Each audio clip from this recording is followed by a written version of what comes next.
What's going on, guys? It's your boy Beats by Ash, and it is unfortunately time for one last hurrah to Modern Horizons 3, which has been one of the most enjoyable formats for drafting of all time for me. There are obviously a little bit of caveats such as Writhing Chrysalis, but for the most part, I've been having a blast in this format, and this is going to be the last opportunity that I have to play some competitive action in this format. So very exciting. We're going to be doing some in Arena Open today. Hopefully we only have to do one try.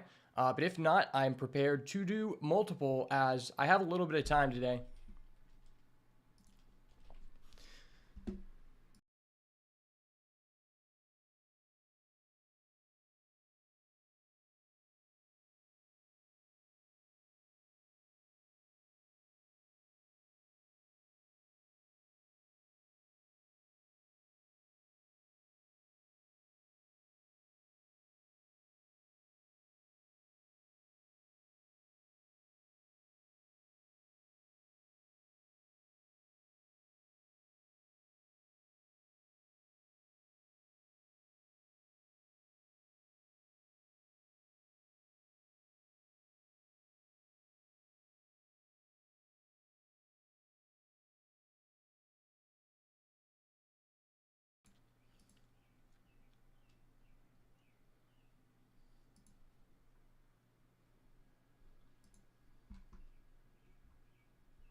All right, we should be good to go here.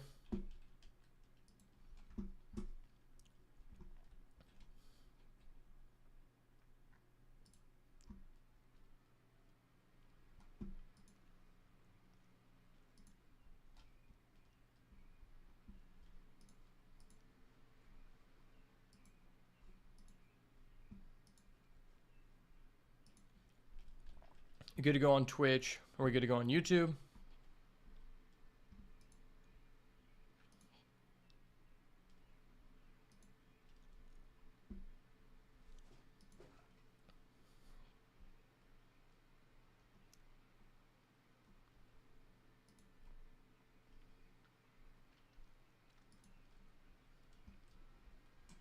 All right, YouTube is taking its time today.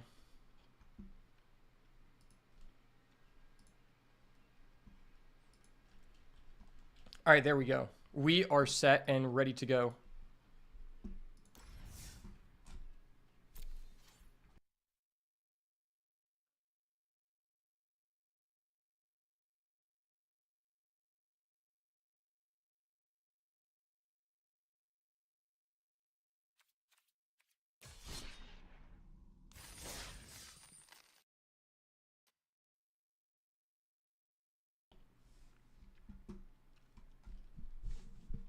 All right, well, this has been a really fun format, and I'm sad to see it go, but at least we have one last opportunity to win some money. You need to go 7 wins to collect the token to make day 2. Then on day 2, if you go undefeated in the draft portion, you get $2,000. I think if you go 3-1, you get like $500. So definitely some merits to be awarded in this one. And hopefully we only have to do one try. This is, of course, sealed for the day 1 portion. And this has been one of the most high variance sealed I have ever experienced personally. I think it really comes down to if your green is good, you should be playing green. And if you're not playing green, there needs to be a good reason for you doing so. And honestly, it's really just been the Writhing Chrysalis sweepstakes. I know that because I've done about like 20 or 30 sealeds. I've won several boxes in this event, so I definitely understand what creates a good deck, but there's definitely a lot of skill involved in figuring out what is the best deck in your pool, because in these archetypal formats, that's kind of how a draft ends up, right? Like, you decide what you think is the most powerful cards in an archetypal format, and once you get into an archetype, it's very difficult to pivot. You can pivot, but it's not going to be as high synergy, of course. So I think in a format where synergy is key, I think the best thing that you can be doing is finding the open lane and just stick through it the entire time. Excuse me. All right, so let's go ahead and hop into our first arena open try here, and hopefully we only have to do one.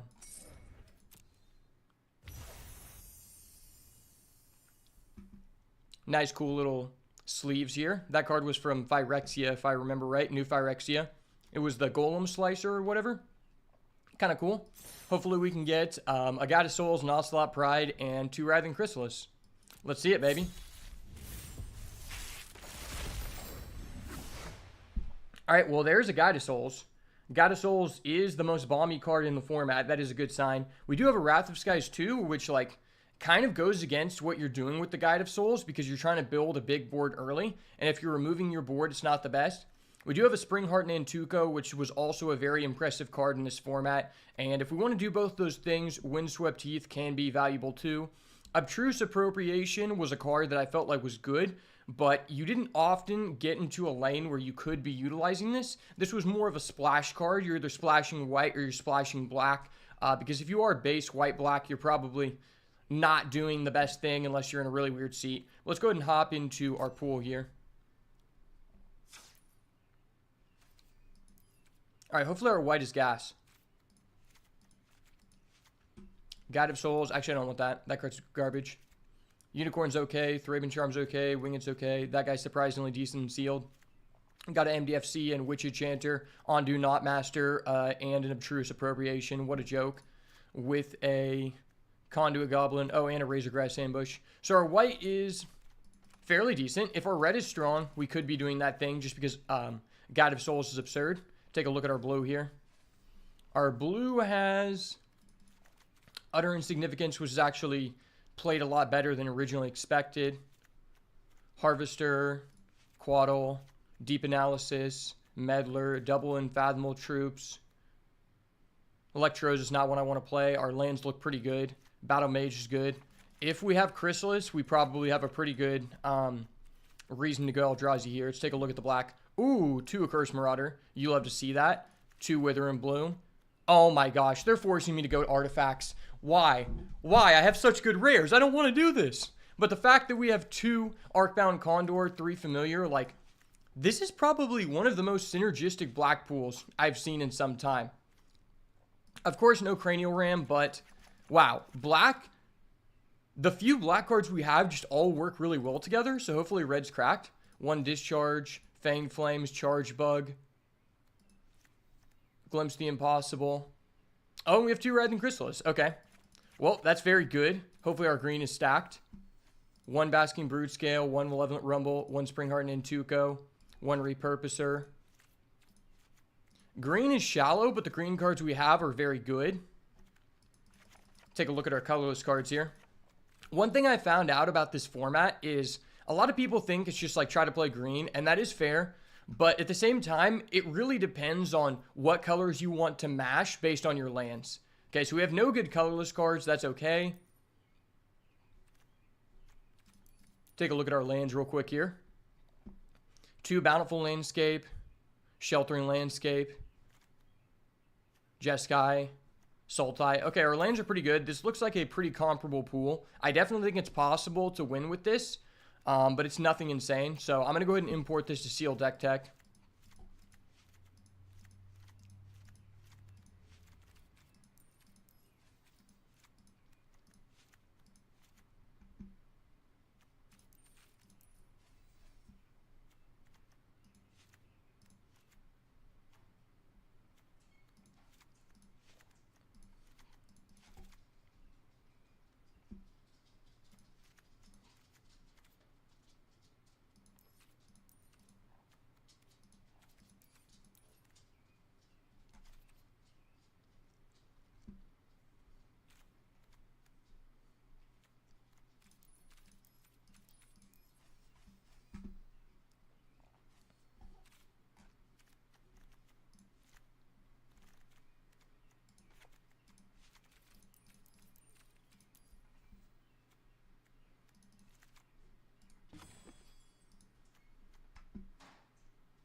All right, deck looks pretty good.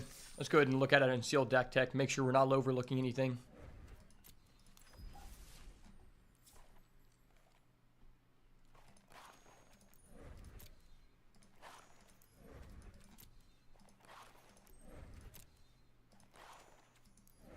As you can see, I've done a lot of sealed, so we got to delete these.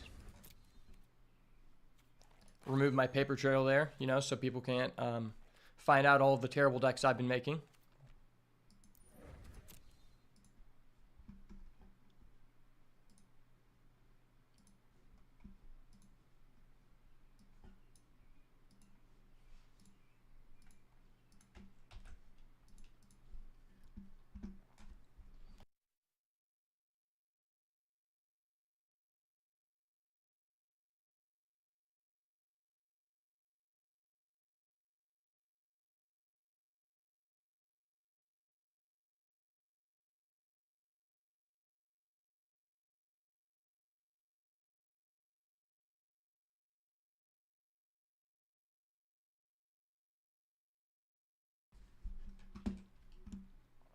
All right, let's go ahead and turn on card ratings.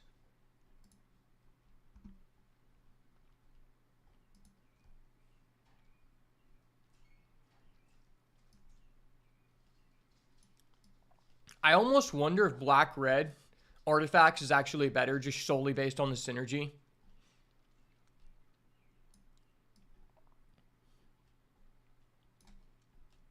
Is this a Fangs of Colonia deck? Probably not.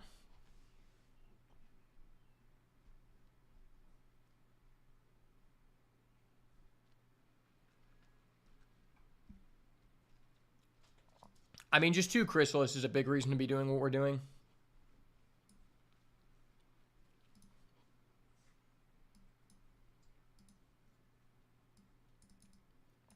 All right, I want to take a look at black because black just seems really synergistic.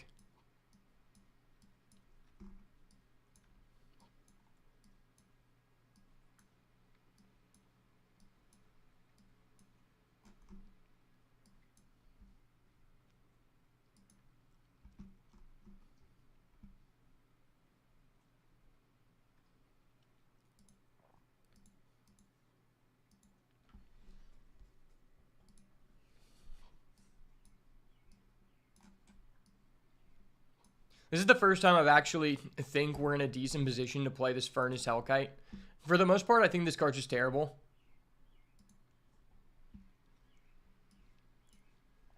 Eviscerator's Insight's probably fine. That's fine, that's fine.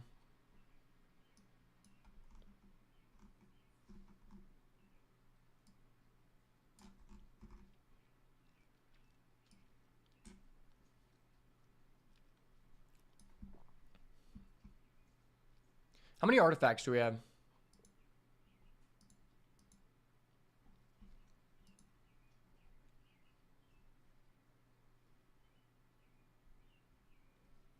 So really not as many artifacts as I thought, but I mean still, like, we have the payoffs for it. We've refurbished Familiar and Arcbound Condor. I think it's just a little bit light.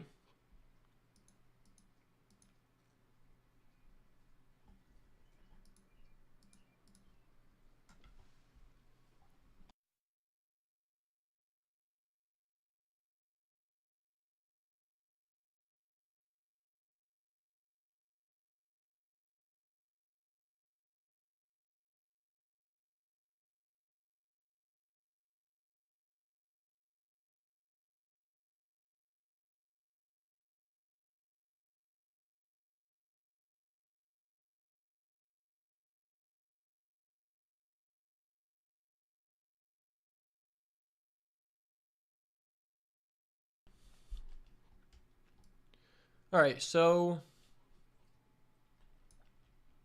unfortunately our red is just somewhat shallow. See, our black is just so deep.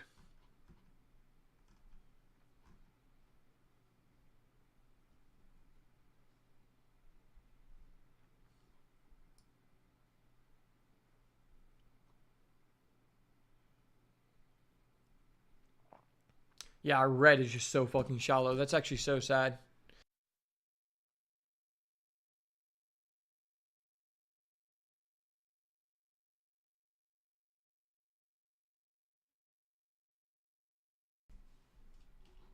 I don't think it's terrible.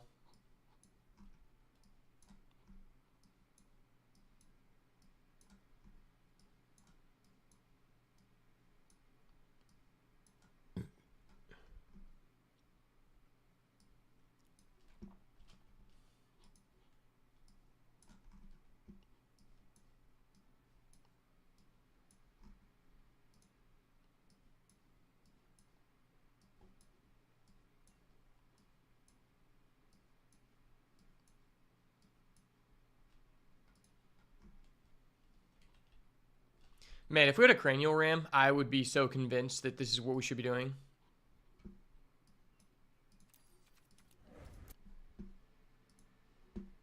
I hate how when you have the client open that you can't just go full screen on sealed deck tech. Like the extra 2 inches on the screen are so important to me.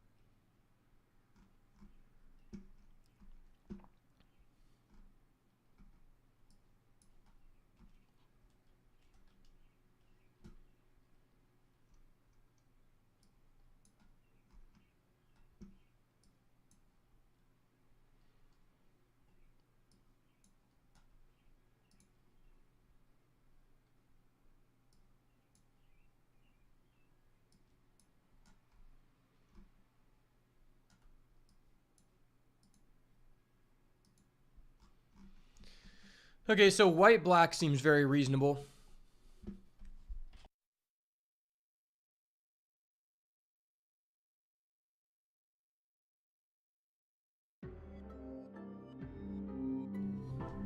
Yeah, white-black seems really reasonable. If we play white-black, we get access to Guide of Souls, Wrath the Skies, and Abstruse Appropriations, which is pretty good.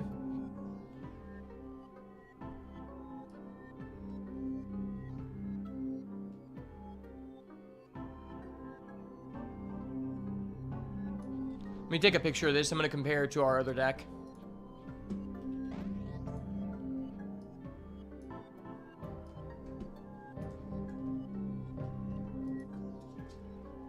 How much removal does this deck have? 2 Wither and Bloom, Thraben Charm, a Cursed Marauder, a Cursed Marauder,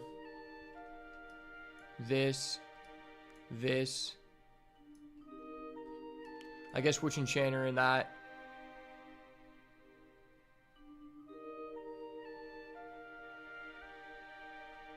So this deck has a lot of removal, and I do really like that.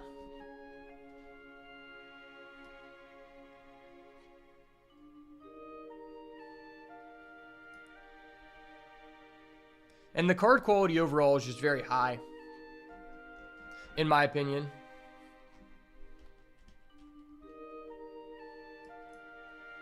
Is that better than going Teamer?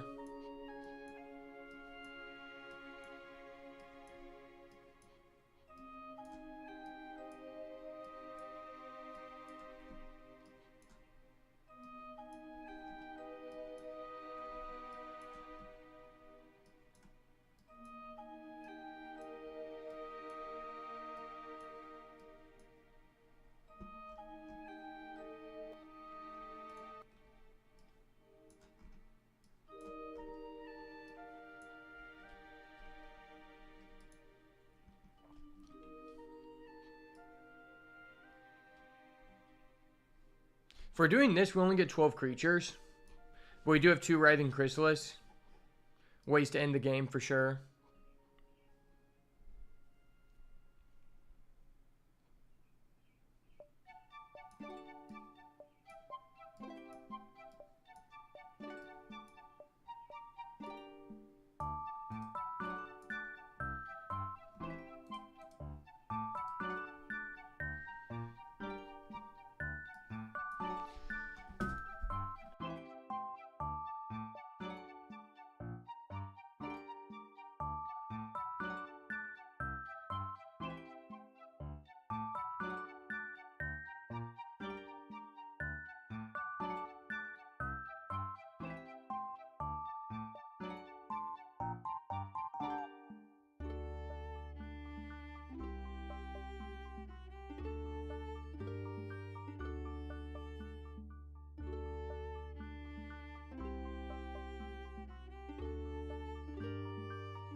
Can we play Jund here? That is a good question because our black is just really strong. Jund splash Chrysalis. Cut all the blue.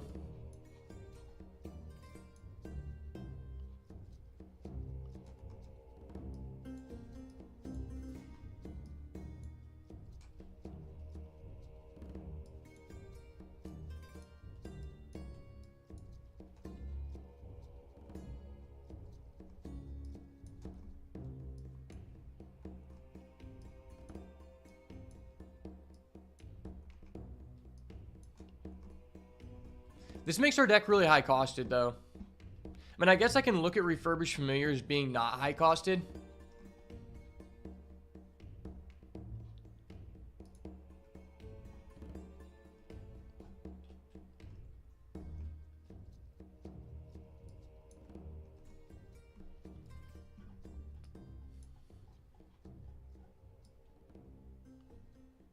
Do I feel like this is better?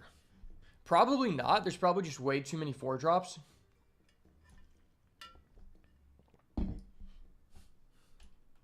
I mean, having 2 Writhing Chrysalis is just so, like, pushed.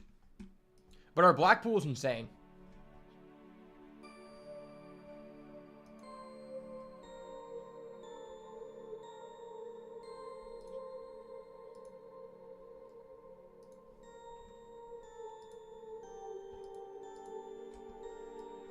Our black pool is definitely insane. Yeah, this is a really tough decision. I think there are actually merits to not playing Chrysalis because we get access to Guide of Souls and Wrath Disguise, 2 cards that I value very highly.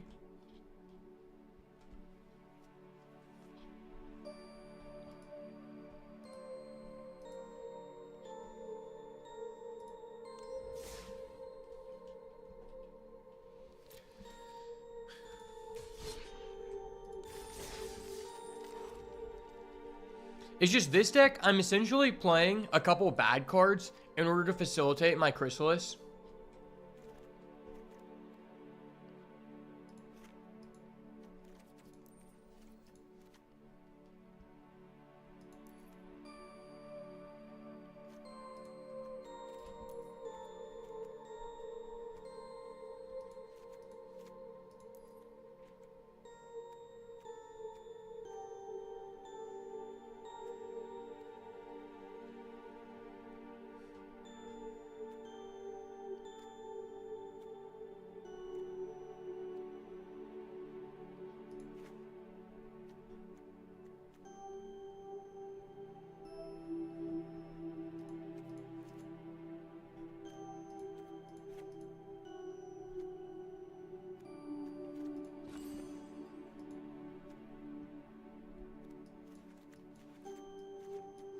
Kind of like this.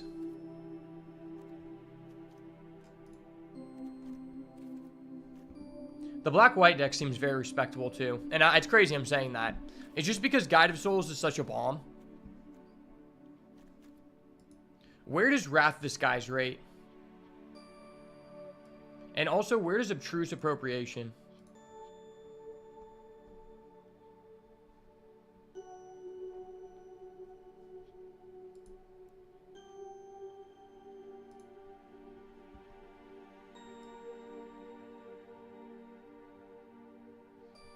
So Obtruse Appropriation actually doesn't have that high of a win rate.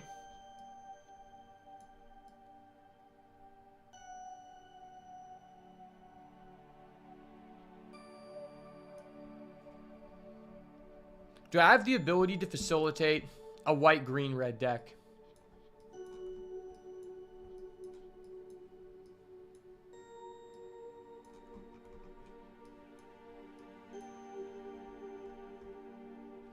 I do have a Windswept Heath.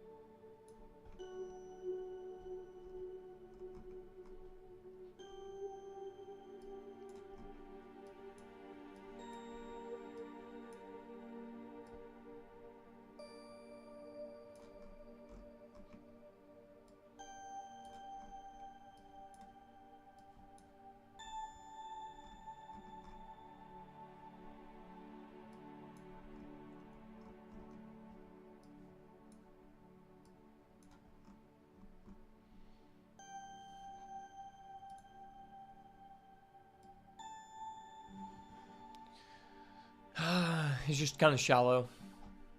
Yeah, it's really shallow.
Do I even have the lands to do this? That's the biggest question.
This deck just has no threes.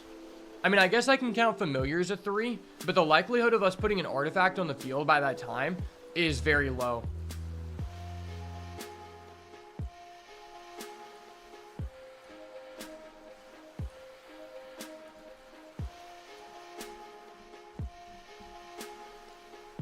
And if I'm not base white, then that means that I'm actually splashing, so that's just really bad. I don't want to be splashing white because I want to be playing the,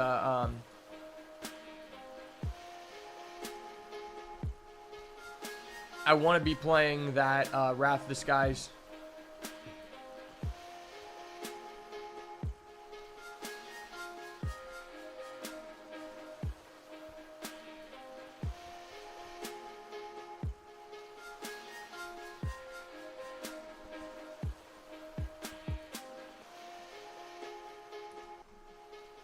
This deck seems okay. I feel like we're going to go with the, just with the red-green deck, though.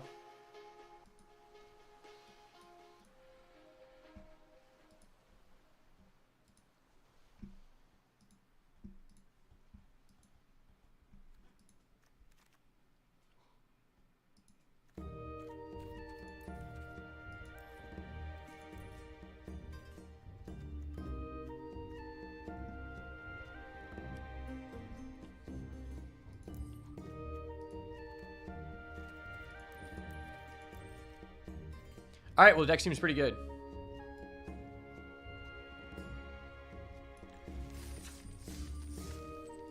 Let's see what we can do, baby.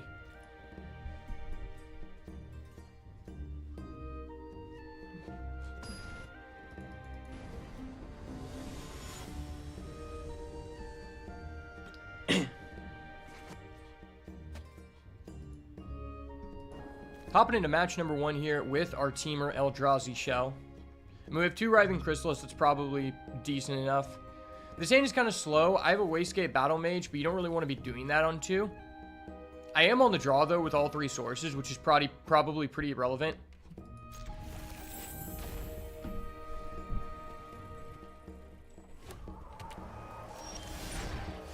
Into a red. Okay, so now I can just keep this, which is great.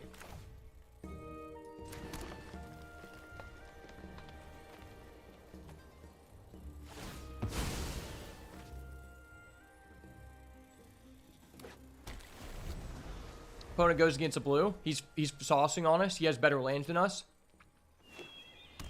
This guy's big paid. Into it, the Heralds. I think one thing I'll never forget about this format is being a person who's never played in a format where Eldrazi was the main theme. Looking at the Eldrazi card and thinking, oh, this is an artifact. I can target that. And realizing, oh, no, it's not an artifact. You can't do that.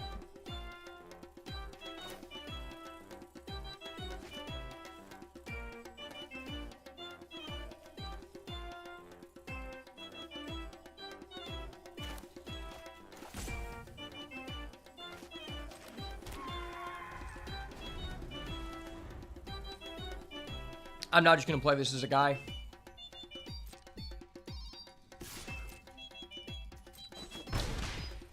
What's probably going to end up happening is I have to bounce. He plays a Thieves of Existence. Okay.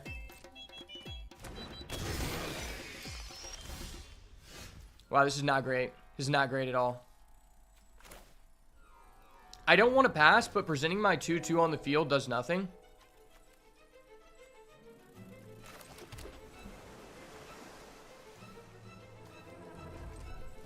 I guess next turn I can kick, bounces Thief. If he doesn't just have a Writhing Chrysalis, we probably still have a shot in this match. I know what I'm doing is a little bit greasy, but I just don't think that this is, like, doing a lot for us.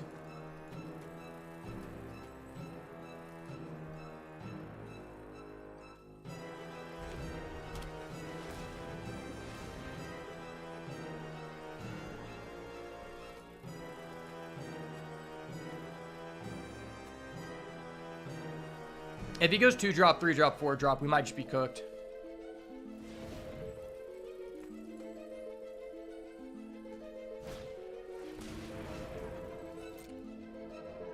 Oh my gosh, she's got a Titan's Vanguard. That's not good for us.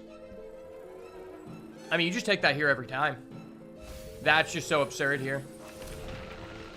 I need to top deck a Chrysalis, or I'm just out of the game, basically.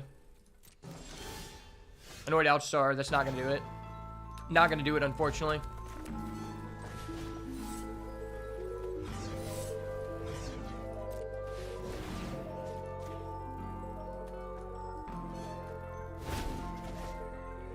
Bounces guy back to hand. He plays down his Titan's Vanguard. We're kind of cooked.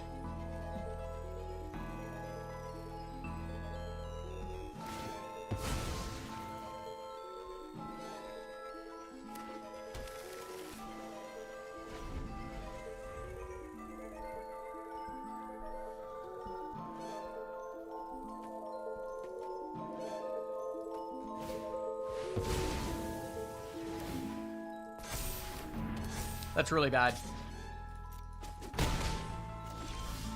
Into a discharge that has like little value here. Wow, this is fucked. I think I am just dead. Like, I'm literally just dead.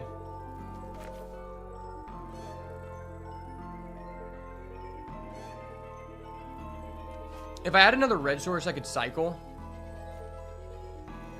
That's going to grow to 7/7, so I don't even get to combat that.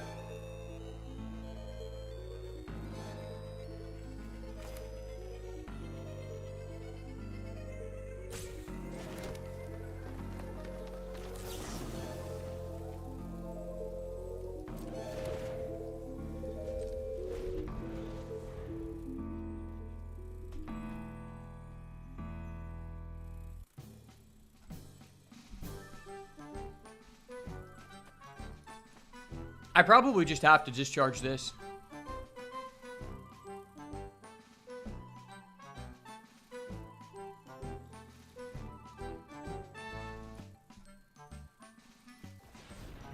If I Cascade, does that help? Probably not.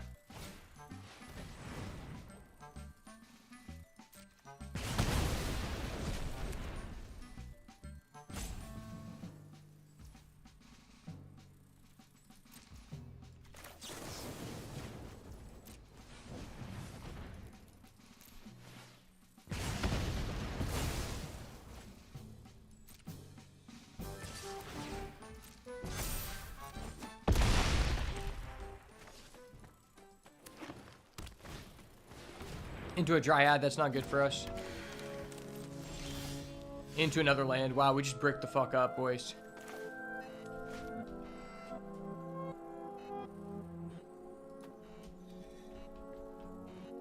I guess if I get an utter insignificance... No, that's still 3.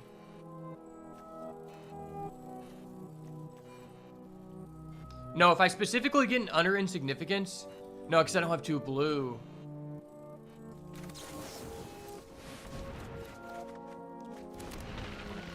Well, I actually got there, but I didn't get a blue. If I had a blue, I could actually go to combat. Block. Then sack the token. And then his guy wouldn't have trample, and I'd be taking 1. GG's.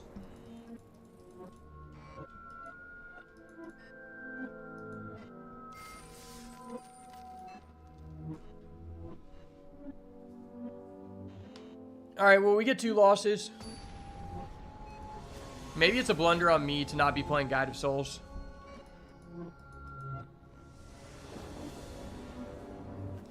I mean, this hand doesn't have all 3 sources. I'm mulling.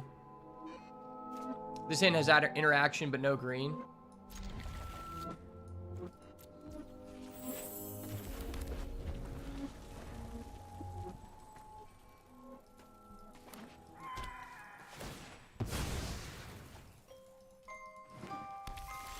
Opponent gets a green. Okay, we finally got a green. That's lit. If we top deck into Chrysalis or like Repurposer, we're probably in a decent position. Springheart and Nantuko, okay.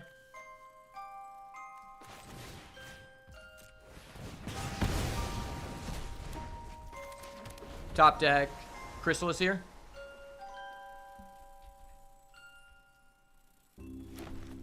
I saw a person with the most absurd draft deck on stream. Or the most absurd sealed deck. The guy had 2 Chrysalis, 4 Malevolent Rumble, Titan's Vanguard, Spawn Gang Commander, and like a bunch of other stuff. And I was like, dude, what the fuck?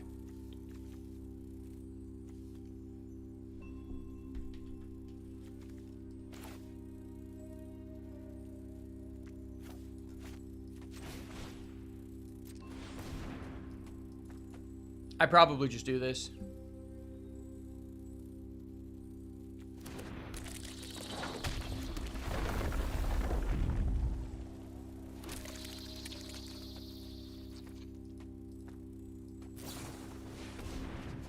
Alright, now I have a token that can start chumping. I can Unfathomable Truths next turn, try to find a Chrysalis.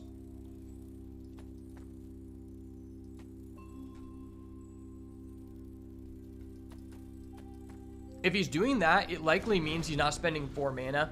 Because he probably has a fetch that he wants to utilize to mitigate his Brain Surge neg.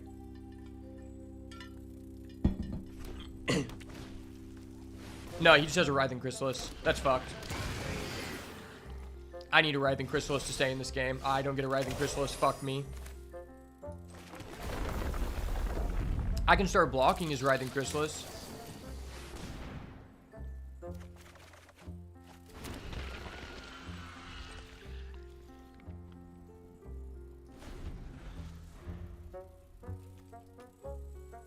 This does not look good. We go against 2 people in a row who have Chrysalis and we don't.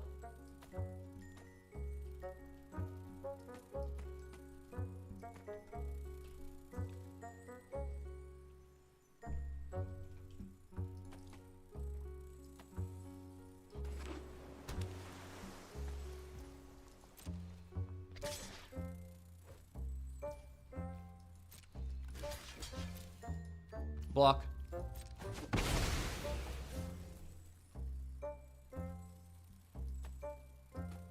Does he have another Writhing Chrysalis? He's gonna go Ghost Fire Slice. Okay.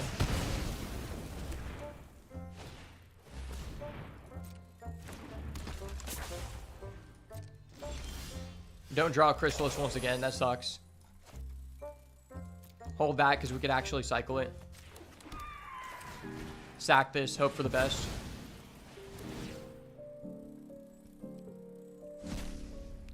Ah, that sucks. That's very unfortunate. We were going to draw a Writhing Chrysalis. Oh, we get to cast it? Oh, that was absurd. I didn't realize that. I thought Cascade just put it on the battlefield. Wow, that was huge. We got an Annoyed Altazar and a Writhing Chrysalis. That was like probably the best case scenario for us.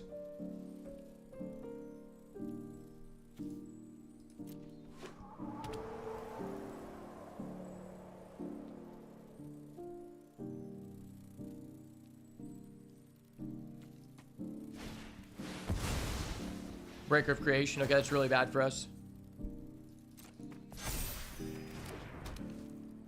I guess I can chump it, though.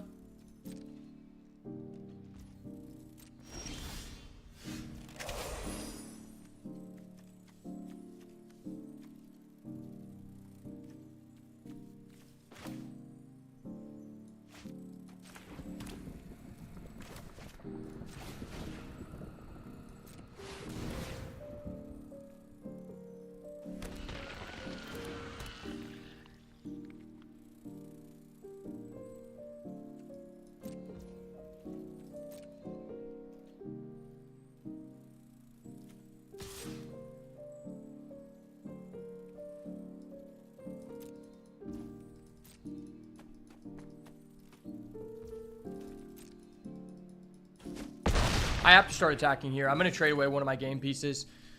Even if he removes my Lurker, I can still block with my Chrysalis here, which I don't really care much about anymore. Because it's, like, honestly been outscaled at this point.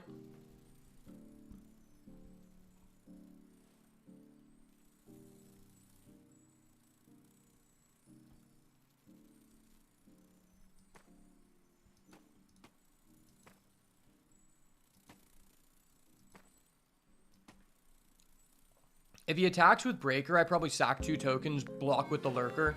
Because if I use my Chrysalis, he could blow me out with a combat trick.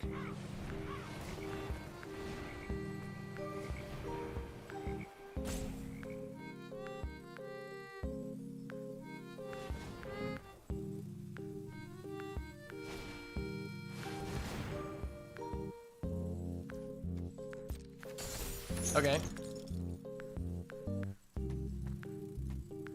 That wasn't who I was going to be blocking with at all, so...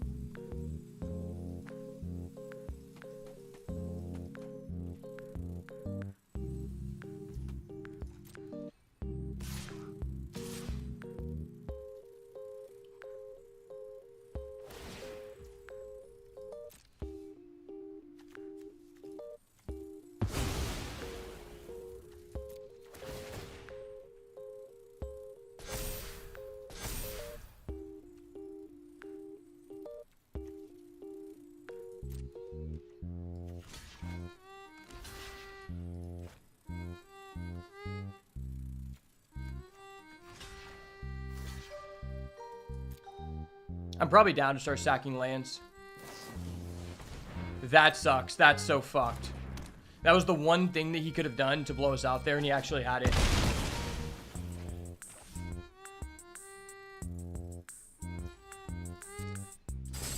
Might just be cooked.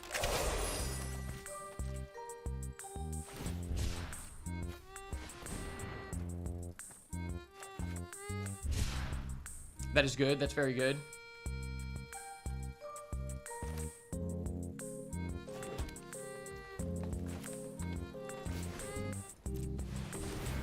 I wish I didn't have to use that blue for the cycling to get to this point. If I didn't have to do that, then I could technically hold up Hope Interquaddle.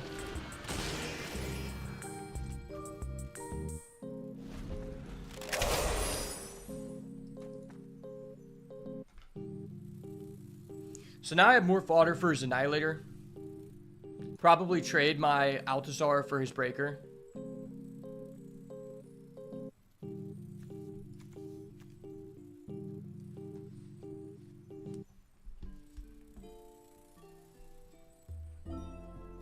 Basically, I have to find... Oh, no, that's just broken. Wow, that was one of the last good cards that he needed. Wow. This guy's sequencing has just been absurd. That's what's really frustrating in this meta is when you have an Eldrazi deck and a guy has a slightly better Eldrazi deck than you, it feels very punishing. It feels like there's not like a lot of outplay potential. And now we're both going to sit here. He's going to accrue additional cards until he eventually just outvalues us on board.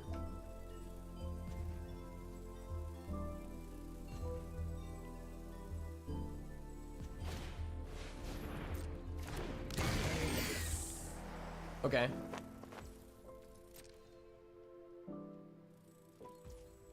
Not attacking. Interesting. Okay.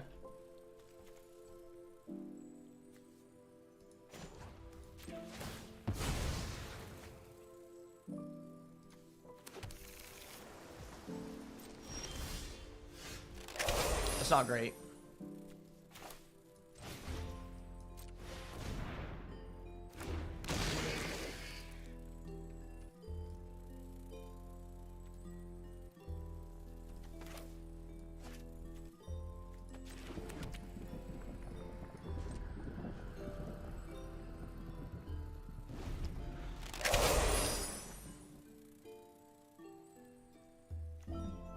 So he deep analysis, he draws another 2 cards. That's absurd, gets a spawn token. Very unlikely that our Hope Ender Quaddle does anything.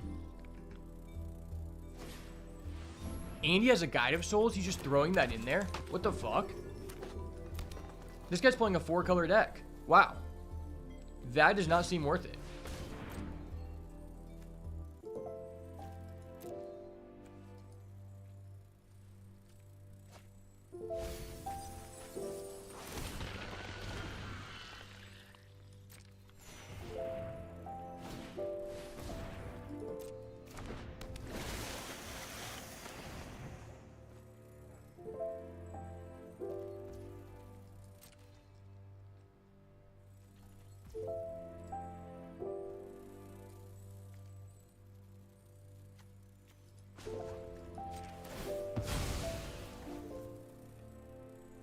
Decrease the chance we draw a land here.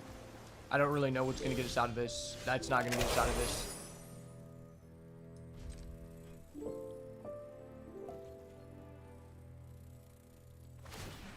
He's probably just going to push us out of this game with that Guide of Souls. And the Royal Cartographer will eventually be able to allow him to draw his entire deck.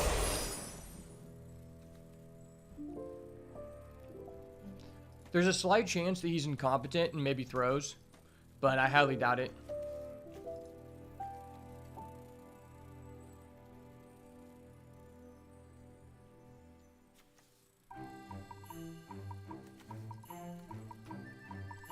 Basically, I would need to draw Unfathomable Truths into like 2 or 3 removal to even like get a chance in this game. And he has a Colossal Dread Mask, which essentially just ends the game. Okay.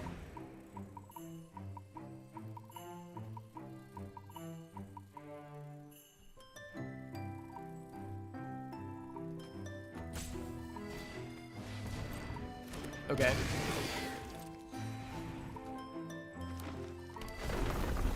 Now he can draw 3 cards. That's really fucked.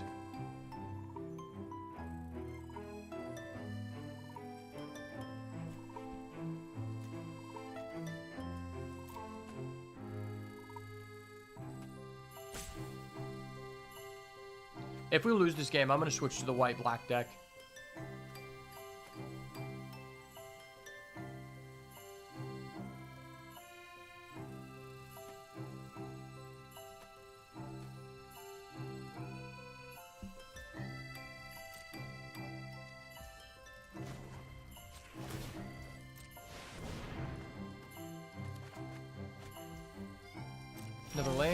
Another land, and we're fucked.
Okay.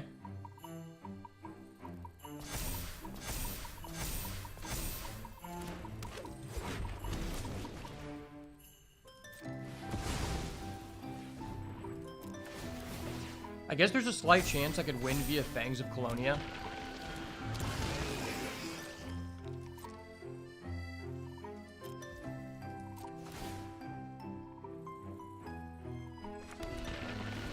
Probably our most likely win condition is he just overdraws cards and decks out because he doesn't know how to end the game.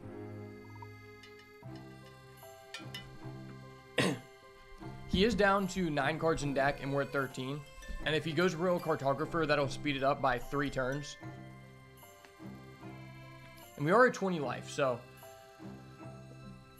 there is a slight chance here.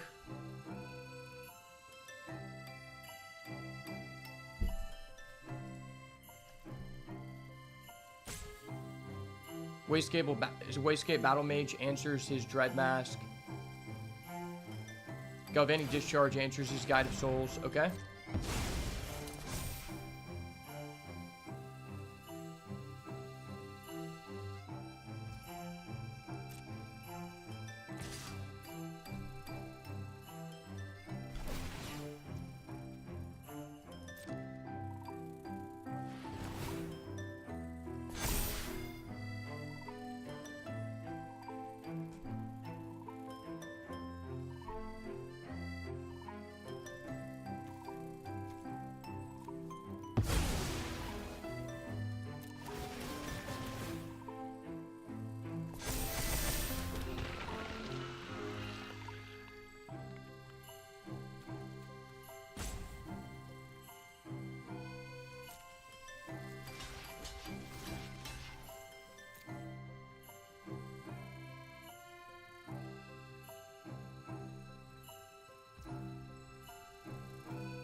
Alright, that was pretty good for us.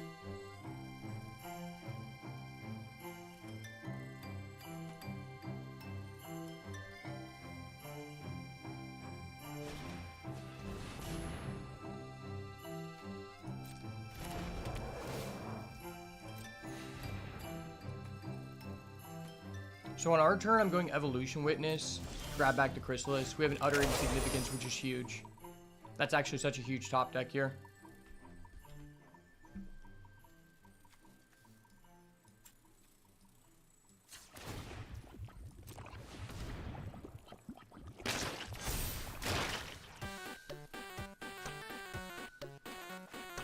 Buy back Writhing Chrysalis.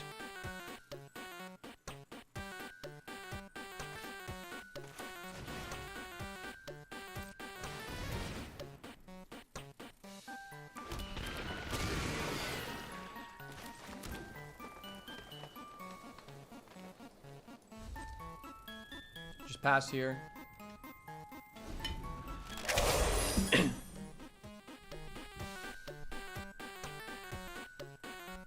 If I can get a Wastegate Battle Mage, that'd be huge.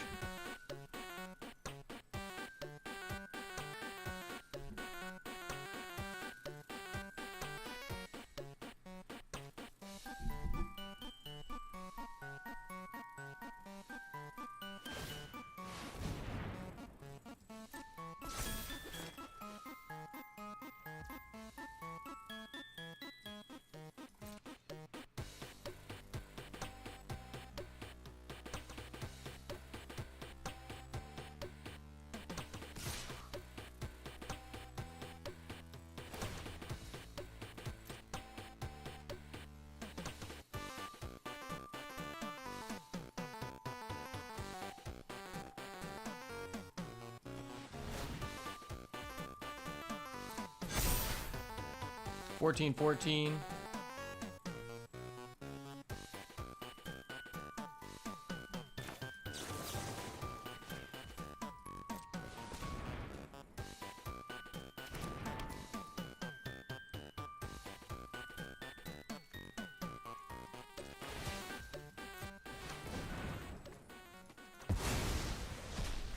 Exile this guy. If I get a discharge, I can really stall here.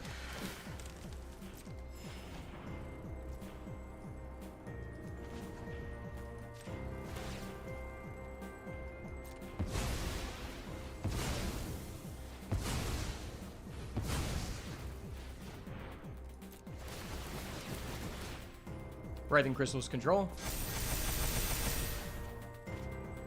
That's so huge.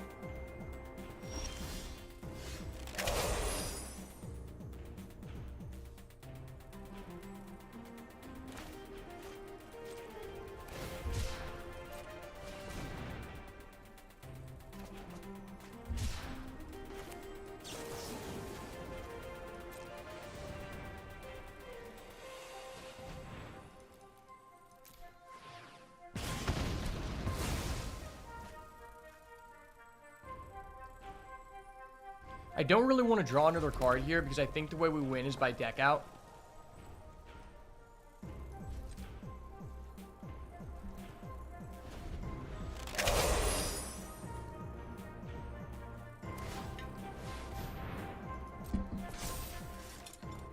Seven, 8, okay.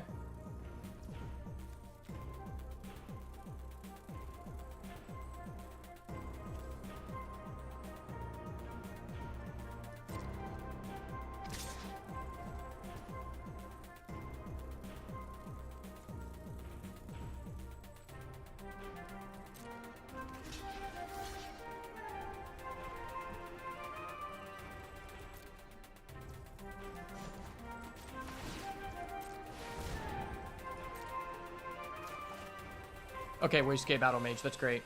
That was actually perfect.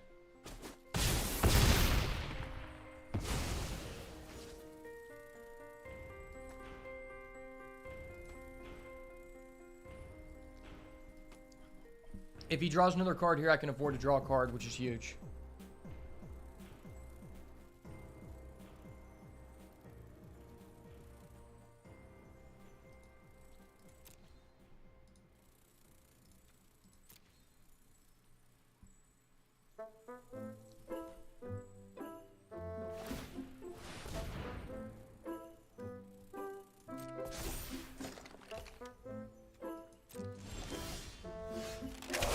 Okay, that's huge. Now I can be on the offense.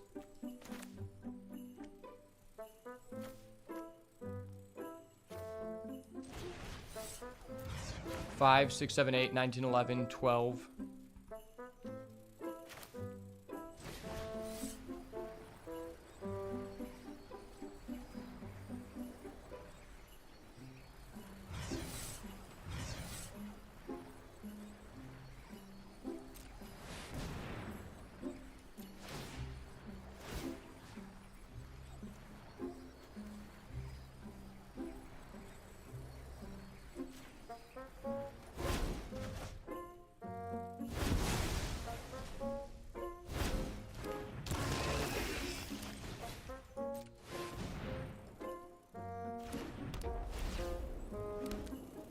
Play on my Dread Mask. Do I ever attack here?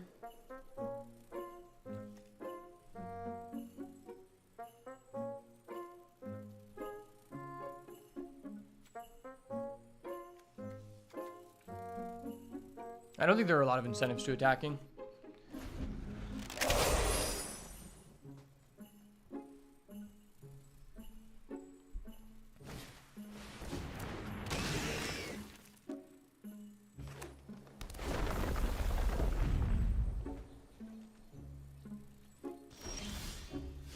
Okay.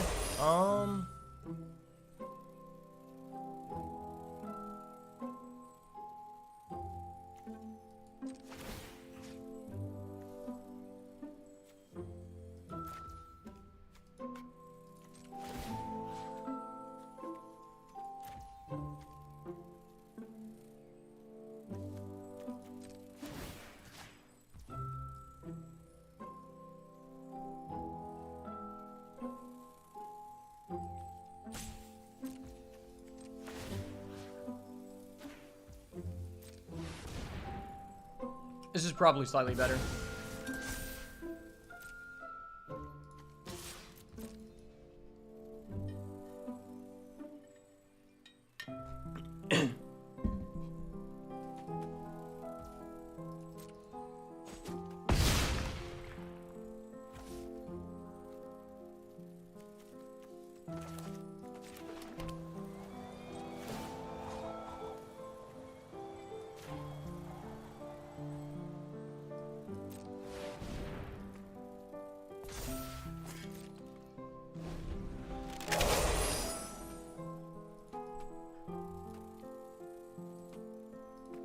Twelve, 13, and 11, 12.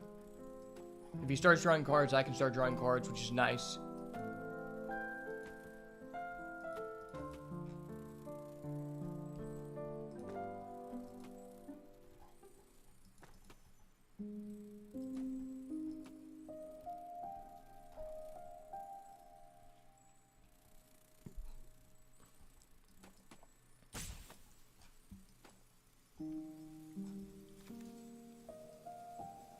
If I draw Fangs of Colonia, is that just game? I think it's game.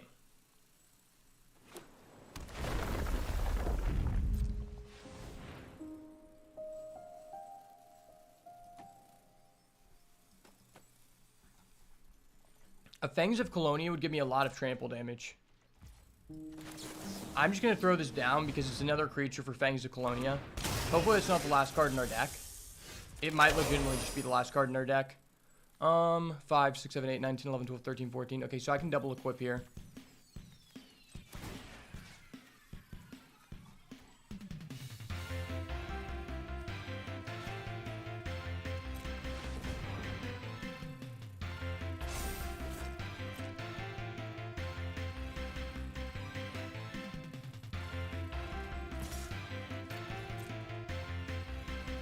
Start trading away my mask for one of his guys.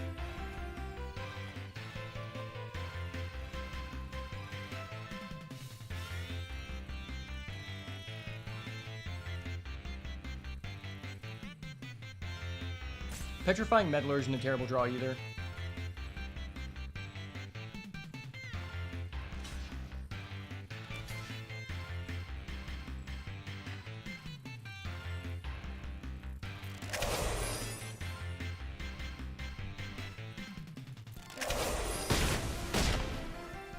Great.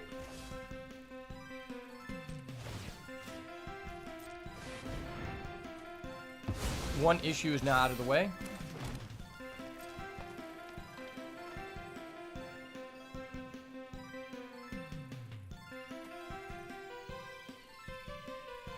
Obviously, I lost my flyer, but I think being able to protect both of my guys is just overall better. Because if he kills one of them, there's a good chance he can charge killing us.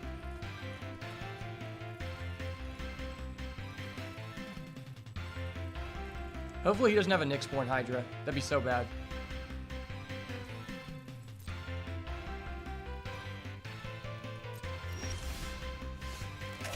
Petrifying Meddler, that's great.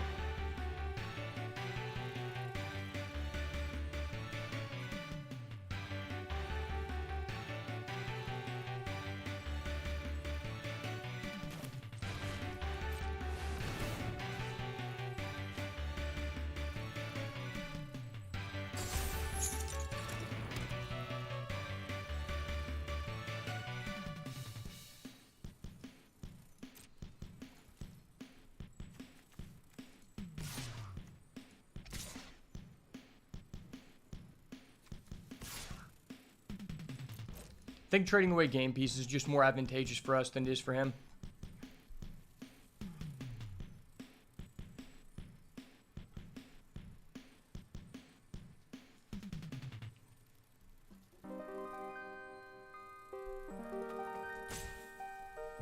I want him to trade the Meddler with the Altasar because I don't really care about it at this point. I just want to trade away game pieces, and that's how we're going to win this game.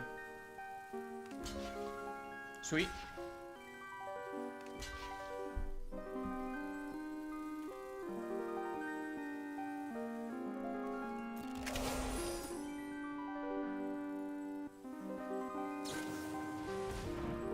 Sure.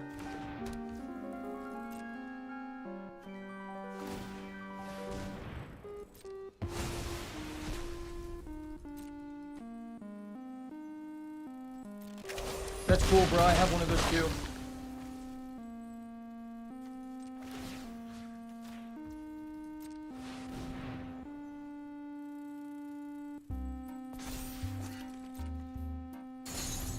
Three cards in deck. Can he beat us in that time? If I get a Fangs of Colonia, I think it might just be lethal.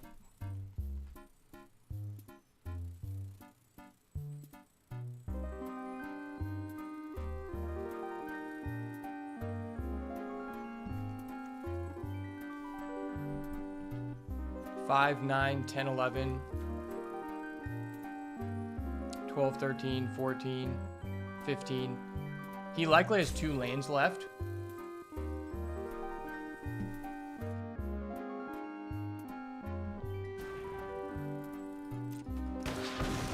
Okay. Sure. I don't know why you would do that. I'd much rather you do that over killing my Chrysalis, which has, like, higher power.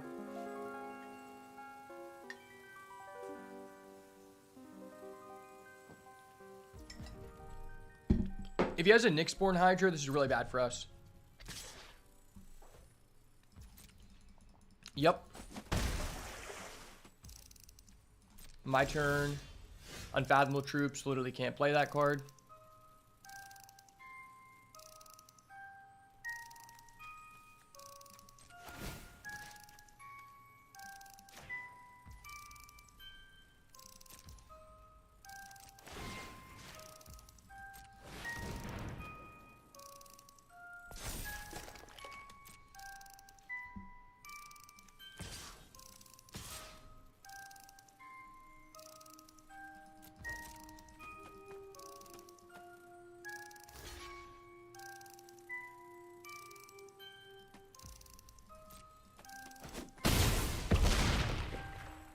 Goes down to 1 HP. Reposition this. Alright, if we get our things to Colonia, the guy's just dead. He has 2 cards in deck, so he has to end the game in 3 turns. You don't have an out to this, brother. You're not that guy. You're not that guy, son. Dude, this is one of those games where it's like a lot of people would quit out. But the fact that I actually just stayed in this game for 30 minutes and played it appropriately. Oh no, he has a Wayscape Auto Mage. That's so bad. Fuck, dude.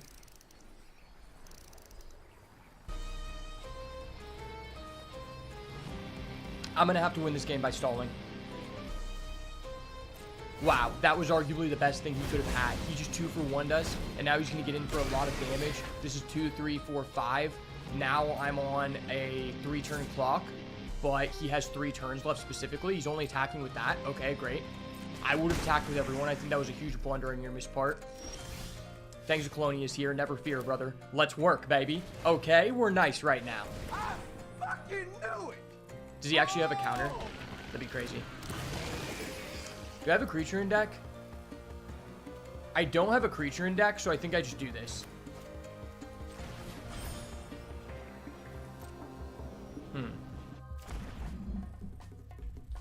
Do I want to buff up these? Or do I just want to buff this up? Make it big. I don't think it matters. I think I just want the chumps.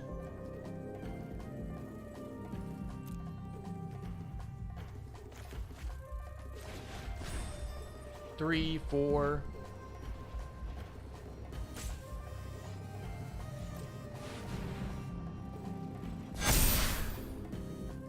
And now I get 2 triggers. Adding back. Did he exile my Wraith and Chrysalis? I guess he did.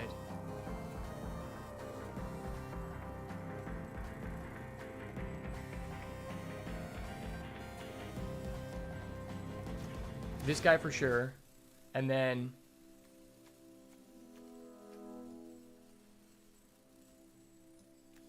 Drown Yard Lurker.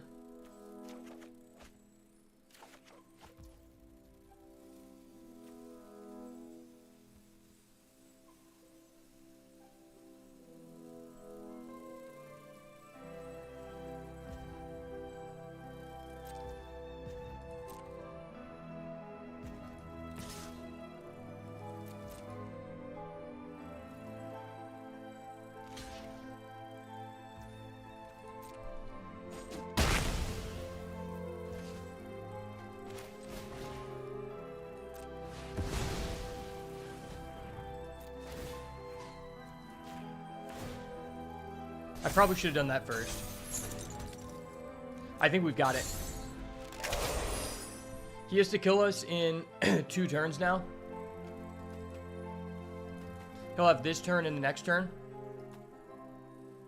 And I have a Drown Yard Lurker, which gives us even more bodies. Plus, this gave us a second form of reach, which is huge. Because if he removed that and had a combat trick, he could potentially push through.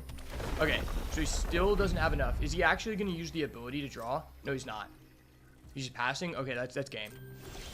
Wow, that was huge.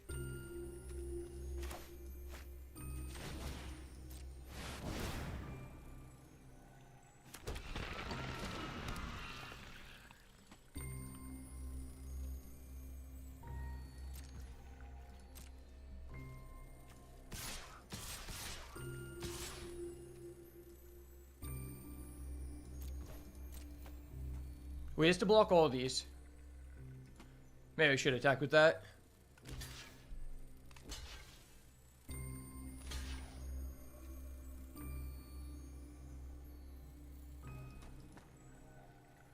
Block with the cartographer because you have one card in deck. Wow, this is my first time actually beating someone via deck out. That's hilarious. Actually hilarious. Good game, sir. That was actually well played by us. Very few people ever win those games. Most people are quitting out there when they see the other person accrued so much advantage, but we actually just outplayed the fuck out of them. He drew too many cards, and he didn't manage his resources properly, while we chose not to draw cards in order to play a long game, and that was absurd. Overall, that guy's deck was probably slightly better than ours, but we overcame it just because of our technical play, which is absurd. Man, I gotta go to the bathroom after that. That was such a long game.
Yo, thank you for the follow, Laura. Wow. If we lost that game, I was about to switch to the white-black deck, but this deck's just better. That's crazy. A lot of people would have lost that game.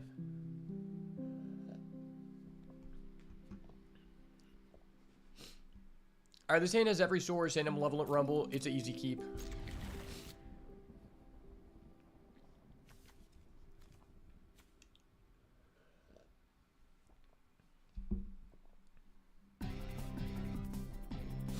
Turn 1, Bountiful Landscape, go get a blue. Turn 2, Malevolent Rumble.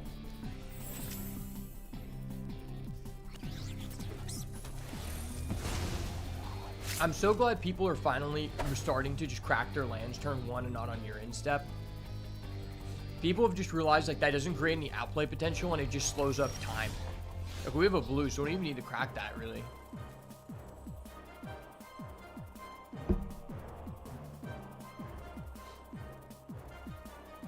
I mean, we have a couple double green cards. Let's just do this.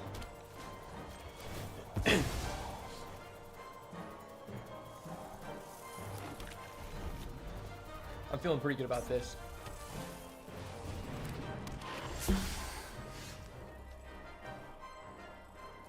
Party Thrasher, okay.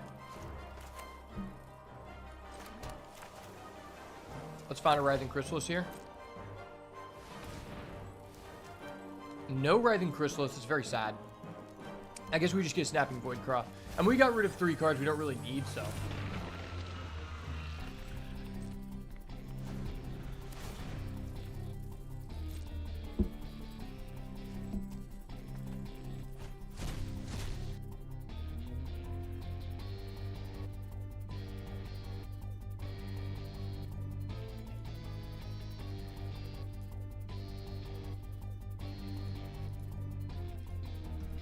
Laelia, okay.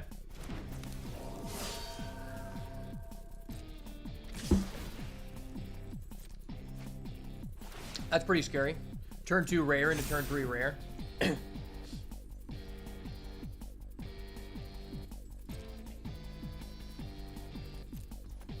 Bro, he's rare bombing us. Someone call the police. We have a rare bomber in this. Wow, that would be really nice if there was a Writhing Chrysalis. Unfortunately, it is not. What are the upsides to playing this? It doesn't chump this. If he taps out, I can Hope Ender Quaddle, and then I can also chump that anyway. I think the upsides are much higher of doing this.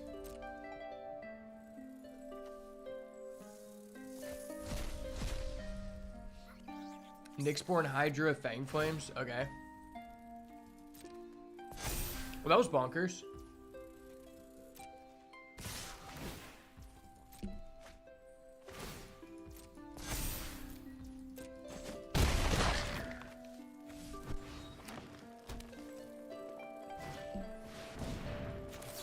All right, well, I guess that was something come out of this.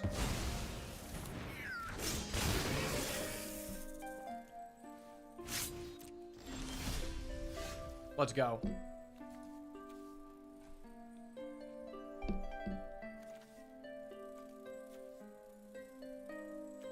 We're 1 turn away from this.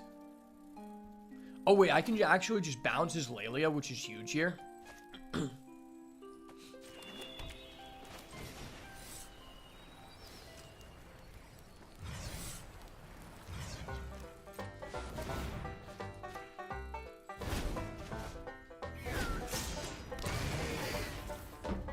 I didn't even realize that.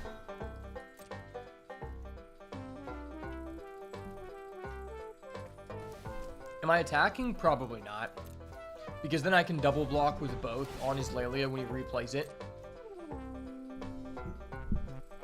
Party Thrasher is okay, but like at a certain point when you've sculpted your hand enough, it's not really that relevant.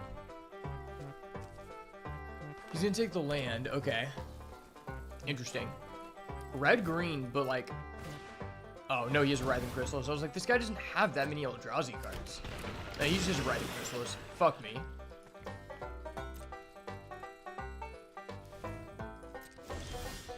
I thought we were in a good position by stalling out, because I was like, he's an aggro deck. I was like, no, he just also has Writhing Chrysalis. We are now 3 for 3 of people we went against having a Writhing Chrysalis, and that is very toxic.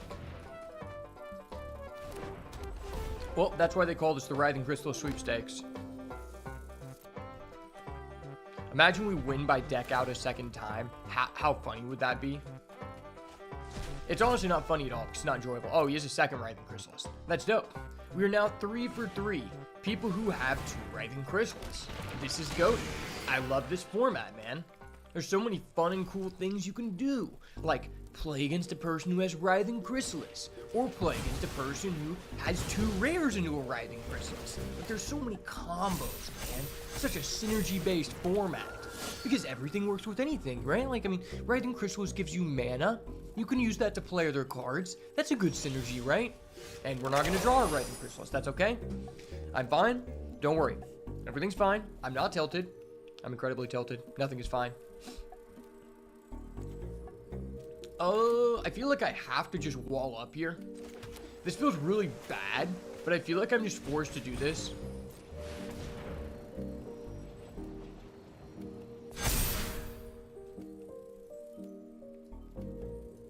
So now I have something that actually, like, blocks his Writhing Chrysalis. Why did he say good game? That scares me. Oh, okay. This guy's just cracked. My bad. My bad, buddy. Do you have another Writhing Chrysalis? If he has a Vanguard, I'm gonna be so tilted.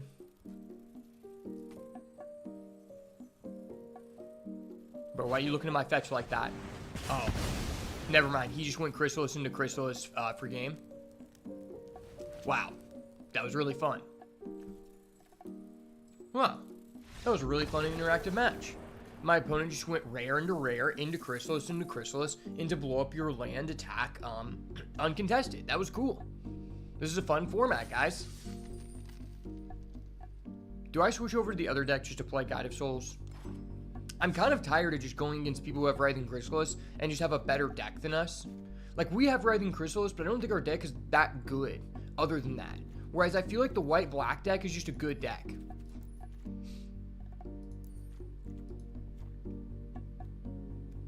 How does my white-black deck out Writhing Chrysalis? Dog Umbra, Expel the Unworthy, Thraben Charm, Wrath the Skies, Obtruse Appropriation. Okay, so I have ample ways to actually, like, answer it. And I'm getting a Wrath of Skies and a Guide of Souls, which seems pretty good. This deck is okay, but it's like, we should keep going against people who also have Writhing Chrysalis and just have a way better deck than us. And I feel like I have a better chance of winning if I just play the better deck.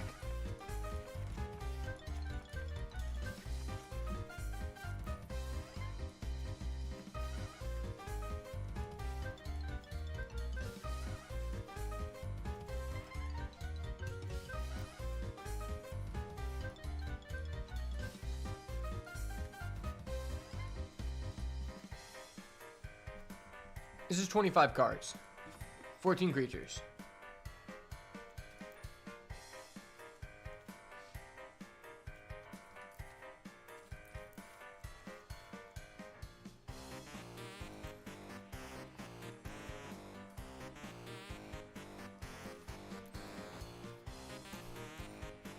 Do I want to splash Discharge? I don't think I do.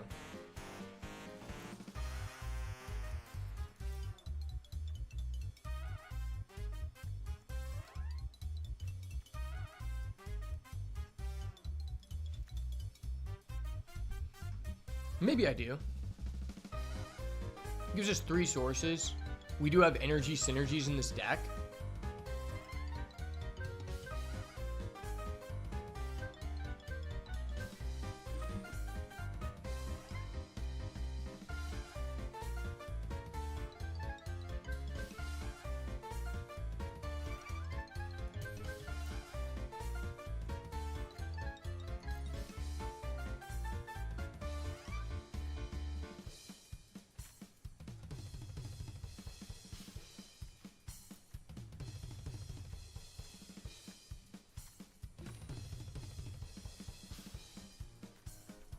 Witch Enchanter, Razor Grass.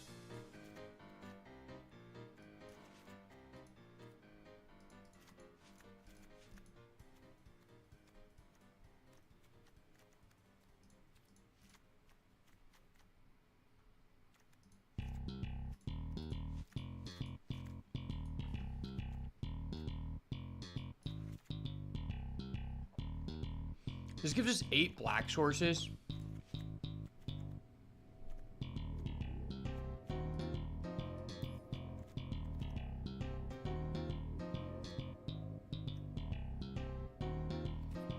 Yeah, that doesn't feel the best. Maybe I'm not splashing this discharge because it just messes with the mana. I have a lot of double pipped cards.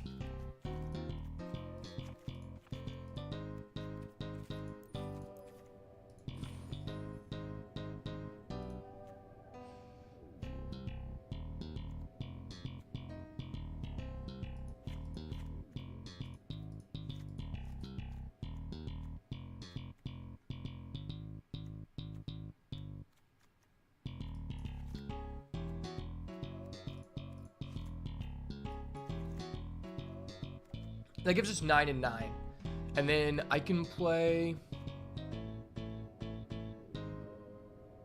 Number of swamps. I have 8 swamps. It's kind of good. It's also just a mediocre card. Artifact 7, enchantment 2.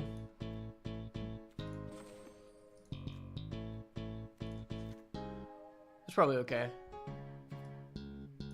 Alright, let's run it. The goat is back and he's hungry. I'm hungry for a W. These rising chrysalis abusers don't know what's coming to them, baby. We're fucking on them with the Guide of Souls. The Guide of Souls sauce, man. They don't even know.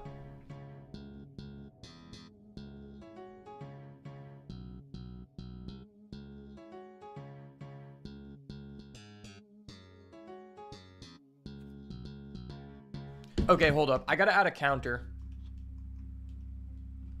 Amount of people played who had a Writhing Chrysalis. So we gotta have that. Because so far it's 3 for 3.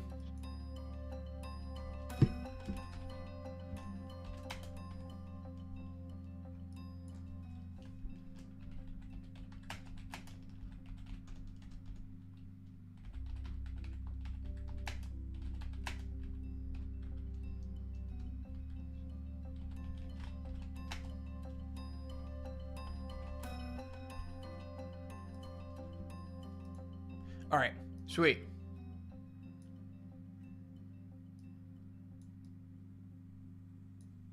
Amount of opponents with Chrysalis, 3 out of 3. We're Gucci. All right, we're taking the humble path. No, we got to do this. All right, I understand what we got to do. We're going to put a Guide of Souls as our picture card, and therefore we will draw a Guide of Souls every time. That's just how it works, right?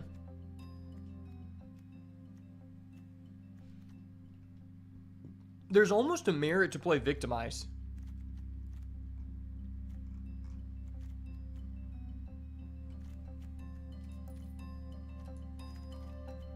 I'm going to take out Gravedigg, put in Victimize. I think it's just better. Alright, let's see it. The Guide of Souls carries upon us, brother. May the Guide of Souls be with us to take down these Chrysalis abusers. We got to do this. For the boys, eh?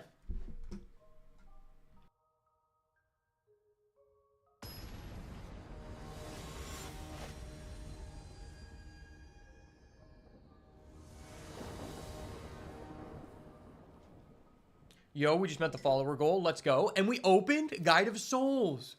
And we don't have a white source immediately. That sucks, but the hand's just absurd. I gotta keep it. Gotta keep, baby. He's going first. I draw a white source here every time. I don't draw a white source. I'm actually just garbage at this game. Don't worry. I'll get a slow white source. We be working, son. It's okay. I didn't want to put a guy on my board so that he doesn't suspect the Accursed Marauder. You know, like, I did this for a reason. There's a reason I opened Guide of Souls without a fast white source, and it's because I'm a master baiter.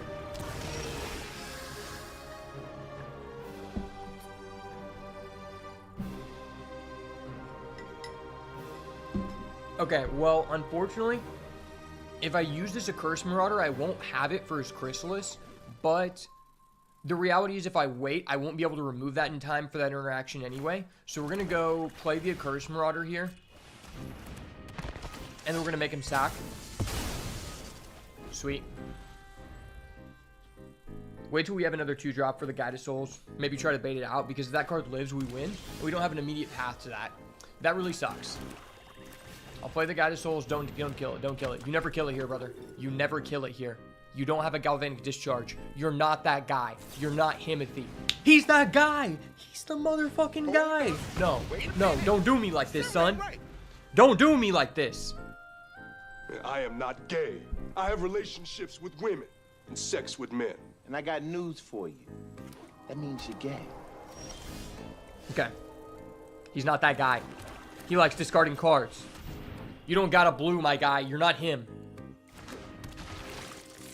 Yeah, just go ahead and discard your best card. That's fine. I'll allow it. And you should just discard a Chrysalis. That'll be fine. If he's holding up 4 mana, that tells me he doesn't have a Chrysalis, which makes me feel good. Because then I don't have to update the counter of how many people who have had a Chrysalis. Man, if we have a white source, we're literally just cooking so hard.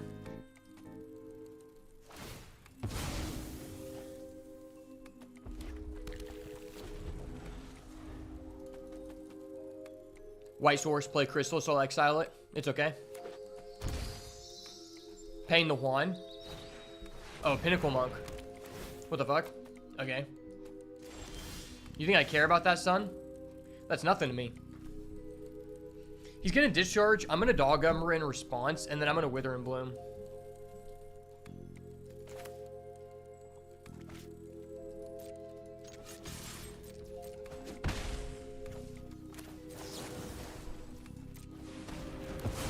In case he has something on the stack to make it over 3/3, I think it's best to do it now. Like, I have an Expel the Unworthy if he plays something bigger. Yeah, that's getting expelled all day, son. We are expelling the fuck out of that. Alright, please let me top deck a white source. If I get a white source, I'm just that guy. I'm that guy, trust. Let's go! I'm that guy! Fucking knew it! Oh! I'm Himothy, baby. Yes, sir, ski brother. Let's go. Yeah, I'll give you that 3. I'll tax you the 2. We're working, baby. We're working. Auto tap so fast. Wait, why do you have an unstable amulet in an Eldrazi deck? You're not supposed to do that, sir. Why do you have so much energy for this? Into another unstable amulet? What the fuck is this guy's deck? Wait a minute. Something ain't right. How many premium uncommons are you going to have, my guy? I'm over here sweating bullets, and this guy is just playing the energy machine. I had a Guide of Souls. I thought I was the energy guy. You don't get to be the Eldrazi and energy guy, bro. That's not fair. And he has an Amp Raptor? Dude, what the fuck is this deck? What the fuck? He actually just gets a constructed Pauper energy deck in sealed. You love to see it. The only thing more vile than a Eldrazi deck. I'm gonna have to blow this back out with this. Okay, that's actually so huge. That is literally so huge that we have this victimized. Wow.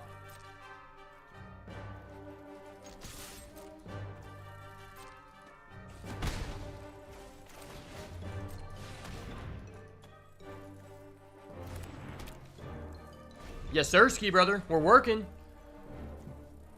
I think this victimized pretty much solidifies it because I get back Guide, I get back Marauder. That's going to give me 3 energy for my Worm Coil. That's fine. You like sacking things, don't you? He pays a green and white. He gets the Amp Raptor. He rolls into an Area Auxiliary because I can tell he's a high roller.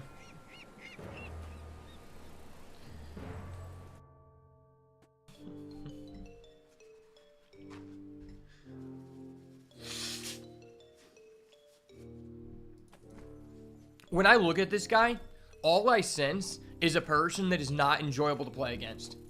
Those are the vibes I get from this guy. He's adding back that guy? What the fuck? I think 9 out of 10 people are just adding back Amp Raptor. Number 1, it gives you energy for your guy if it doesn't hit. Number 2, if that's not what it's doing for you, then you're getting a broken guy. You either get a broken guy or you're tapping it using the energy for the amulet.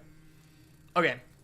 So I bring back Marauder, bring back Guide of Souls, sacking this, which allows me to buff up this guy.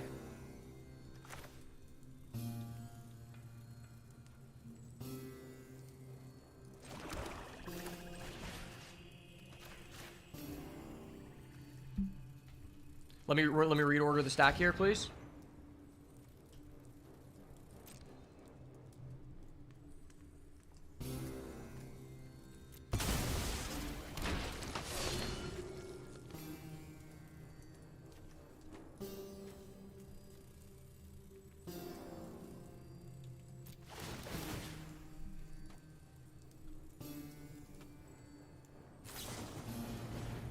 You're not that guy, son. You're not that guy. Talk about it. I fucking knew it! Oh! I'm Himothy. He doesn't know I'm that guy.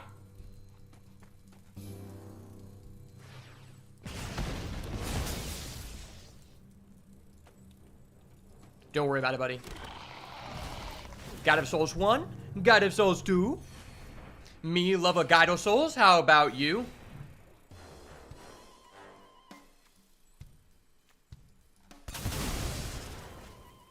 Yes, sirski, brother. We're working. Activate ability. I'm so jitted. I'm actually just so jitted. Presidential, I'm a jit like Obama. I knew it. This was the only way to counter the dirty Chrysalis abusers. It had to be done. Buddy taps for the 2 energy. He actually is a dog umbra. Wait, what the fuck?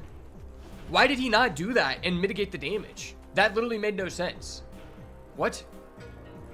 Why would you not do that to mitigate the damage? Like, is this guy just trolling?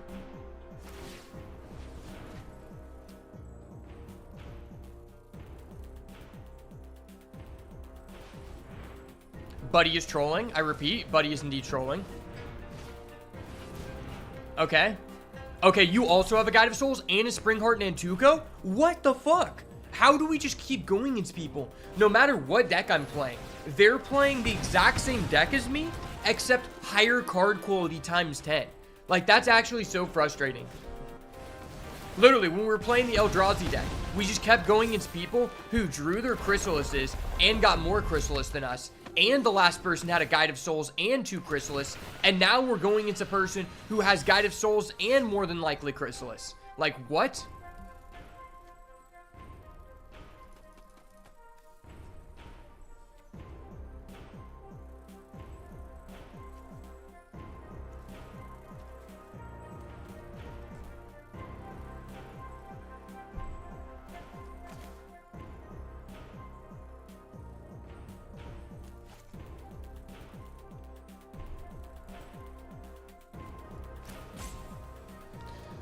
I think I just hold it. But he's gonna get so much energy.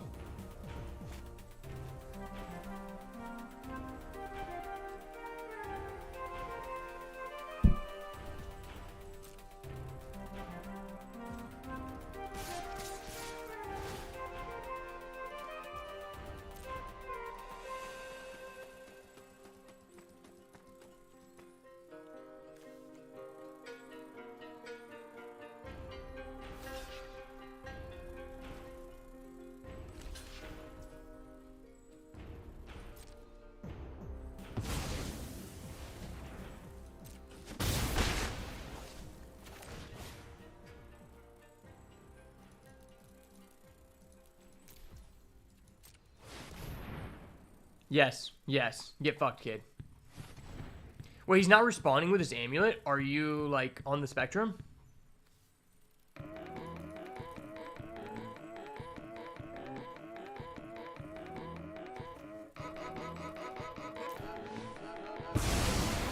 That's actually so huge. I literally just get to keep my refurbished familiar and remove his enchantment. He top decks a Skoa. Dude, how is this guy just top decking everything? That's so frustrating. His deck is literally so gas, and I just outplayed the fuck out of him. But somehow he's just a dirty high roller. That is the story of today. The high rollers really out be misplaying and just still be getting rewarded, you know? I mean, that's what Modern Horizons 3 is all about. It is the sealed specifically. Draft, really skill based. Sealed, very high variance.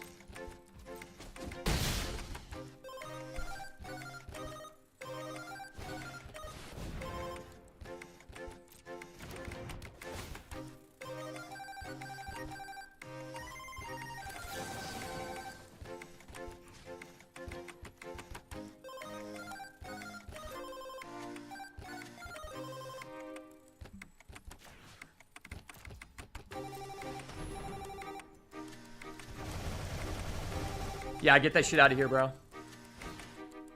And he has a repurposer? Bro. What the fuck is this? Why am I playing against this person? Legitimately.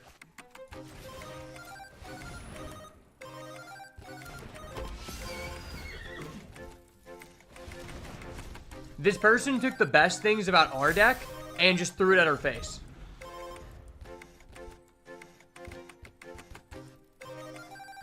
I'm sure they top decked the perfect response. Oh, they did. That's cool. That was awesome. Wow, that was a really fun match. Wow, that was very unfortunate. We honestly just got cuckolded so hard.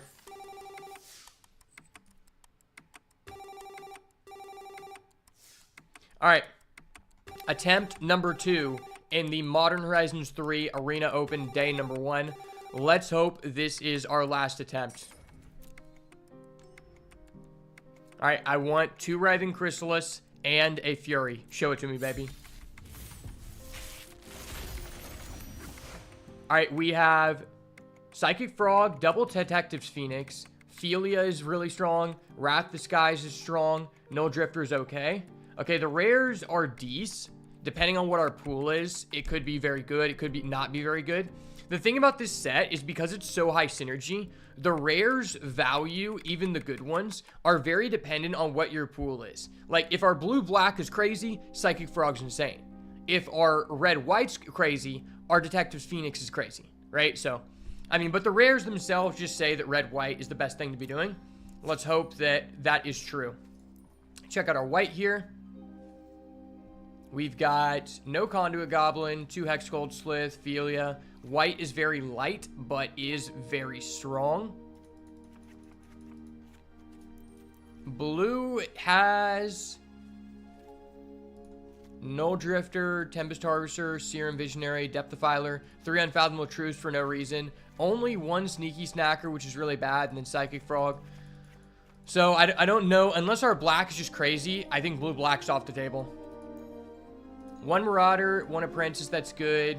1 of that guy. Refurbished Familiar, Psychic Frog, that. So black is very light for the first time. Usually black is very, very strong. Alright, what does red have? Red has 2 Discharge, good. Reiterating Bolt, 2 Phoenix, Glimpse. Thriving Skyclaw is okay. I don't really want to have to play it. And then we have a Titan's Vanguard.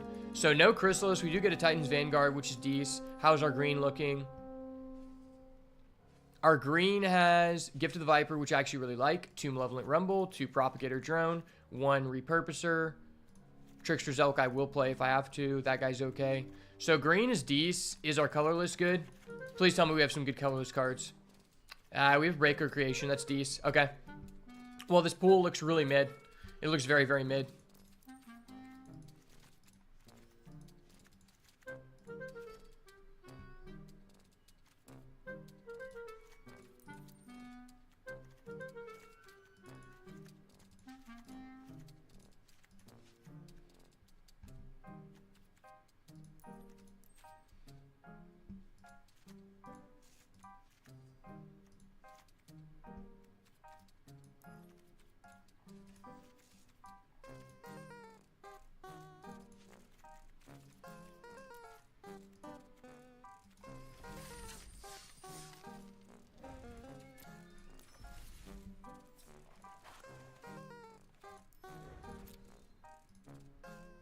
Let's go over to Sealed Deck Tech.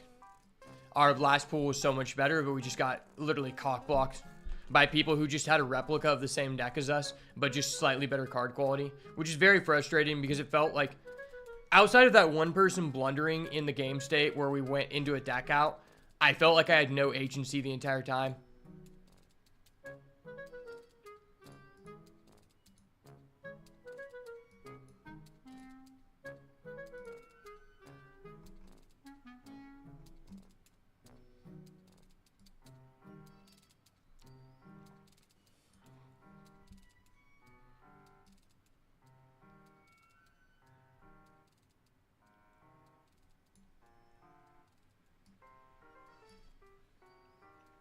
Philia is really good. Can we play white, green, red?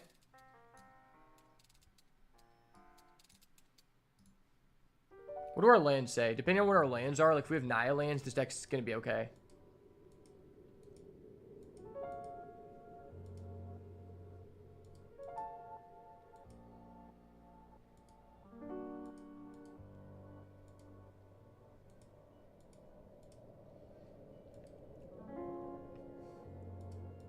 2 red green, 2 red white.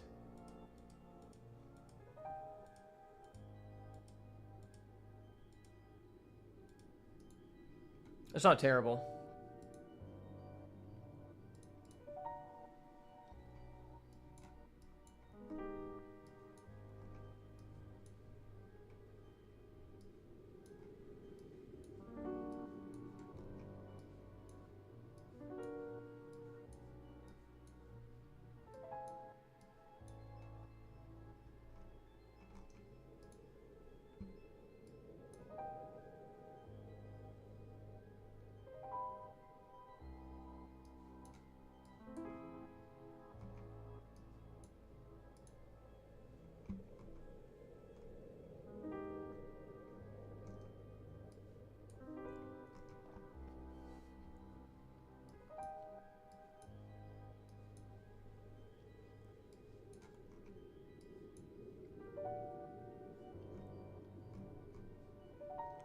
Zero MDFCs, which is really sad.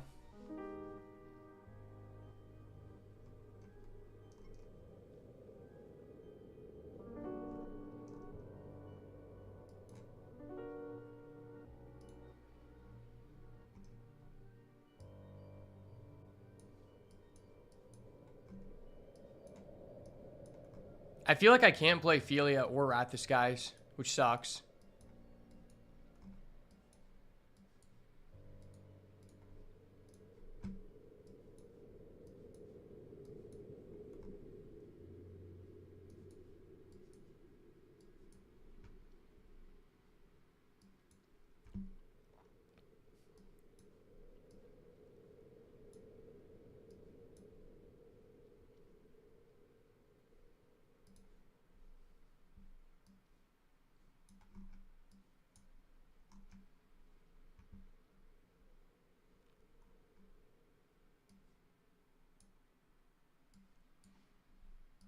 What is our modify theme here?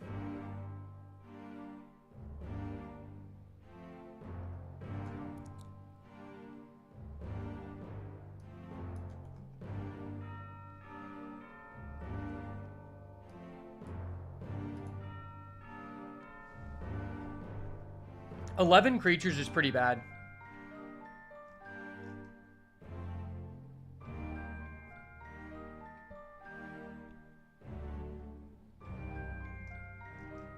This is a tough pool to navigate. It's just an overall low value pool.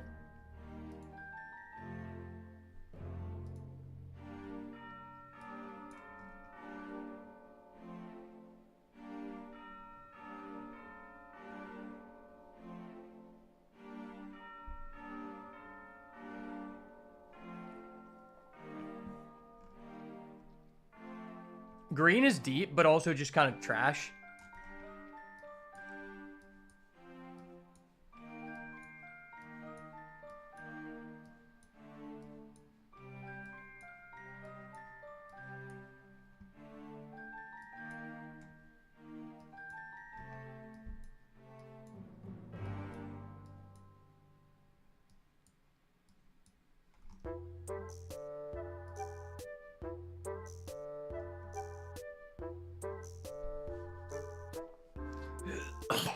Excuse me.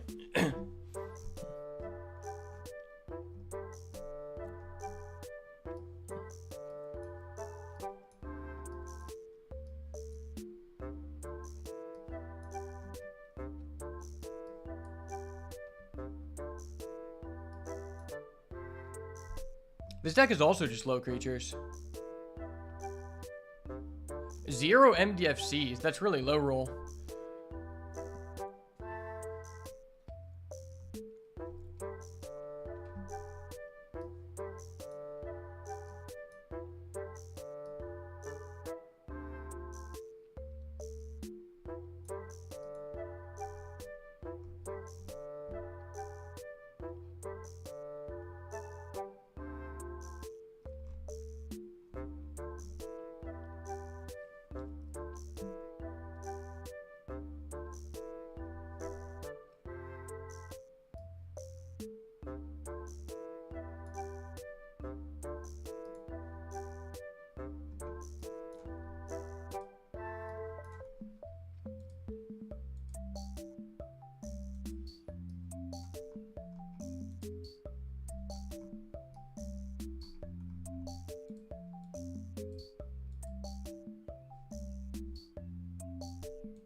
We're pretty evenly distributed.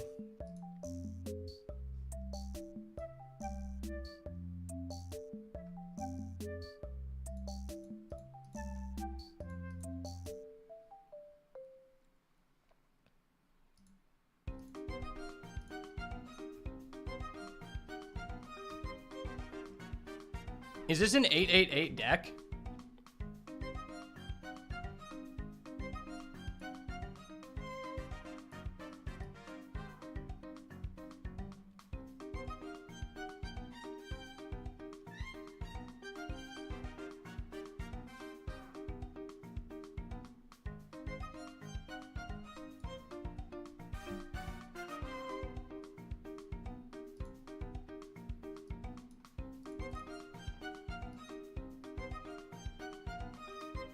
It's crazy how deep green is and how many bad cards we got in green.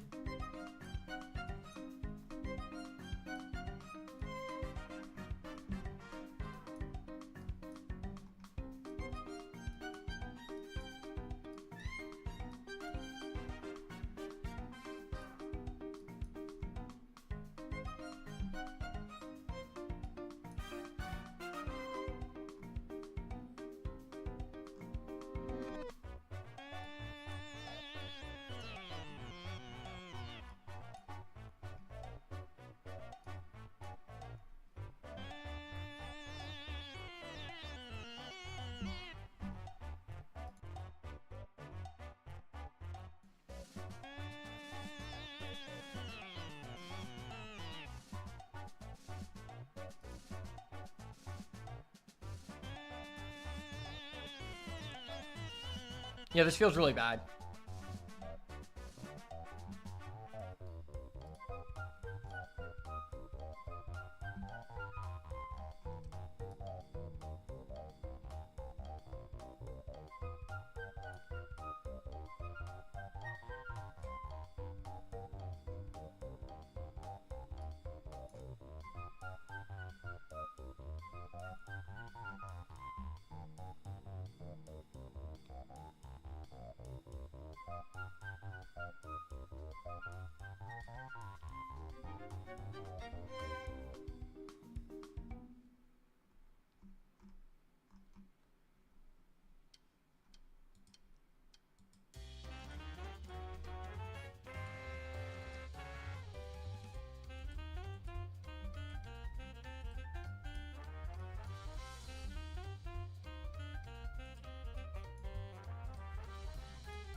I have to play one more card here.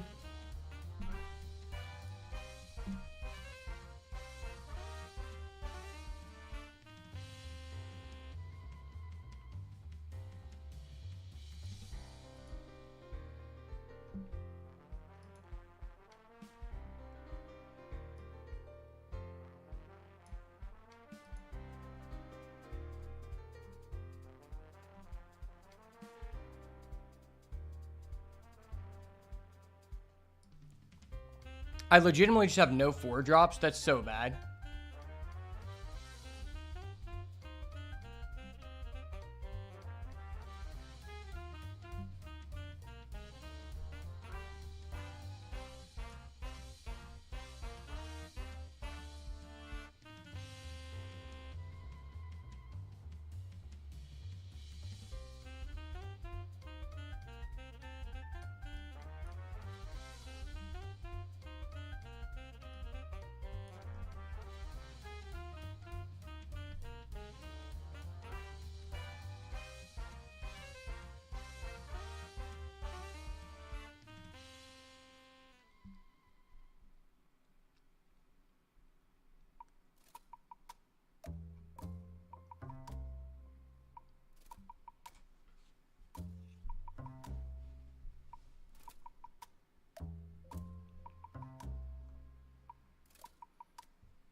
Yeah, I don't know. This deck feels pretty bad. I don't think I like this at all.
This deck doesn't really make sense, but that's okay. I feel like we won't lie number in the deck.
Why is this such a shallow pool?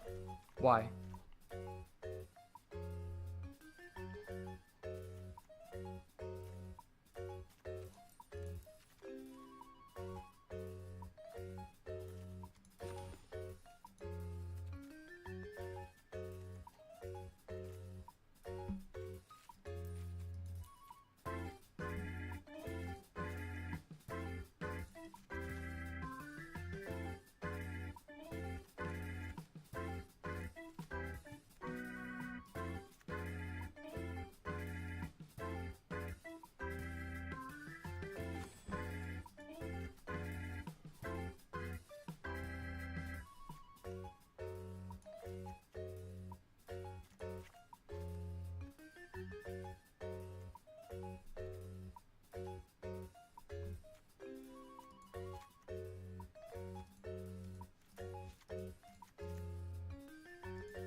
I probably just can't afford to play this.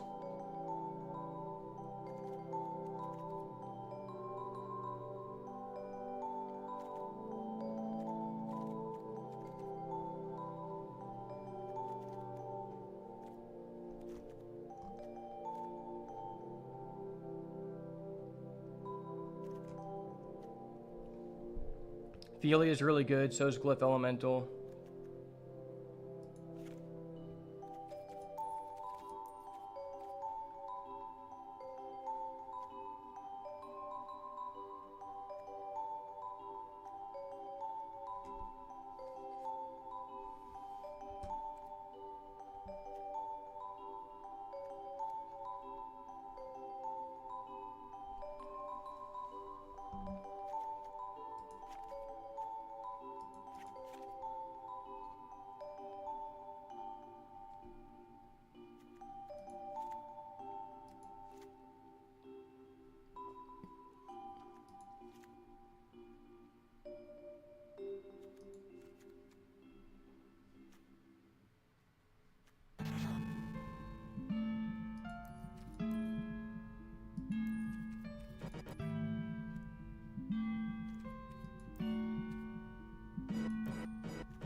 This only gives us 11 creatures. I just feel so bad.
All right, I go to the bathroom real quick.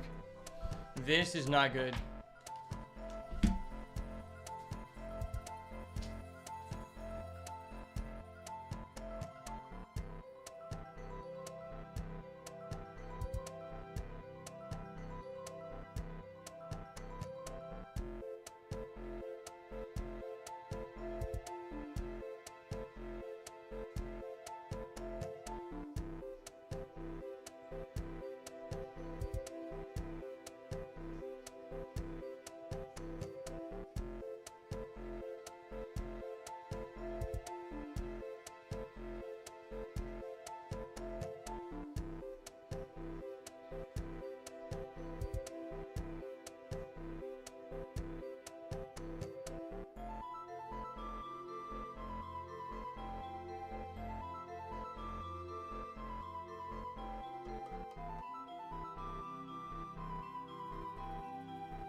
Where did my contacts go? Okay. I gotta put my contacts in so I can see this garbage, but it's looking like we're gonna be playing white.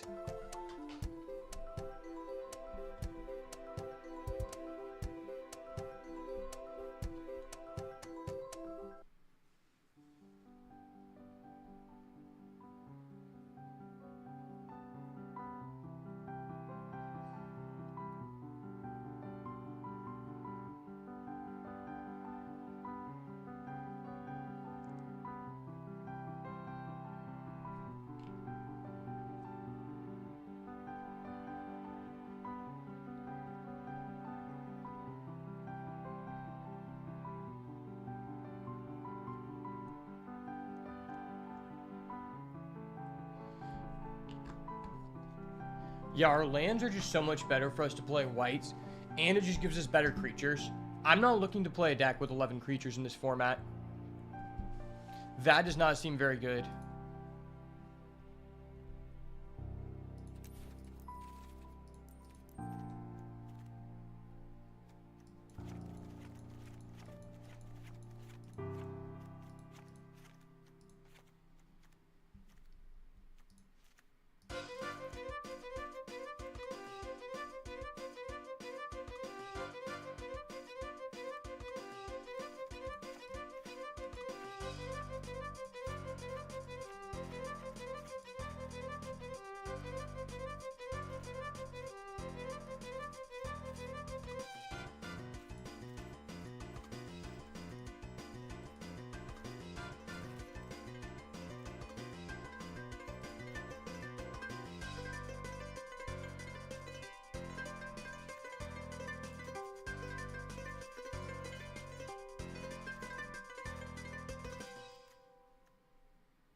Six 2-drops, a little bit on the low end. What if I want to play this guy?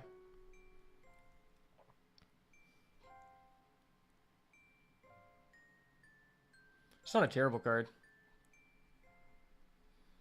It's not terrible for sure. Oh my gosh, I'm having to ban so many of these people because they keep trying to advertise in my chat. Like, this is actually frustrating.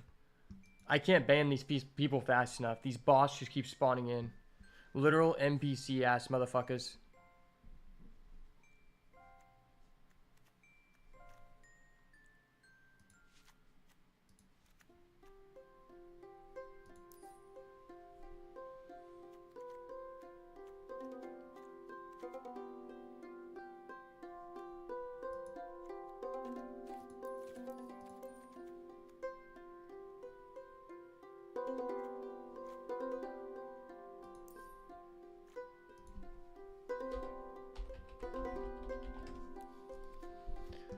Okay, what is the worst card in this deck? How many modified people do I have? Probably just this person. 13 creatures. Yeah, I don't really want to go any lower than that.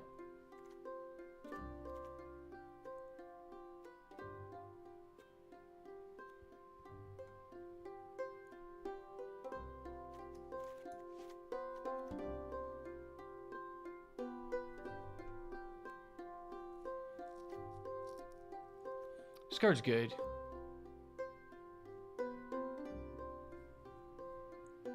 Maybe I'm just cutting this because it's too mana intensive.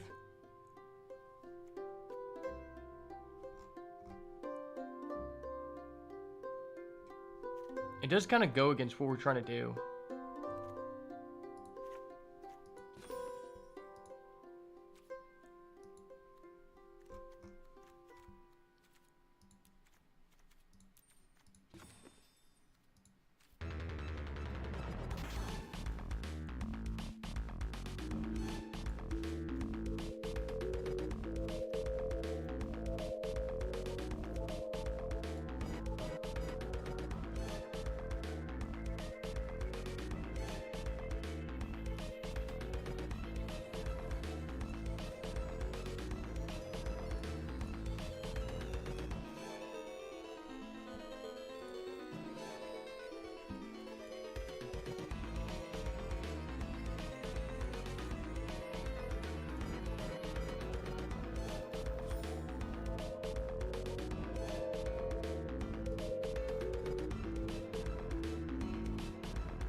This feels really bad.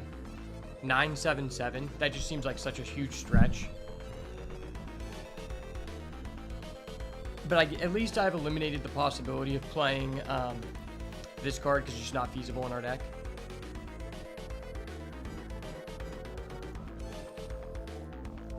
Technically 14 creatures with a Dread Mask. Yeah, I think this is fine. It's not great, but I think it's about the best we can do, really. Like, I could maybe remove, like, a Hex Gold Slith, but I don't know what I'm replacing at that point. Like, there's no good substitutes for a green card. The white substitutes aren't really feasible either. If I wanted to, I could remove something to be... Like, if we do have a decent amount of ramp, I could remove something to be able to play, like, Null Drifter. Null Drifter is so-so. I don't think it's the greatest in this deck.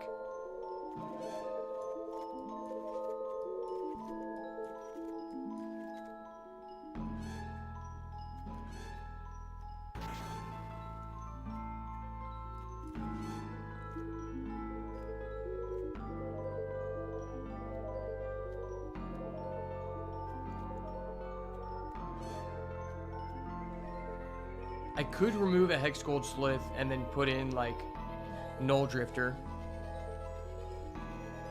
I have 1 Glimpse, 1 Repurposer, 2 Rumble. Maybe it makes the mana slightly better. I don't know how likely we are to get to 7, but I guess it is feasible. Okay, well, I guess this is the deck we're going to be going with. I don't know what the best chances are that we actually go undefeated with this deck, but I do think there are some good cards in it, like Detective's Phoenix and, you know, Discharge and stuff, and we're playing every single rare we have access to, so there's some merit to that.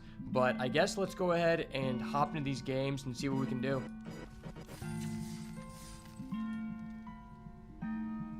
Hold up. We're not going to have our picture be this gay-ass elf card. We're not doing that today. Alright, we gotta have a good card. We have to have a based card as our picture. There we go. Based card, more wins.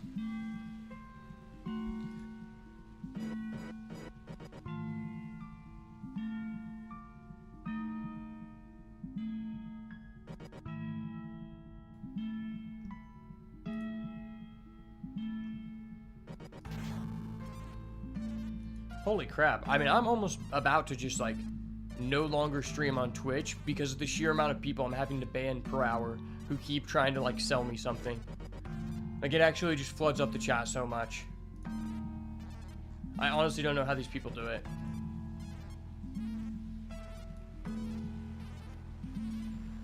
It would be nice to get the frog in there. That's true.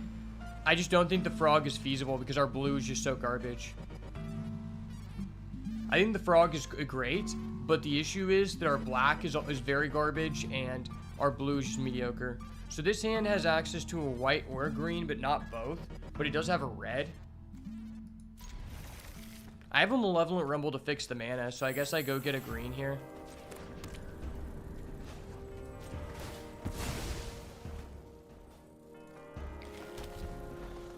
Malevolent Rumble makes the mana, like, slightly more feasible, but this Hex Gold Slith does feel very out of place. It's not the best. It can be a modified creature, though, that works with the Lion Umbra. And we draw into another white card. That's so bad. Okay, let's find a white source, I guess. That really sucks. I mean, I don't have double green. I guess I'll take that guy. I don't want to play that guy. We got rid of cards that aren't land, so hopefully that increases our chances of getting a land. Next turn, I can go Repurposer for really, like, no additional value. He is a Solar Transformer. Wish I was that guy.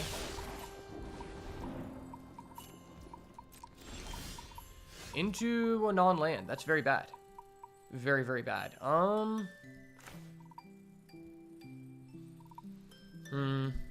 What progresses our game state the most?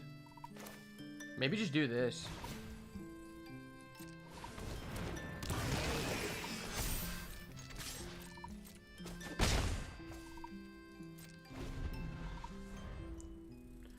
I just feel like sacking a spawn token for like no value other than getting another spawn token is so terrible. He's playing a Trickster's Elk, so maybe he has like a weird pool too. Maybe. Or maybe he just has a Writhing Chrysalis and he blows her back out again. Hey, it's a land. Not a land I would like, but it is a land. Cannot complain on that board front. What's really nice about Propagator Drone is that you get the token before you cast the creature, which guarantees the buff. Like, although this isn't great, it is a board presence, right? Like, I'm stalling the game. I don't think our deck is the best in a stalled board state, but it's okay. Please attack. I need the spawn token so bad. Okay, don't attack. Fine. No land. We get another discharge.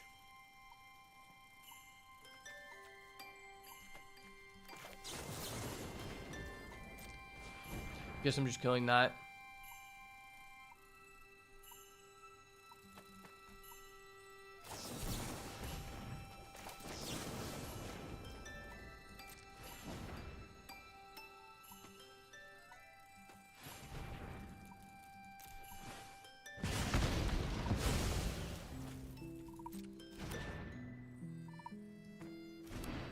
You think I feel bad about that, bruv? Hell nah.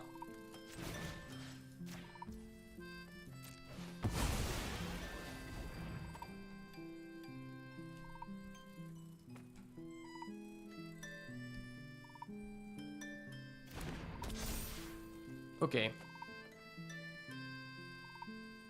Well, this is 10 damage.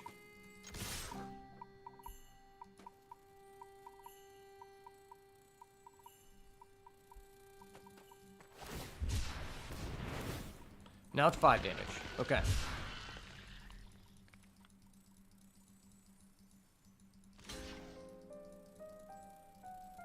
Five damage, way less good than 10 damage. Okay.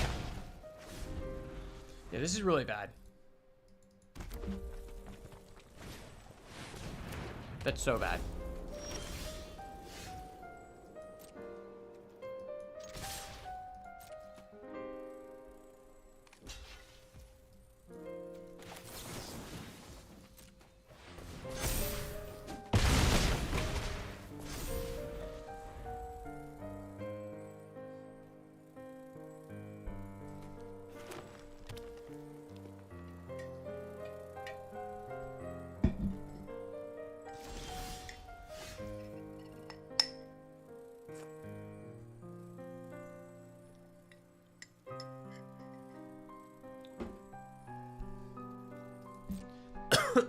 Well, that wasn't good.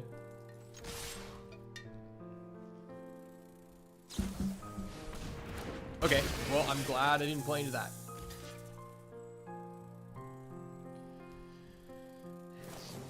Okay.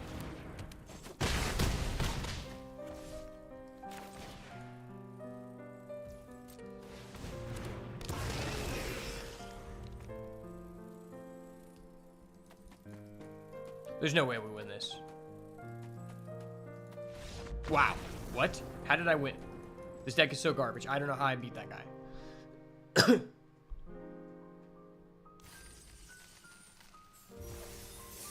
Kind of want to relook at the pool.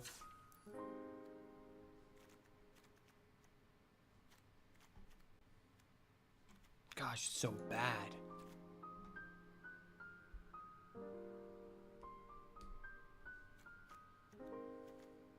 I have good cards. The mana is just so terrible.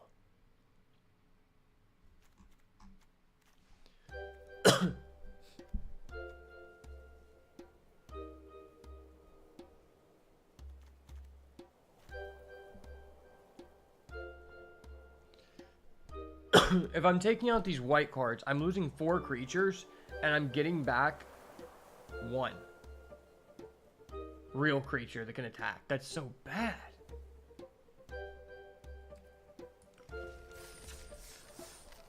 Well, that's really, really bad.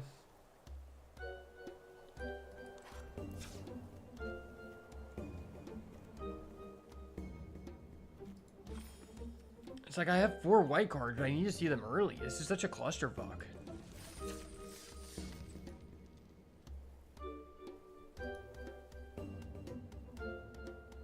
I don't know about the white in there. I mean, I don't know about it either. But you got to realize if I put in the blue and take out the white, we literally have 10 creatures. And then and one of those creatures is just a mana dork. So we don't even have like a way to end the game. That's the thing. It's like the other version would be more consistent, but we have no way to end the game. And then cards in that version, such as like the Lion Umbra, become completely dead. So then we have even less playables. Like if there's a way to make the any other thing work, I'd be like, okay. But ultimately, I think we just have to sacrifice consistency and do this because the deck is just so bad.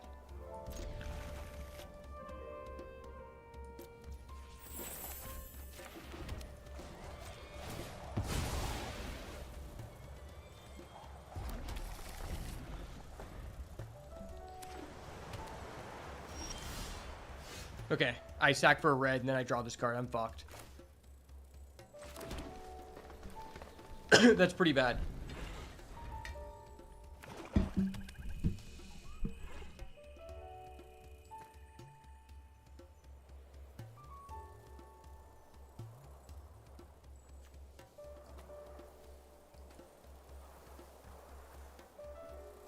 If you have a better suggestion, I'm very open to it. I'm not going to get mad if someone finds something better. If anything, I would be way more appreciated. It's just, I would rather have an inconsistent game plan with an actual real way to win the game than have a consistent game plan of not being able to end the game. I think one of those things is way better than the other.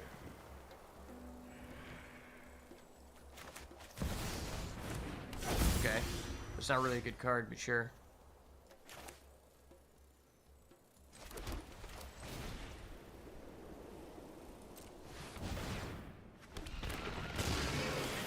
I could have just started playing Detectives Phoenix, but I'd rather just try to feed things into the graveyard.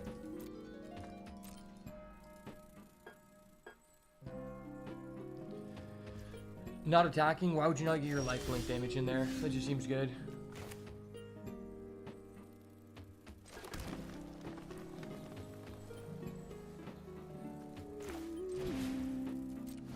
Great Death with sword in hand. The fuck? Okay. I don't even know what the hell that means, but okay.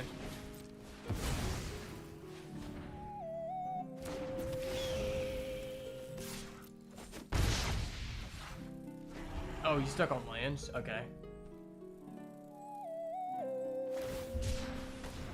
He's plane cycling? Wow, I actually have a shot at winning because the opponent bricked. He's also playing a Sorin, which I think is just a misleading bomb. I think a lot of people seem to think that's a good card. It's not a good card.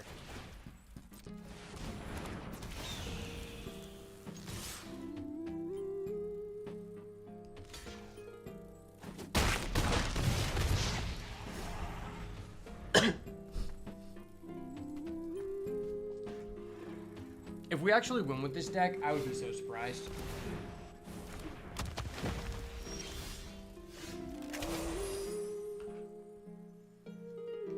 Glyph Elemental extremely late is not good. And now he has a reach guy.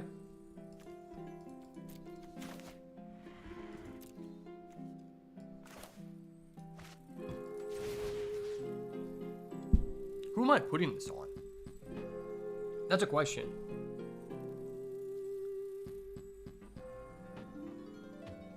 It's probably just one of these Phoenixes. Or is it this? I don't know.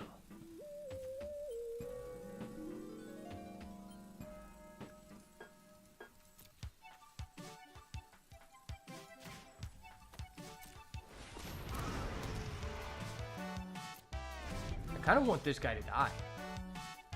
And that guy to die.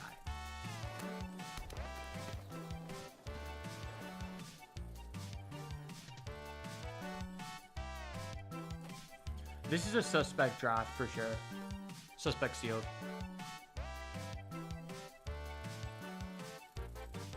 Oh yeah, I gotta update the counter. He has Nary Auxiliary. Wow, our deck is so garbage. We're about to lose to a person who is locked at 2 lands. That shows you how high quality our deck is.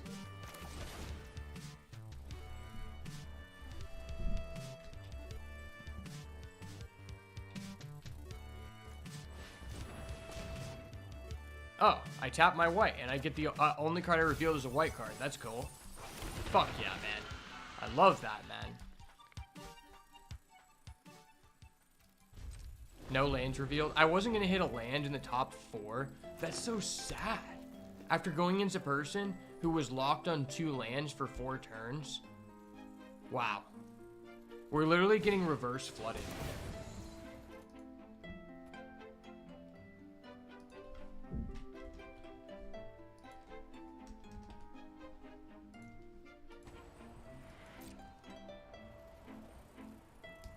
This guy's probably going to get enough mana to a point where he can extort us enough times to actually flip his guy. And I'm actually just going to eat my words on Sorin being garbage. I mean, don't get me wrong. I think it's garbage. But when you go against a person who's just reverse flooded, it's probably okay.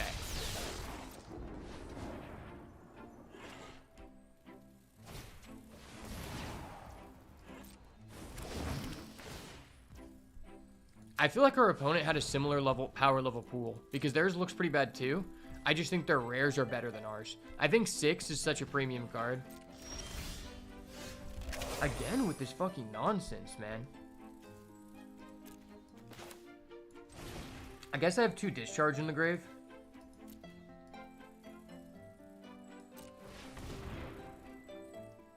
I get a land finally.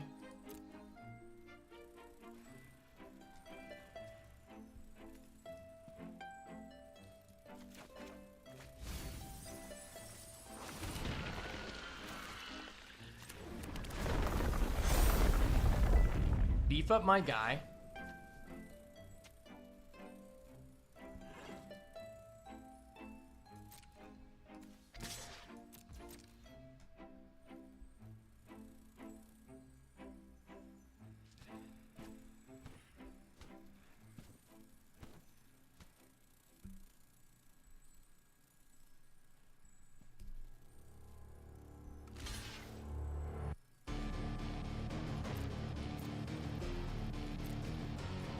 Okay.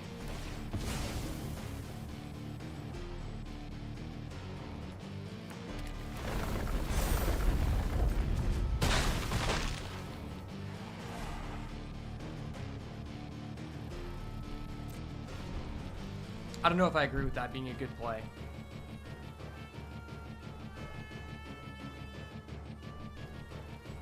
If he has one more land, if he has 2 lands specifically, he can just blow us out by playing the Angel and then just killing our Detective's Phoenix and our Glyph, or a double Detective's Phoenix. So we're in a really bad position. You know you're in a bad position when you would rather have your opponent draw a non-land card than a land card.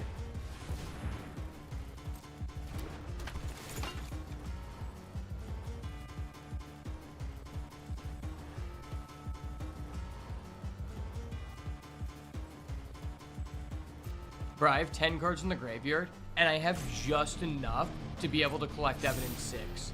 If that's not hilarious, I don't know what to tell you. That's just so funny.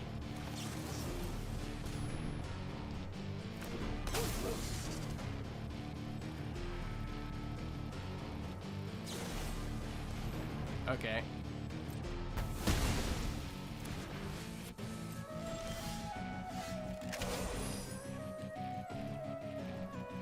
I mean, I guess I'm just doing this. That is a real thing we can do. Hey, we finally get a land. That's cool.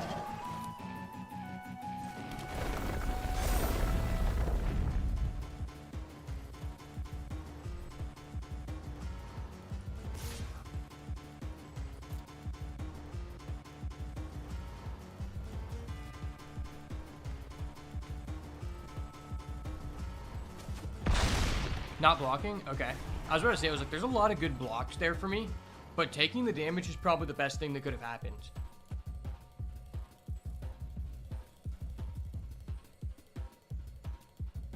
The fact he didn't hit a land last turn was huge.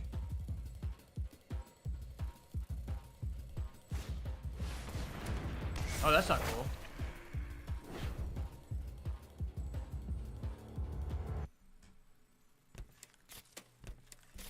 You never kill my Null Drifter. You never kill my Null Drifter. Don't do it. Don't do it. You dirty bastard. You dirty bastard. This is my only good card. You piece of shit.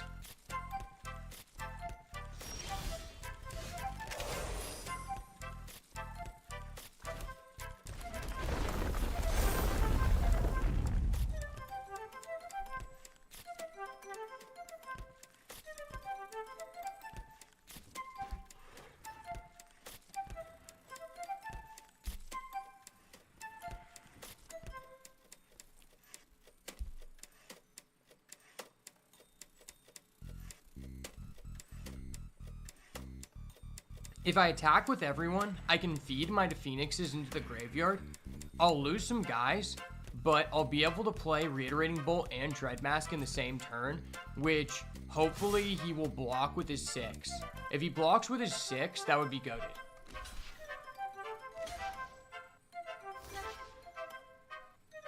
Good shit, good shit.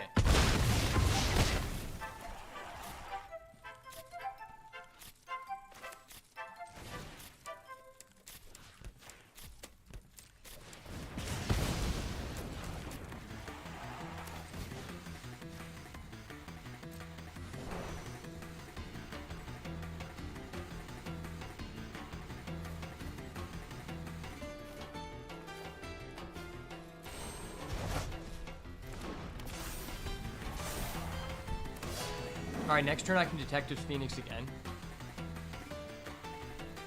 This way I'm at least diversified.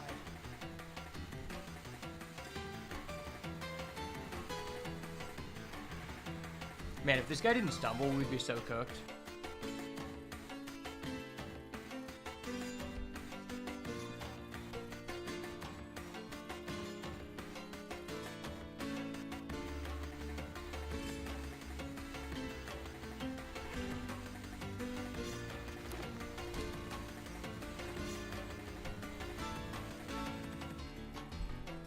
It's crazy that we had 2 Chrysalis, and when we play that deck, we just went against other people who had 2 Chrysalis plus other stuff. And then when we switch over to a non-Chrysalis deck, we go against people who have Guide of Souls, plus, I forgot what that guy there had. Oh no, we went against 2 people in a row who had Guide of Souls and Chrysalis. Which is a weird combo. Don't get me wrong, there's power in it.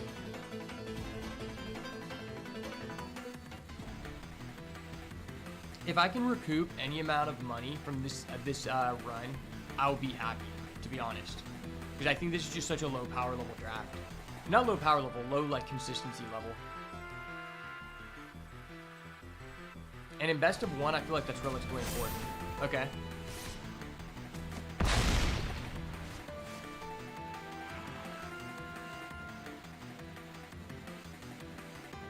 Please tap out. He's baiting me. He has a response. I can tell.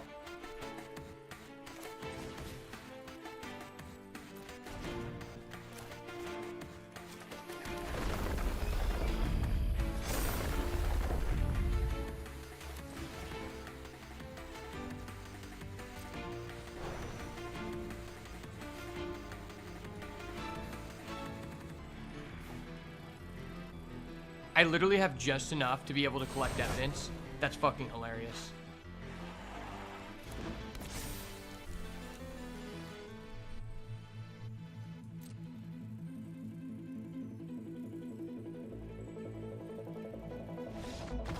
We got him.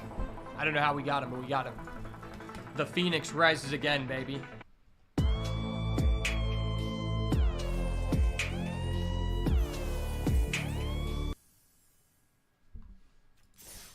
So how are we 2-0 with this pile of garbage again? All right, I'm going to relook at the pool. Since you think that the white is skeptical, I will relook at the pool.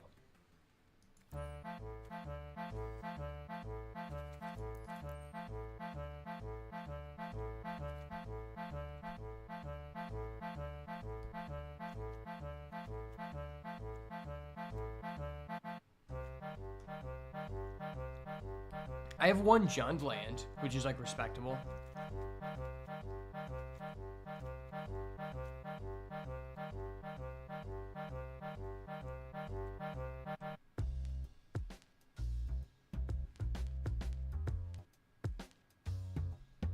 Don't change it? Okay, well, what made you change your mind? Because this is the thing. I would much rather play blue. But if we play blue, I'm then going to lose. I am at 13 creatures.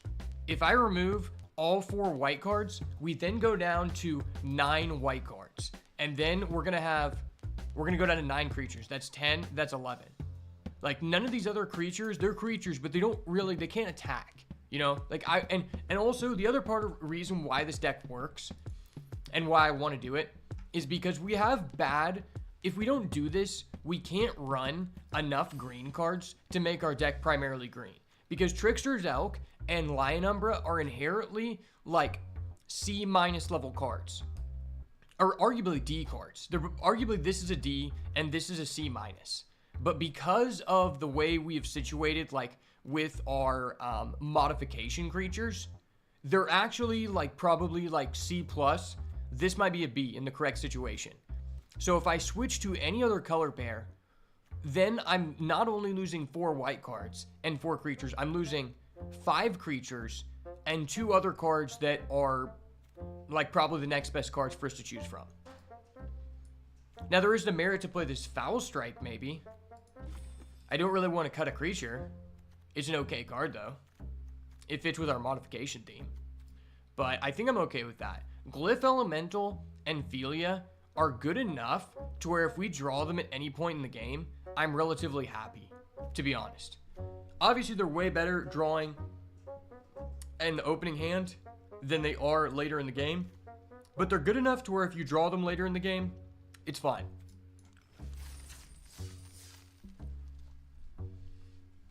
Alright, I'll be right back. I gotta put some stuff up.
Alright, I think I've identified what the worst thing about this pool is.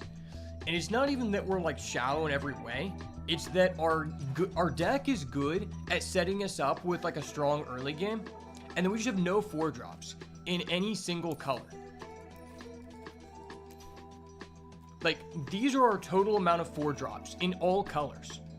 That's so fucking ass. Like, what?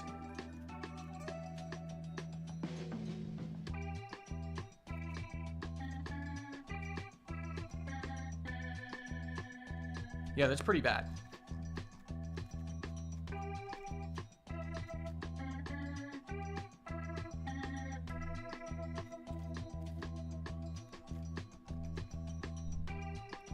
What if I put in 2 Skyclaw, took out these white cards?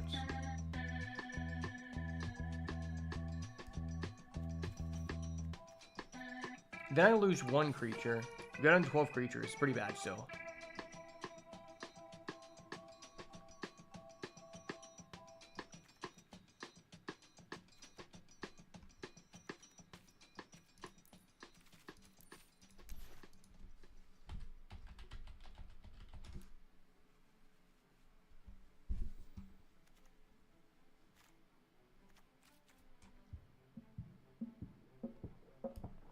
Yeah, we just don't have that many good creatures.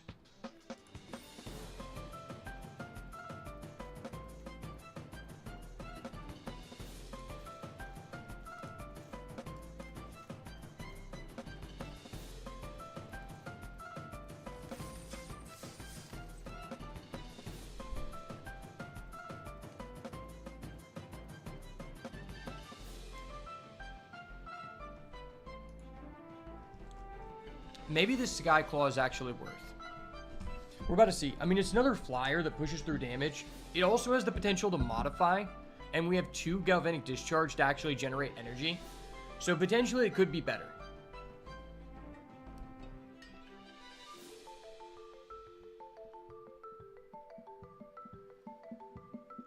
Okay, this is probably the best that our deck can be.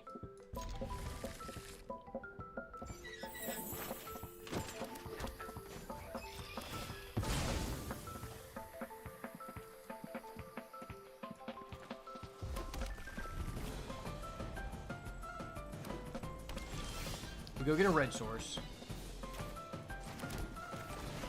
Oh no, I'm not playing that. I'm stupid. We're gonna do this. Okay, I like this. I like this a lot.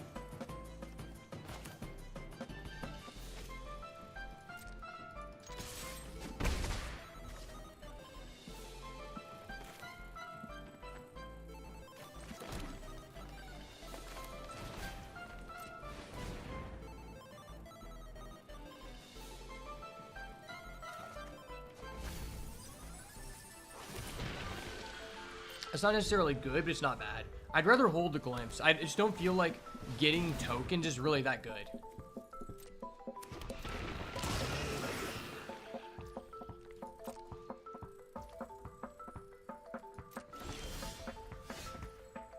This guy's probably like, oh shit, this guy could have a Chrysalis. It's like, nah, we don't have Chrysalis, bro. Yeah, we're not that good. We do have a Thriving Sky Claw. Go get him. I will say, I guess it was better that we put this in the deck, because this would have been a Hex Gold Slith, which would have been completely useless in this situation. And don't get me wrong, I think it's fucked that we have to play white.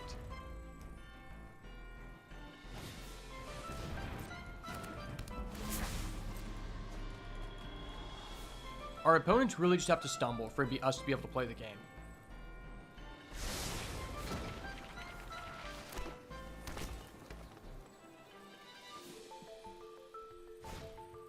That's not good.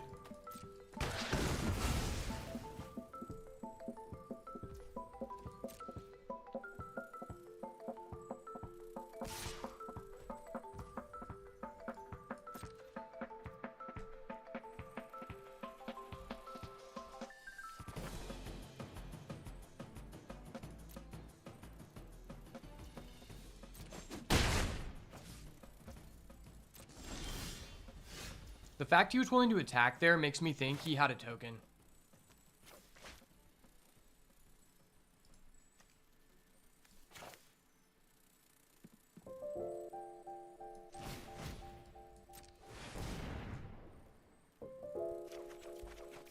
That's so fucked.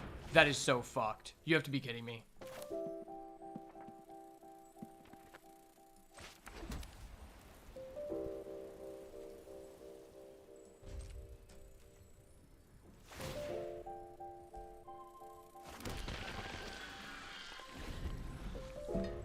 Alright, we just lost 2 of our best cards. If our opponent has, like, any type of big bomb, we're probably just losing this game. Okay. I guess he's doing slow things, I'm doing slow things.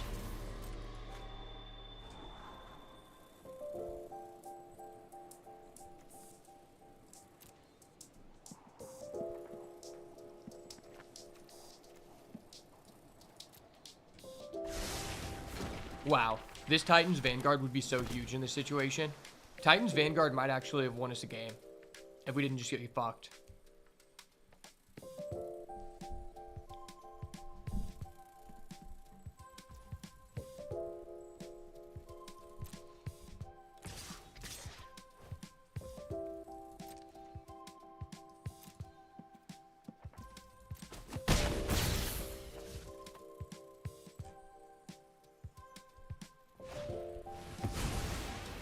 Yeah, he can probably just burn us for game with that. The card's just bonkers.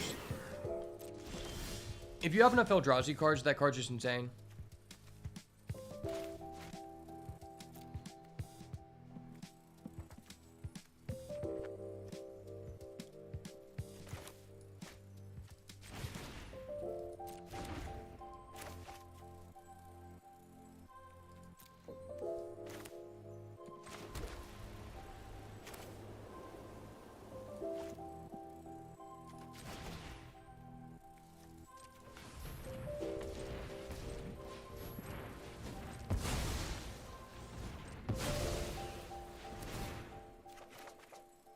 Wow, that's so fucked.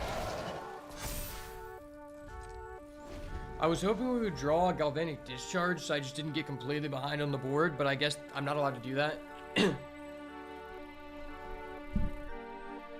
I probably should have established one of my landscapes. That way my glyph elemental is getting +3/+3.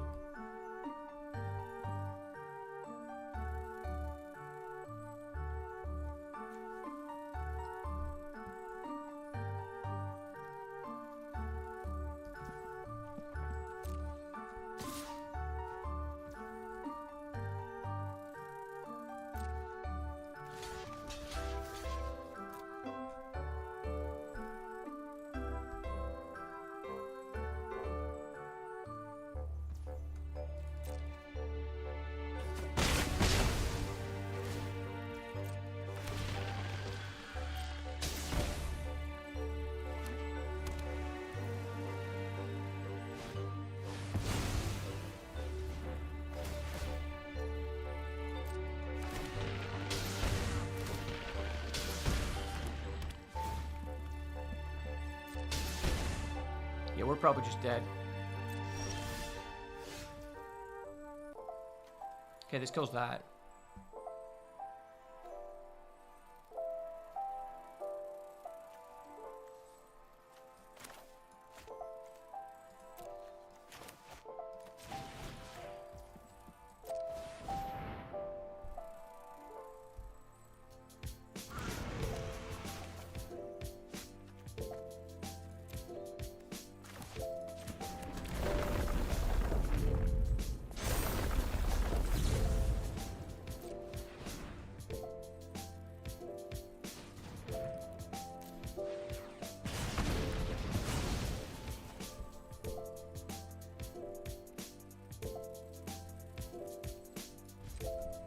Wow, I was 1 energy away from being able to kill his Dragyard Lurker.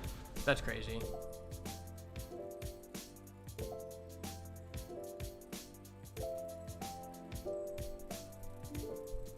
One energy is such a huge difference there.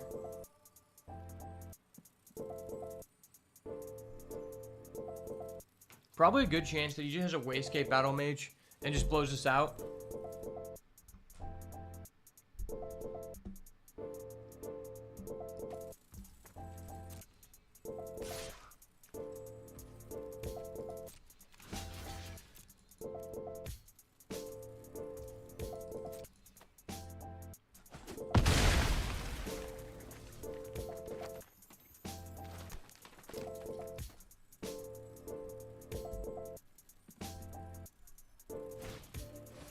Wow, that's so cool, bro.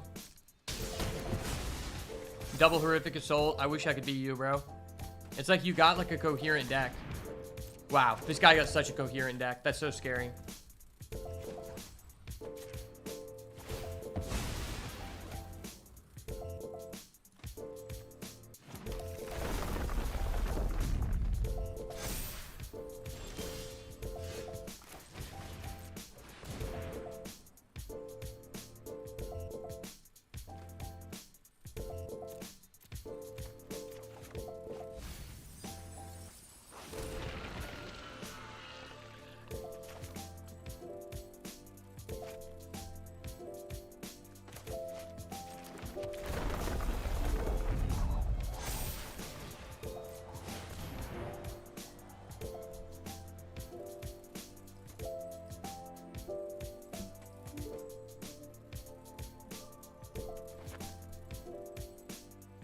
Do you have a Hope Ender Quaddle or what?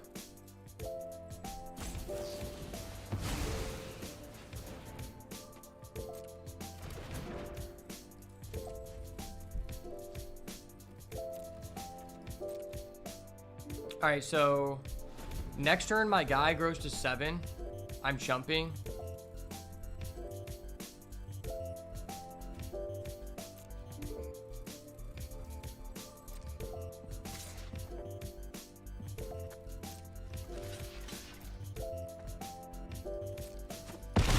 If those are blanks, we still have a shot. Oh no, he just has 2 Drowner Lurker. That's really impressive.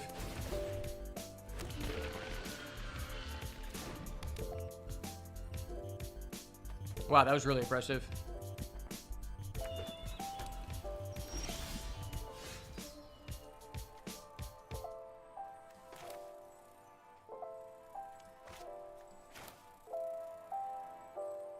Why would I auto tap for what the fuck?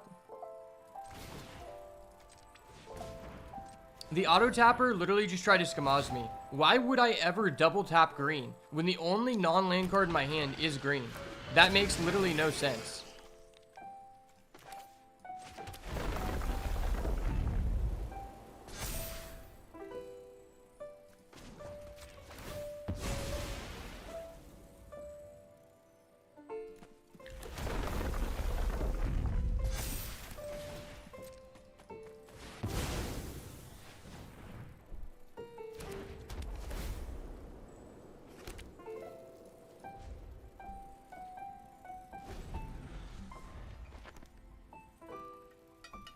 The auto tapper really trying to cuckold us here.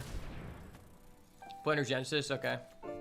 If you're playing Planar Genesis, your deck is either cracked, like you have multiple Chrysalises, or you're just low on playables. But in this case, it's like, not only is this guy green-blue, he has such a high surplus of all Eldrazi cards that's really just giving him an advantage in this matchup. More importantly than being able to, like, whoa, he just has 3 Horrific Assault. That's just fucked up, dude. Yeah, so then I have to double trade. I take 4, and then I'm basically just cooked. Yeah, I mean, it's just game over. There's nothing I can do there.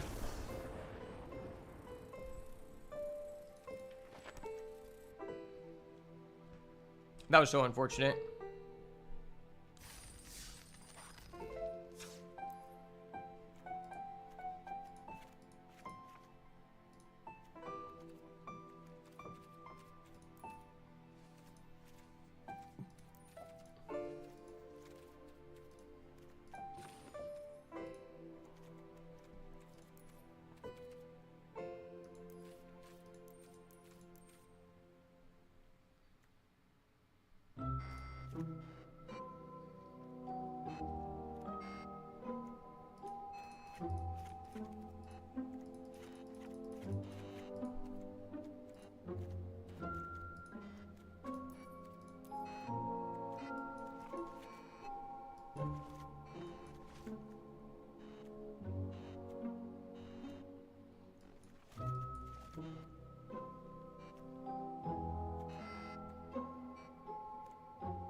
I really want to play this, but I don't think I can afford to.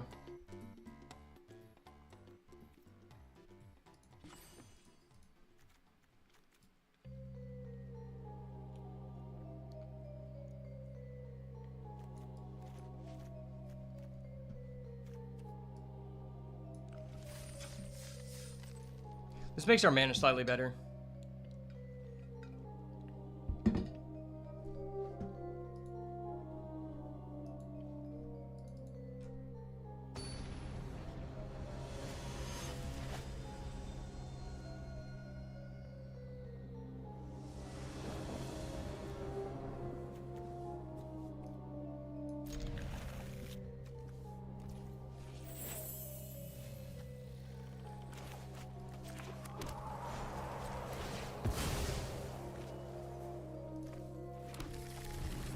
Okay, so I can Null Drifter on 3. This deck would be way better if we had the 3-mana green card that buys something back. What is that guy called? He's the Adapt guy. I forgot about him.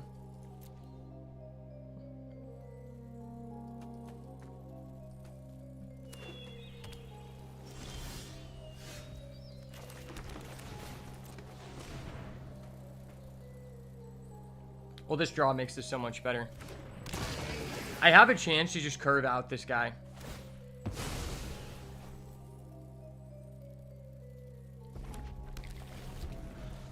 The fact we're on the play means I have a slight chance to run this guy over. Nah, no, I don't anymore.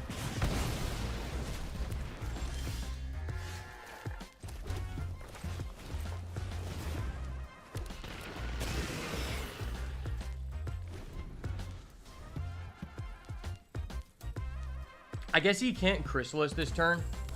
Oh, he has an Ugin's Labyrinth. Wow, that's so sad. I don't know why, but every single person we're going in, she's just playing Eldrazi. It's like really frustrating.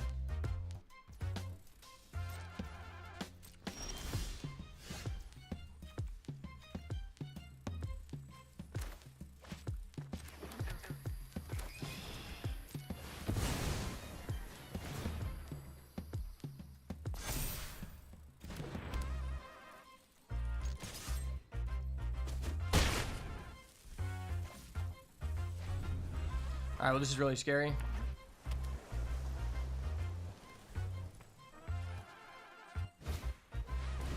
Okay.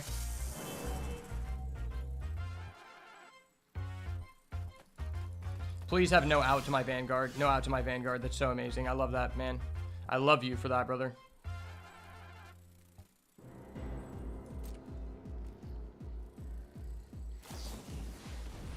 You motherfucker, you.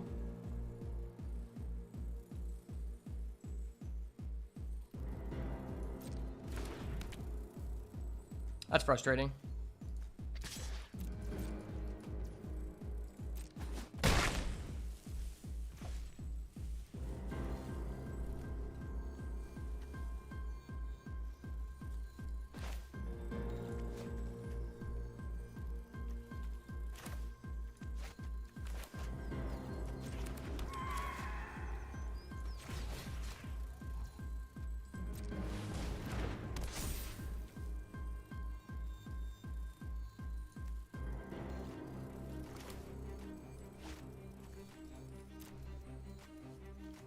If he kills this next turn, I can Null Drifter. I'm going to hope that he just kills that. I think getting the body here is too important for ending the game.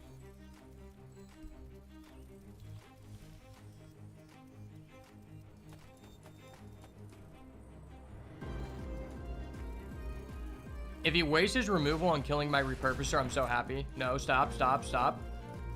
Okay. That's fine. That's fair. That's so fair.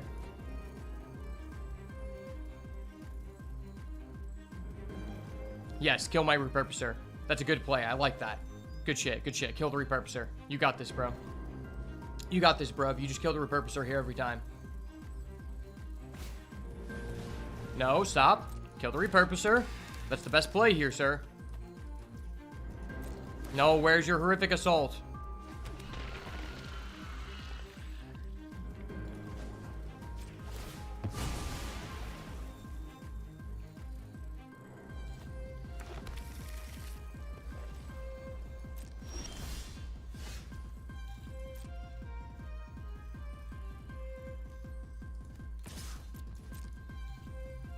Please, please trade. Oh my gosh, thank you. You just turned my hand from having no playable actions to a reasonable action here.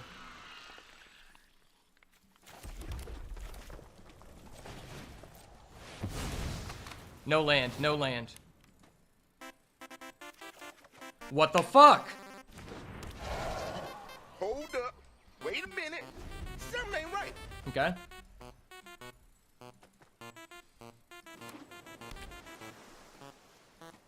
I have a real card, but he can add back his Warp Tusker for, like, no negative. Into a Meddler, tapping down my Null Drifter. That's terrible. That's so bad.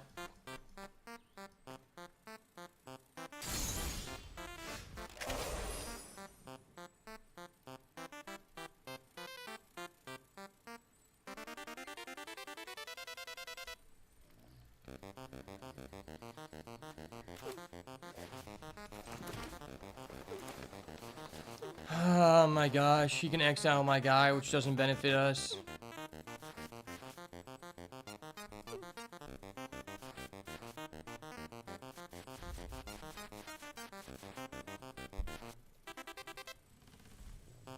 I guess I'm just using this Vanguard to chump here.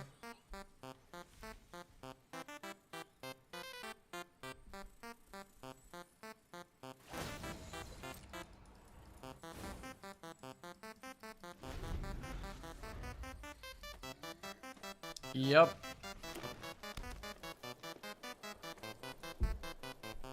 He's floating 12 mana here. Now 13 mana because that gives him a token.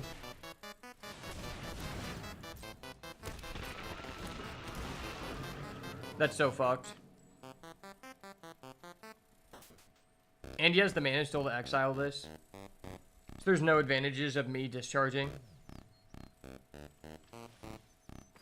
Please do that. Yeah, spend your mana to do that. That'd be great. I would love that. Please spend your mana to do that. That'd be awesome.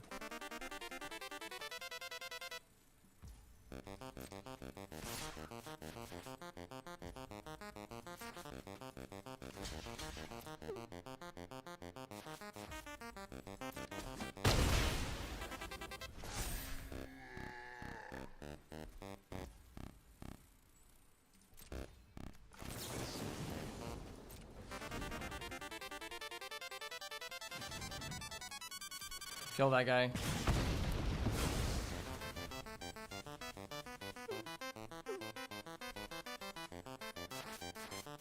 You're doing nothing in the instat, bro. Come on. Fuck me, dude. What is happening?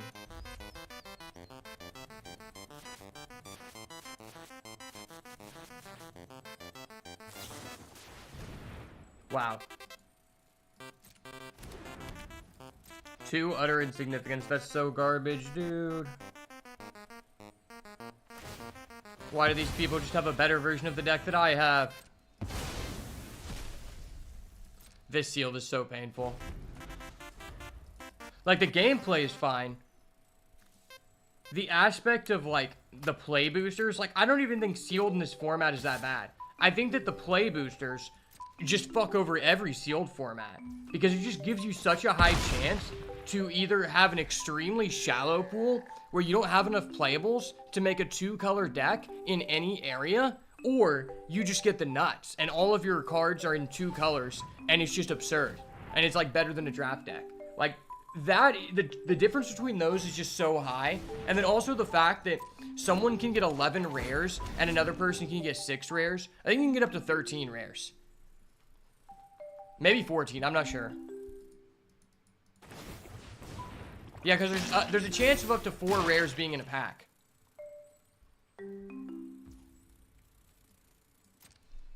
So I guess theoretically a person could have 20 rares. That is very, very unlikely. But on average, there's a lot of seals where you get like 12 to 13. And another person just has 6. That's pretty bad. Yeah, I'm just cooked. He just has more playables than us. It's unfortunate. Yep, just into another land. Rip. This deck is not it, Chief. This deck is not it.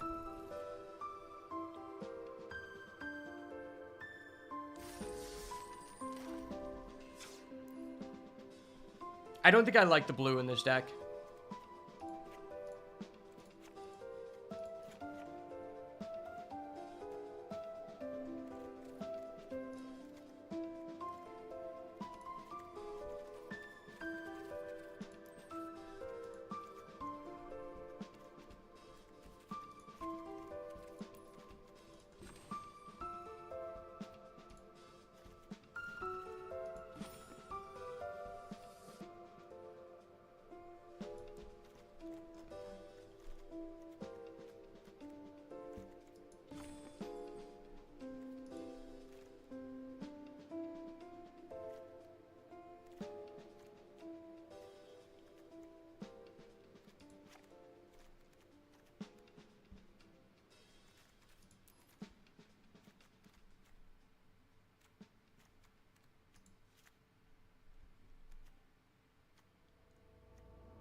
I think this was the ideal build all along.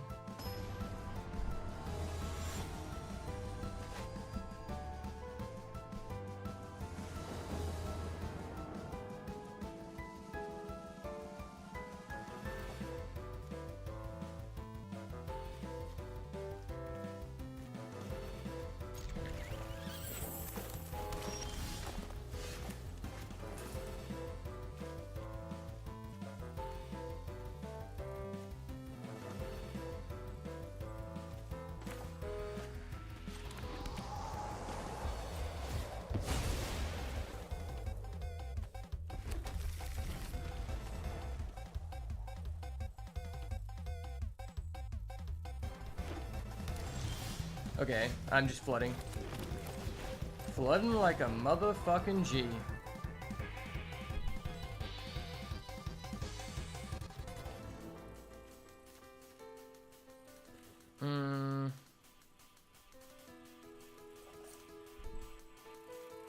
Dread Mask, Philia.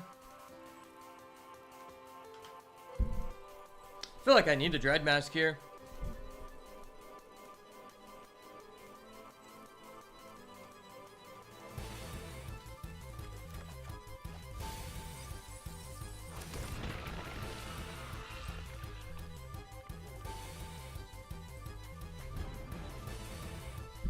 I feel like Philia does nothing in this situation.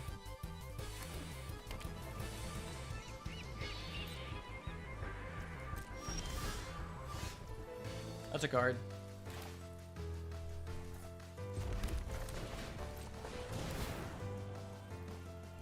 I guess theoretically I could have sacked my token for the 3/3. Then next turn I would have a Philia. I think the Dread Mask is still just mandatory.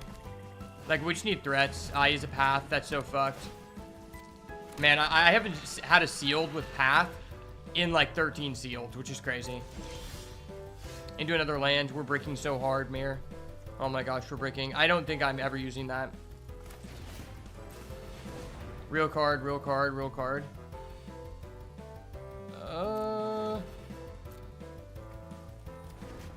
I no longer have Lion Umbras, which really sucks.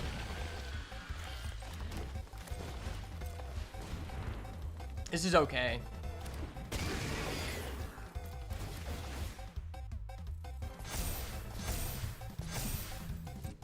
I may be able to go B down with tokens here.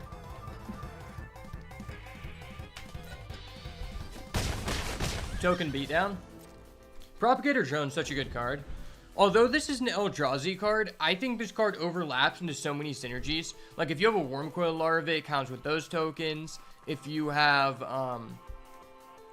there's other ways to make tokens. 100%.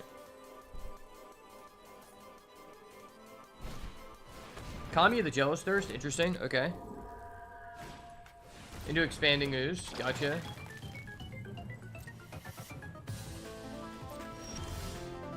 Second Propagator Drone, that's kind of huge.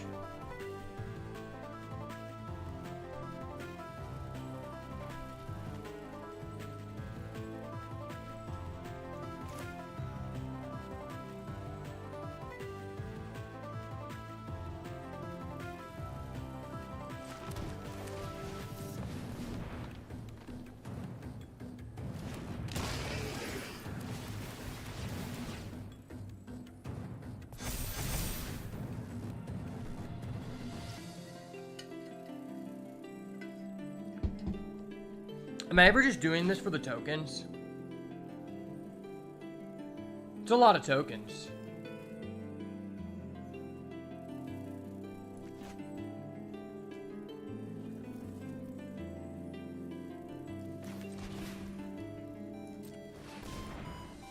Fuck it. Make more tokens. Of course, my next card is Vanguard. That is so fucking punishing. Wow. Top decking the Vanguard there would have just won us the game. That is so punishing. I thought about it and I just told myself, dude, if we don't do this, he's just going to establish too big of a field and we just lose. And then my next card was a Vanguard. That's so sad. That was the biggest FU moment we've had today. Actually, I don't know. Switching over to also there was a chance on either of our rumbles or our other deal that we could have just milled a Detective's Phoenix since we have 2 copies. That is a pretty big FU.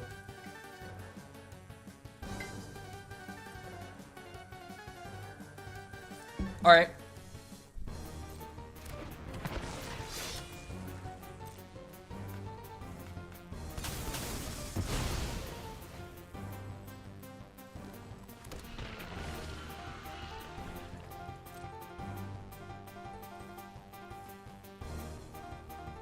Do I get token? Or do I get the evolve off this? I think I do.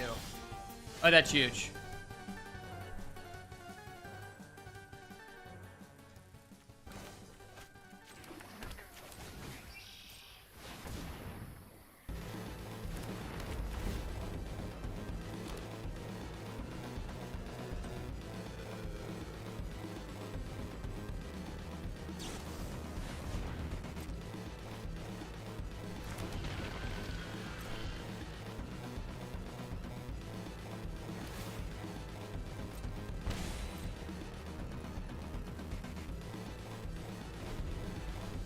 Hopefully this Dread Mask, like, requires, like, some amount of resources for him to answer.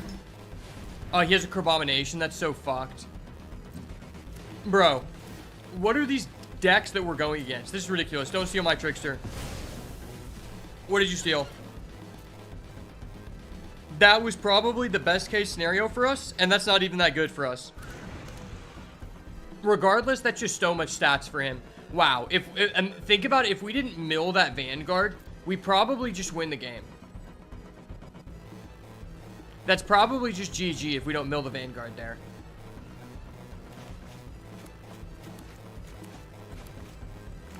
He is still floating 6 mana, that's why this card's unfair. So if you think about it like this, the downfall of the Eldrazi deck is that you can only play 1 card per turn. Now, that stipulation goes out the window when you have a Path of Annihilation. Because this card just says, it's basically Omniscience. Like, it's just Omniscience, man. Like, your cards cost 0 mana because of the way that it works. And he has a Wumpus Aberration. That's pretty frustrating. Wow, this guy's deck's so premium. We're going against people with just so much better, like, rares and stuff than us. And we draw another land. That's so fucked. Man, I have to do this. Well, actually, this is like a better sequencing.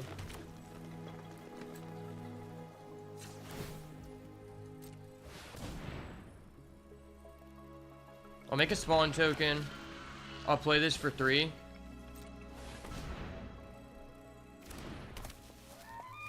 That's cool. I'm storming. I'm Eldrazi storming, guys. Okay, I'm not gonna lie. Our deck is ass, but that was a really cool thing. We did a really cool thing there. So how much is this? That is 8. That is plus 9. That's 17.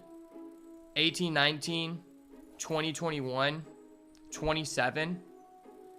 And he can block 21. 18.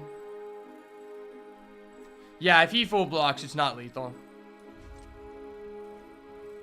Now, if I top deck a big creature next turn, it could just be lethal.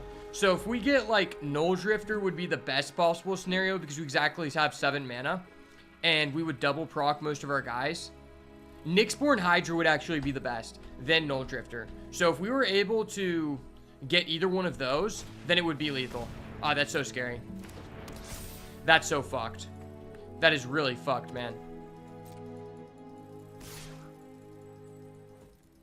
I have to top deck Nyxborn Hydra here.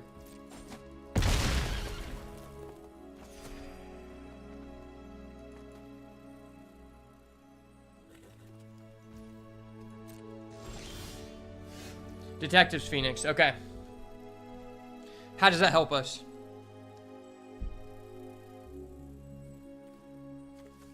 I mean, I guess I'm just collecting evidence, right?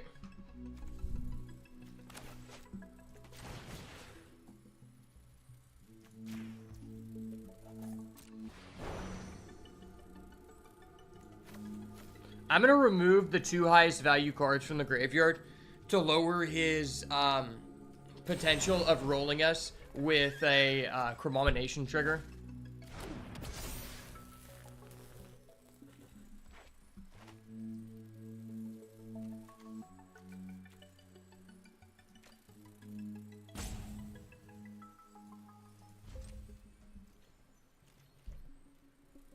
This is also the lowest downside. But I think that puts him out of range of lethal regardless of what happens. That's so fucked. That is so fucked, dude.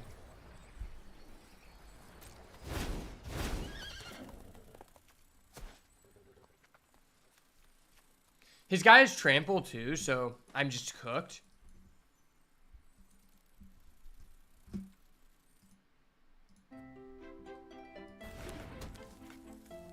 Wow.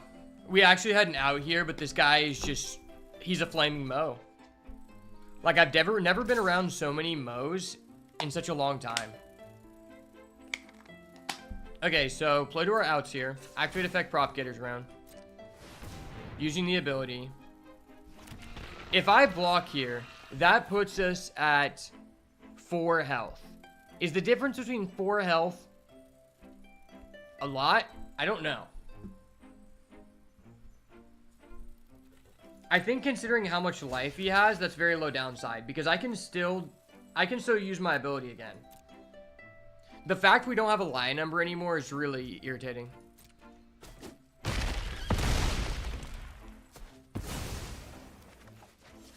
I guess I could draw an out to this, maybe. Oh no, he can. Yeah, okay, yeah, I had to block there. If I didn't, he would have commied. But he can just commie next turn. So now I have to draw something that outs both of those cards, which I don't think is physically possible. But I will play it out because I just want to see if we can top deck something that like double triggers all the propagators because that'd be funny. All right, let's get a land out of our deck. Go get a red. All right, give us the Hydra just for a cool animation. All right, we get a discharge. That's fucked. Okay. This doesn't give you a reach, right? No, it doesn't. Well... What if I do this?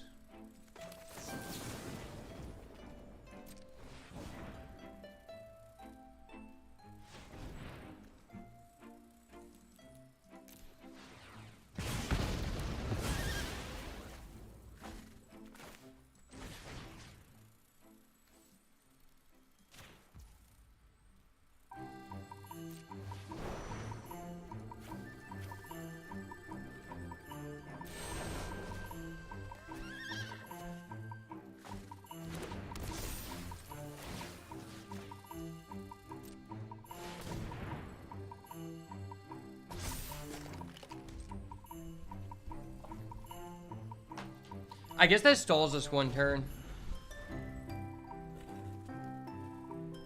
Wow, Trickster's Elk is putting in work. Honestly, I really like this card. Not because I think it's good, but because... Oh, that's fucked.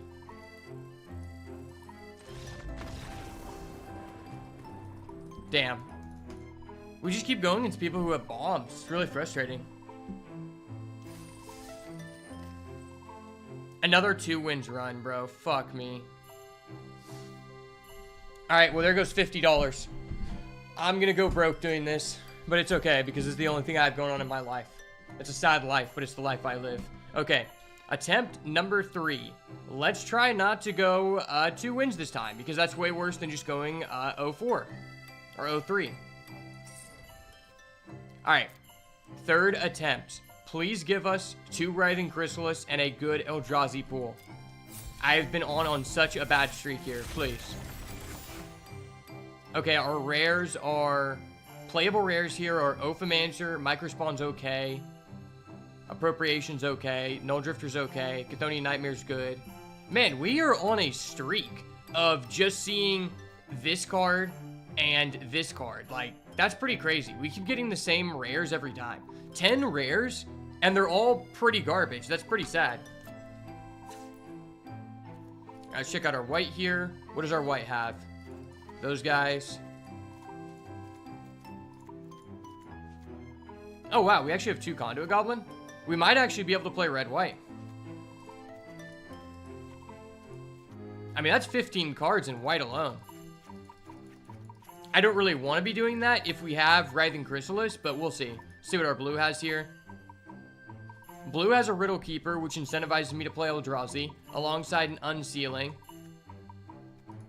That card, that card, that card. Okay, blue has good cards if we end up being 3-color. It's just very light. See what black has?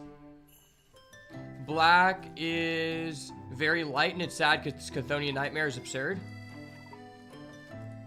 Man, I wish I could play Chthonian Nightmare here, but this is not what you're looking for. Okay, black is very poor. I'm probably not playing black. Please tell me red is insane. Okay, red has this, this, this. Red is so garbage. Holy shit. And we don't even have Writhing Chrysalis. Wow. Our white is good, but the fact that our red is so shallow almost mitigates our potential to be red-white. And the fact we don't have Chrysalis really mitigates our potential to be Eldrazi. Please tell me we have something good here. Okay, we have 2 Althazar, which is like, okay.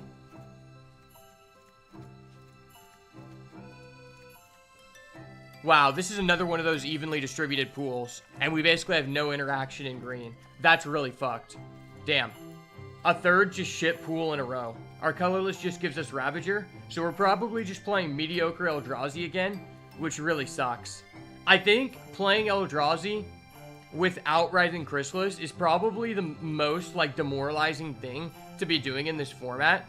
Specifically because you know that if you go against another person who just has a better Eldrazi deck than you, then you basically just have almost no way to win unless the guy's punting. And the entry fee and stakes to this tournament are high enough to where most of the people are not ass.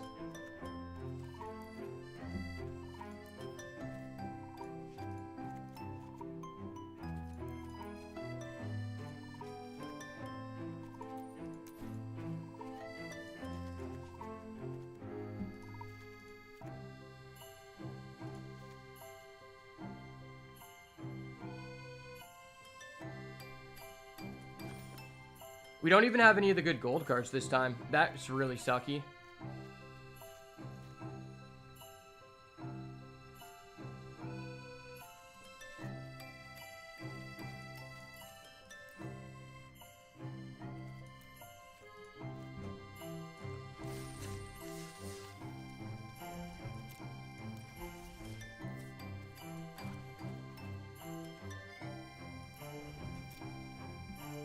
I think the power level of this deck is about the same as our last deck, which was really bad.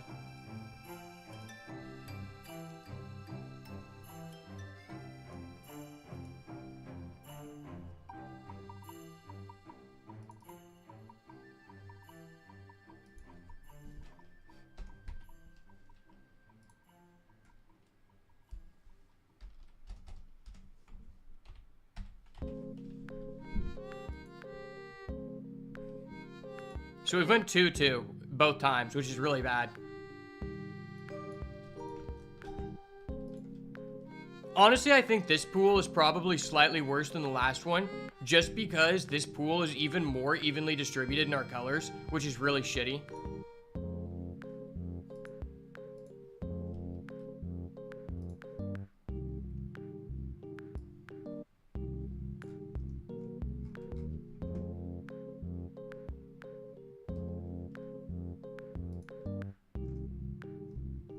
Yeah, this is an extremely evenly distributed pool. This is really bad.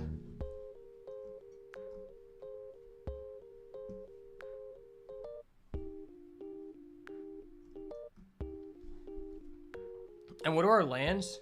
Damn, we didn't even get good landscapes. That's really bad. 1 red, green. 1 red, blue, green. Yeah, this is pretty shitty. There's like 3 red cards I'm actually wanting to play here.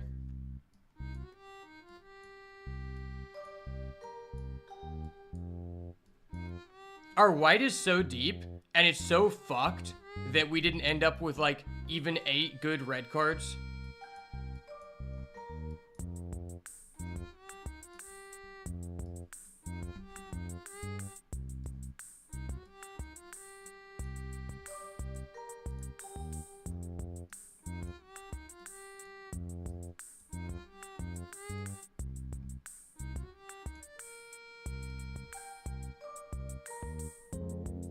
Only 11 creatures. That's really bad.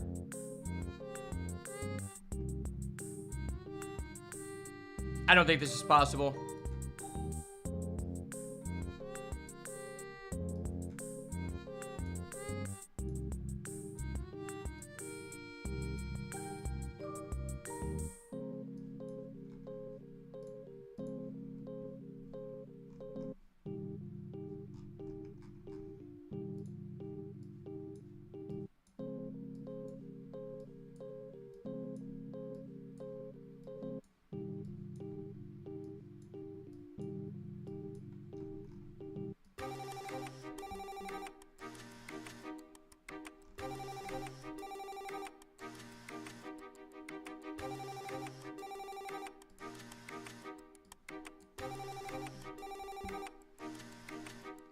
So this deck gives us 16 creatures. How much removal do we have?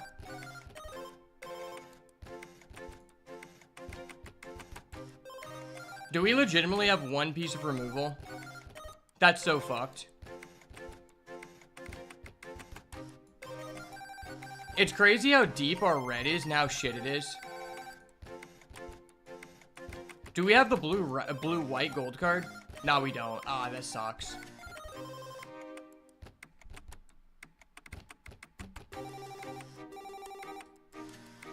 Do we even have the lands to play blue-white? No, we don't.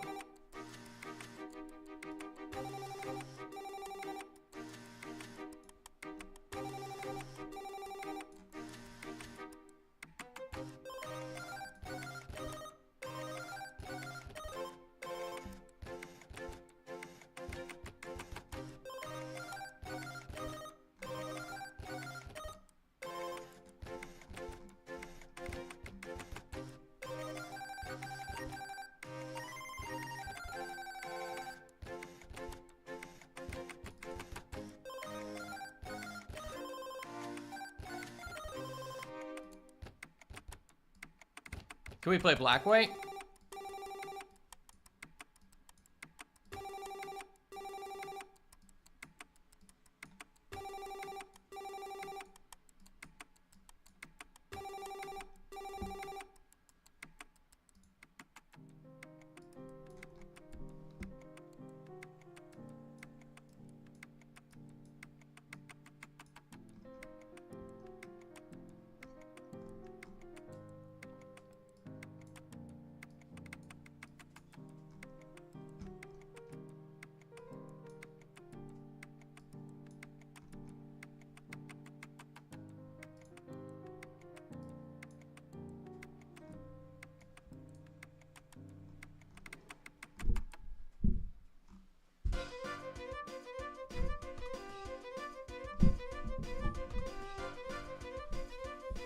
Am I doing this and splashing blue?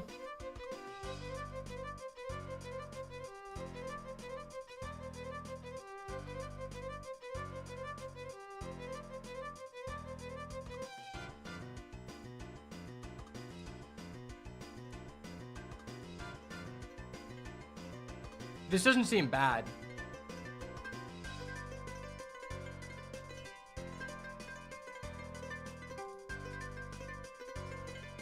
Appreciate it, center.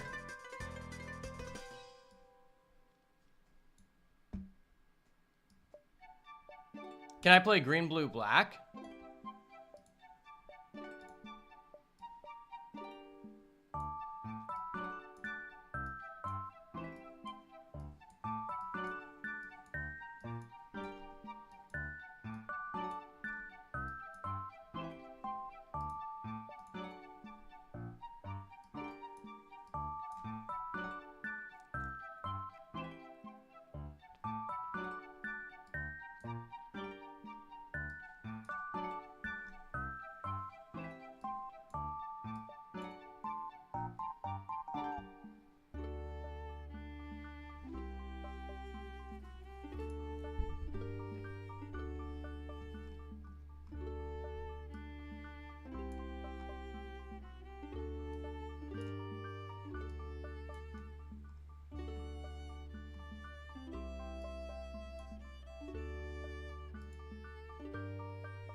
This doesn't seem terrible.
Am I overlooking anything? What is the worst card in this deck?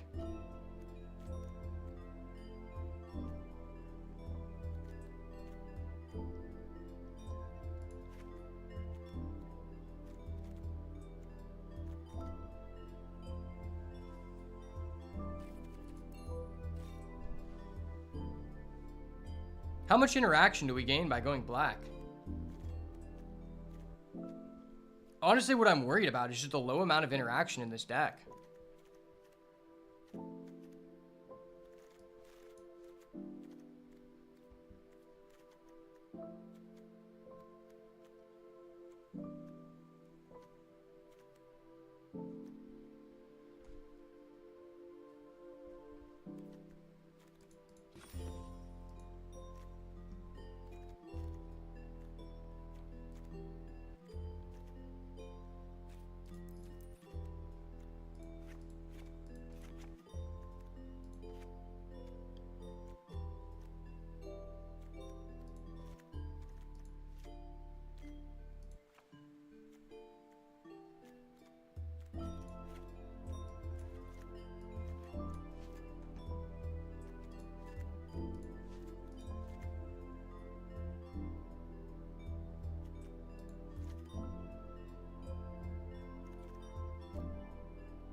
So our blue has like no interaction.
I don't think we can be base blue.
Unfathomable Truths, Petrifying Meddler,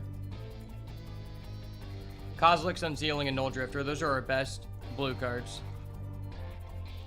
And then Twisted Riddle Keeper.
This deck is just low interaction, and that's what I don't like about it. But I guess that's how it has to be.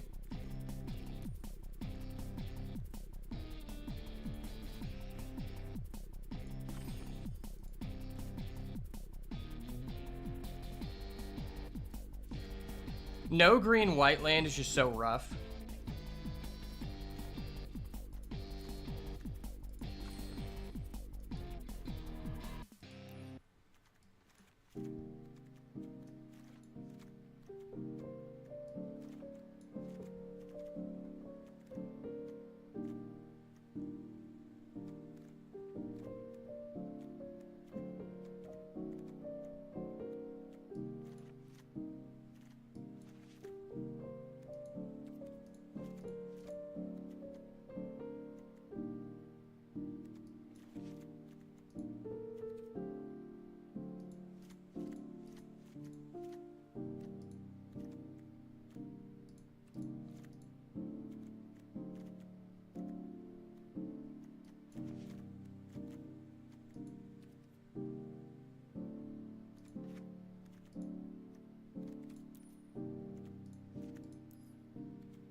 Okay, so we have 5 blue sources. That's not terrible. For 1, 2, 3 confirmed blue cards. And then we have 2 cards that like can be used as blue. And then we have 7, 8, 9 green, and then 4, 5, 6, 7.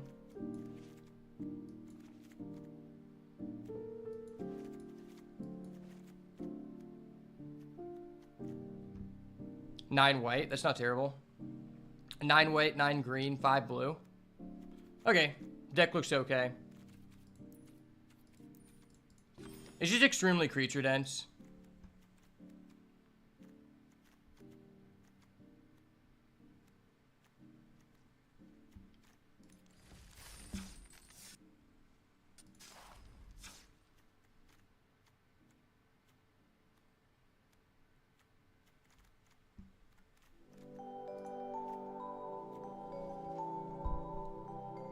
Alright, well, we ended up with a pretty interesting green-white deck, splashing blue.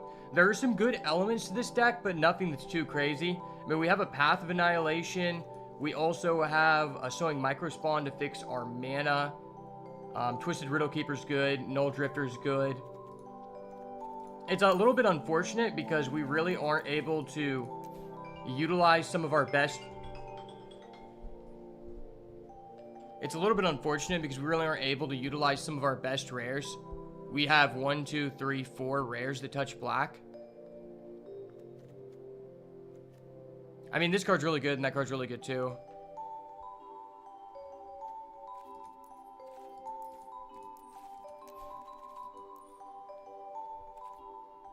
Make sure I'm not missing anything in black. Well, I mean, I don't think our lands allow us to play black, right? Yeah, we literally have 1 land for black. So I think the reason why we have to go with this configuration is because we actually just have the MDFCs to facilitate it. If we try to do something else, we just don't have the appropriate lands to do it. So it's kind of handicapping us into this one lane. But I think this might actually be, maybe not the highest power level deck we've had this far, but the deck with the best mana and the highest consistency with like an ample amount of creatures. So I guess we're just hoping we're going to be able to play first here and hope that our creatures are better than theirs, because this deck has very limited interaction. But sometimes when you're playing green and your creatures are just better, you don't really need that. So we'll just have to hope for the best. Let's go ahead and hop in these games, see what we can do.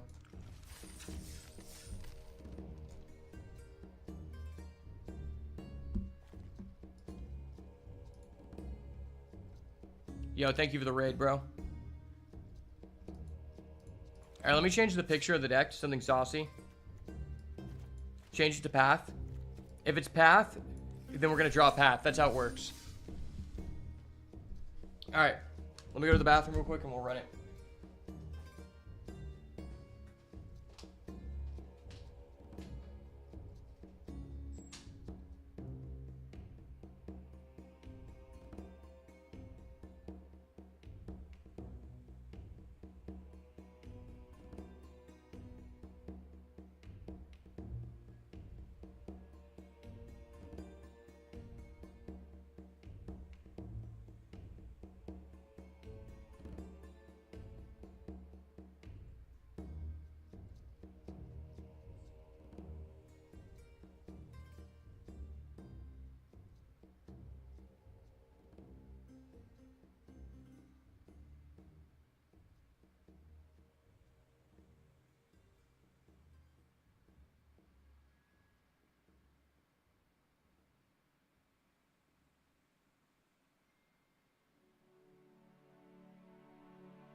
All right.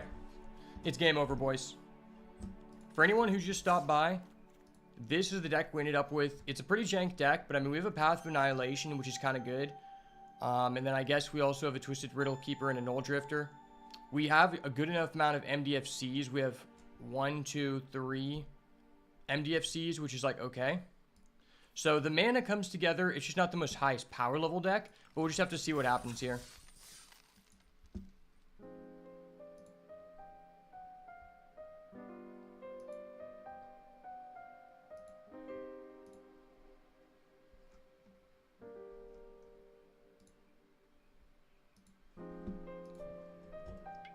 All right, hopping into game number 1 here.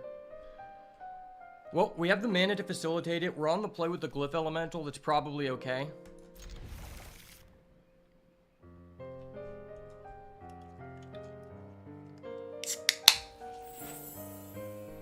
I'm opening up a dry Canadian for good luck. If you know anything about me, I pretty much only drink water. So the fact I'm opening a dry Canadian tells you that I'm locked in, baby. It's unfortunate we're going to put down the Suppression Ray because our deck doesn't have good removal, so we need ways to push through creatures, but it's probably just way better than the Strength of Harvest here. White land, okay. Well, that was probably the best land we could have drawn. Well, no, we could have drawn a fetch. A fetch probably would have just been so much better. Alright, I might have to just go Glass Cannon strategy here. Drop down the land and then go Strength of the Harvest. Hopefully he doesn't have an interaction here.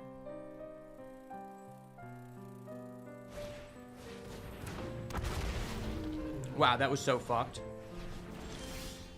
That's actually one of the most fucked things that could have happened.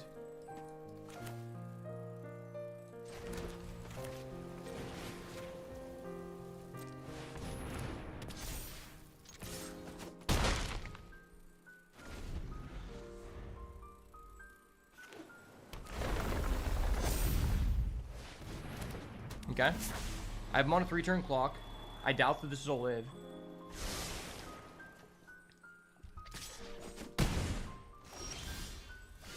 Not very good, but it's okay.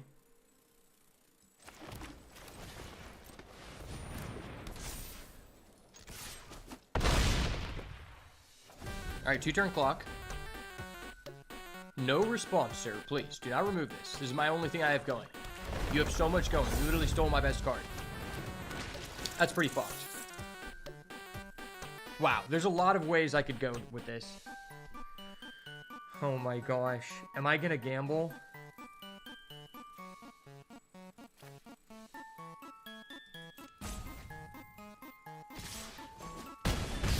I had to do that. I didn't want to do it, but I had to.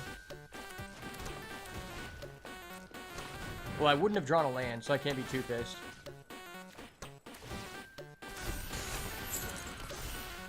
And that's game. Fuck yeah. Yeah, don't steal my glyph in my house, buddy. Don't steal my glyph. I'll set up a game, son. I fucking knew it! Oh! I totally knew that that was lethal. I totally knew it was lethal, bro. Don't even question me. I'm just that guy. I'm Himothy, baby.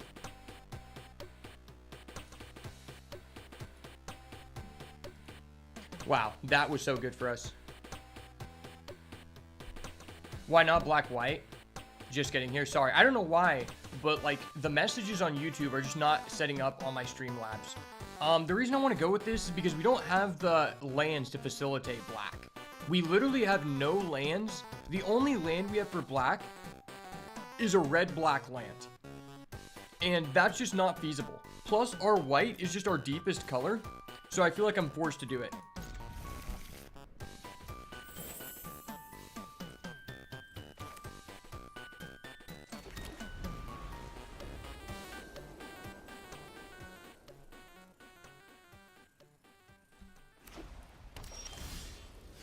Okay, so is there a way that I can... How does this work? If I do this... I think I'm just always playing this.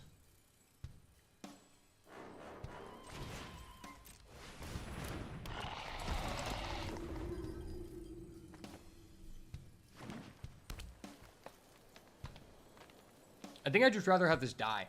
This is a weird situation because there's no way for me to, like, mess with this. If I had a fetch, I think I could. Yeah, if I had a fetch, this would be crazy.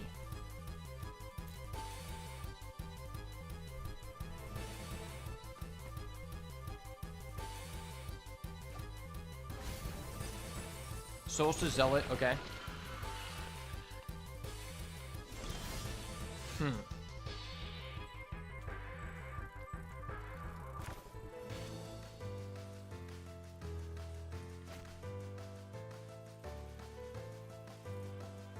Am I just bestowing?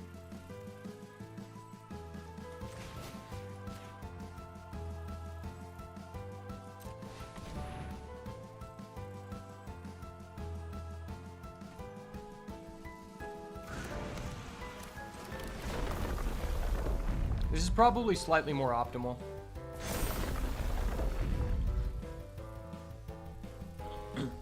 Because Metastatic Evangel was already a kill on sight card. So the fact that I now have insurance for it is great. Now I guess even if he has like a Dog Umbra, which would be the best possible thing here, I do have the Witch Enchanter, although I don't have a 4th land.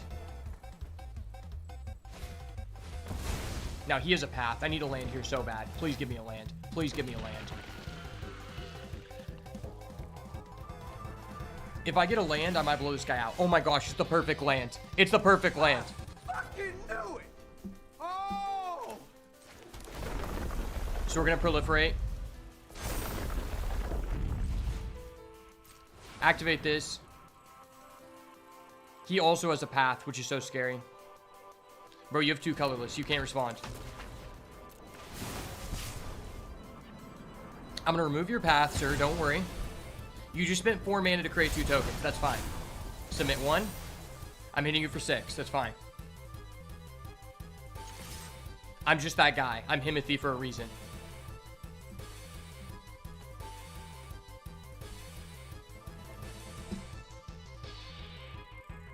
How can you respond here? Dude, you have 2 colorless Eldrazi. You literally can't respond. He's taking it? Okay, that tells me he has a bomb. If he didn't have a bomb, then he would have just sacked a token. If you had a 6 mana play, what would it be? A Dread Mask?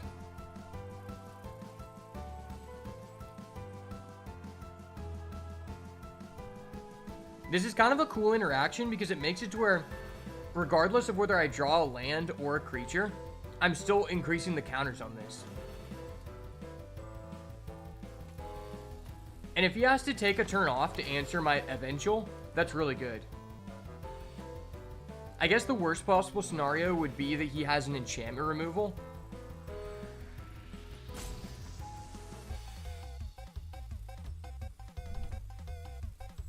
Now, if I draw another land, he has a Basking Broodschale, okay.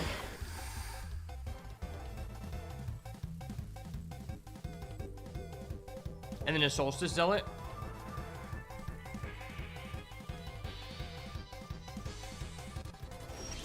Well, that's scary.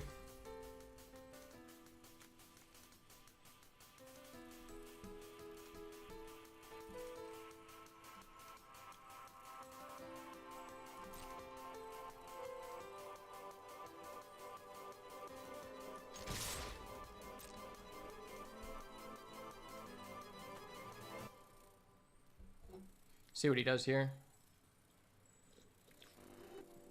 If he activates ability, I can respond with a Thraben Charm.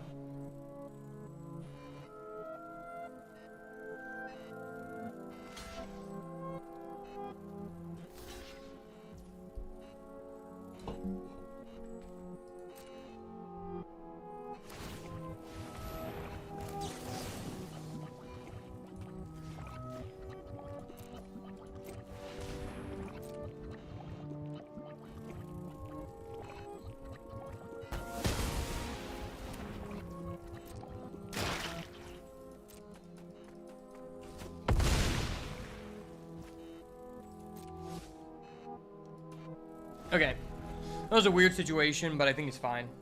If I draw another land here, I can buy back the Evangel, which is huge.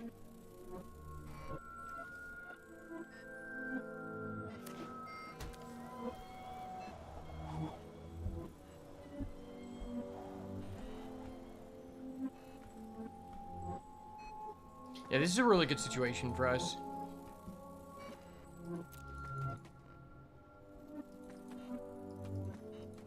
He just doesn't know our hand. He's got a bunk.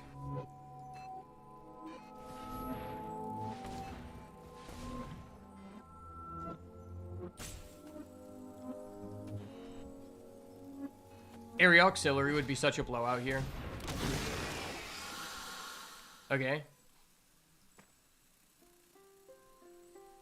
Interesting. I don't know if I would play that in my deck. Well, it's not the best.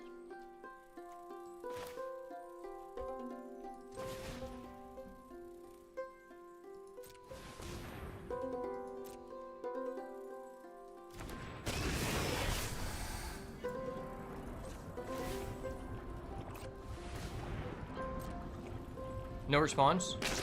Yes.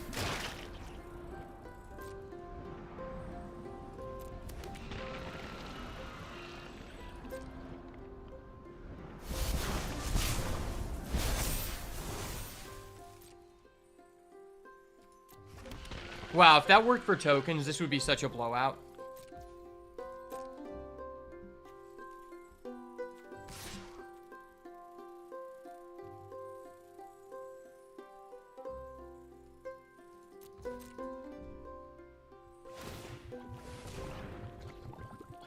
Yeah, I'll let you get the token this time.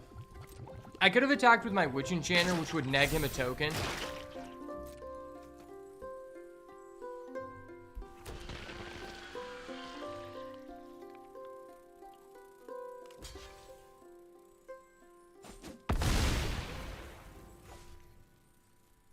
I guess regardless, it wouldn't matter.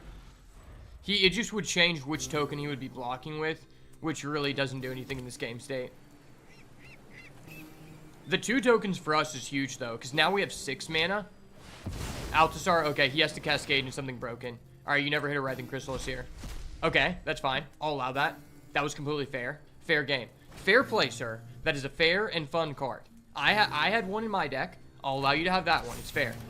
Okay, sure. Passes over to me. I get a fetch, which is just so fucking crazy here. Holy shit.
Okay, how am I attacking here?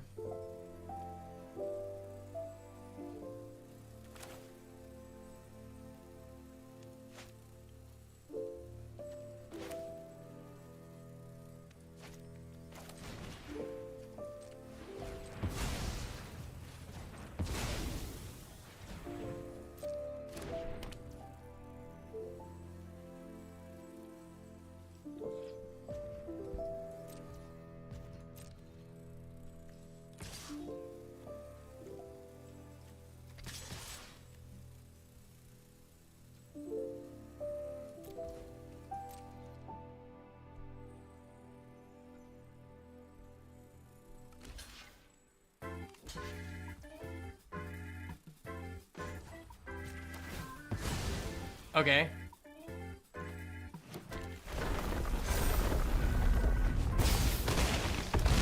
Misclick, sir. Misclick. We take those. There was a reason I did that, because he had to block that. Big brain plays. Big brain plays. Alright, well, we're doing okay so far. I don't know if this is a 7 wins deck, but it could potentially be for sure.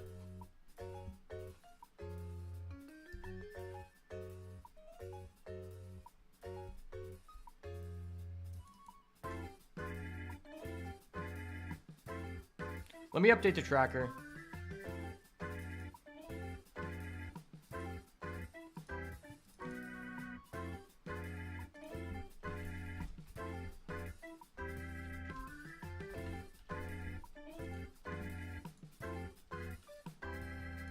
Turn 1, I have a kite. Turn 2, I have no play. Turn 3, I have an evolution witness. I mean, I think this is very playable.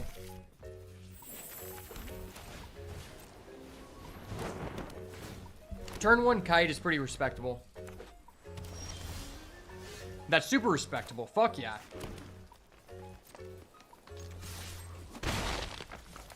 Well, if I... Oh, I just fucked up.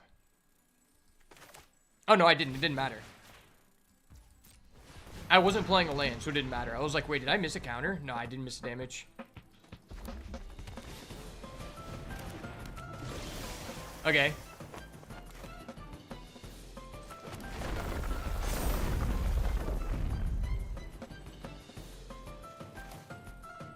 Am I proliferating here? Or am I putting a shield counter?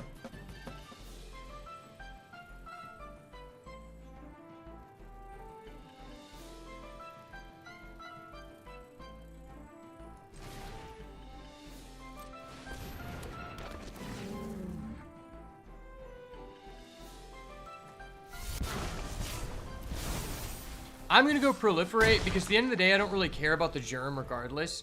I care about the glyph. And if the germ dies, I can just re-equip the kite to the glyph.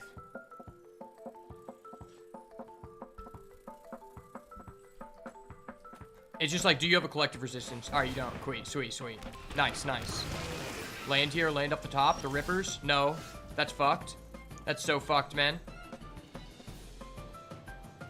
That's so fucked, man.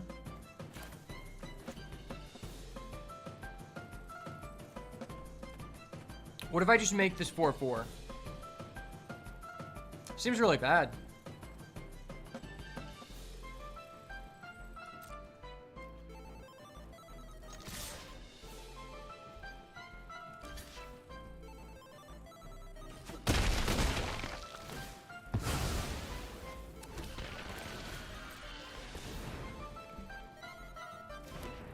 Not getting a land here was so fucked. Because if we got a land, it was worth 2 lands. Which means our guy becomes 5-5, which is just so different than what just happened. It accelerates the clock 1 turn, which is huge.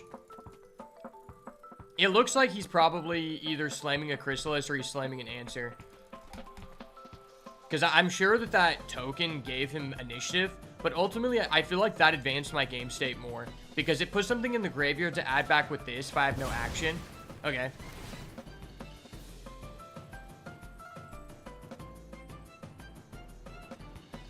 If you tapped on my evolution witness, you're literally just bad. Okay. I was about to say, I was like, dude, I could just cuck you so hard. Land here, land here. No, I needed a land so fucking bad. Why? Why is this happening?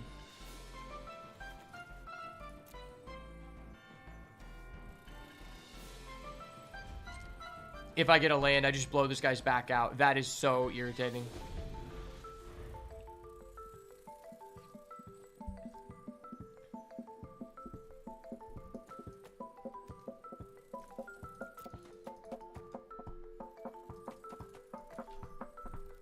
Wow, this hand started off insane and gradually has just become fucked.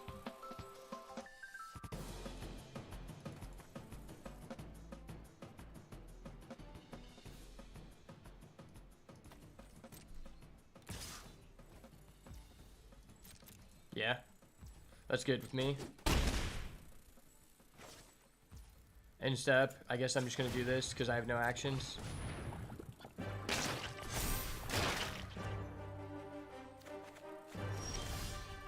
That's so huge. That's so fucking huge.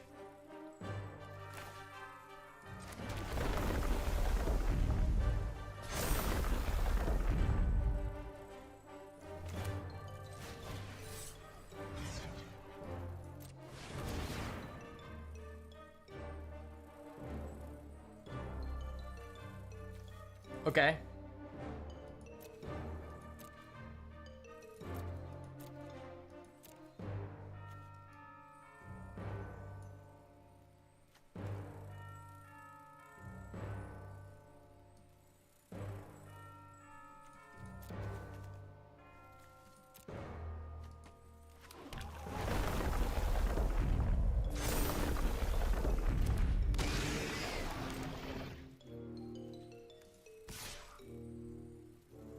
I feel like there's such a high chance that this guy has a gift to the Viper. Like, he's hovering his forest. And if he gifts to the Viper, I'm still killing that. And then I still float my glyph, re-equip with the kite.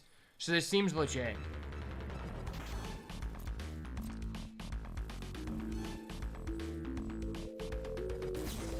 I literally knew it. I literally knew it.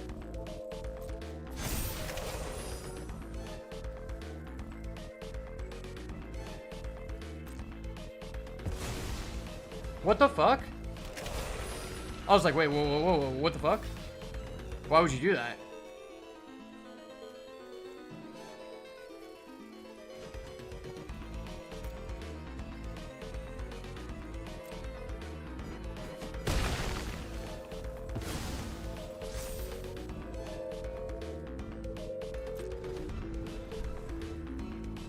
My creature's actually bigger now. That's hilarious. That's not cool. That's not cool at all.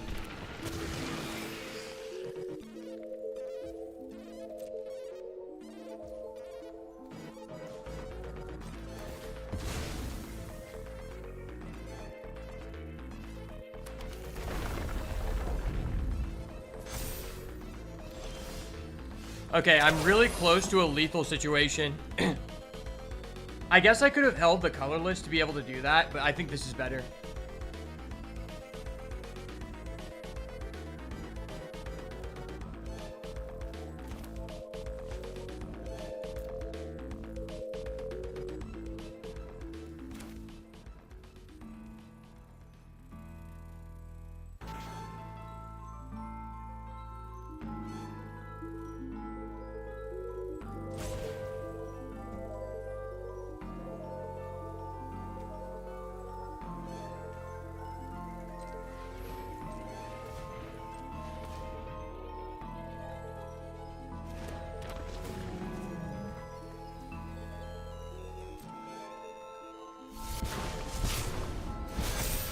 Activate effect, get back my colorless lands.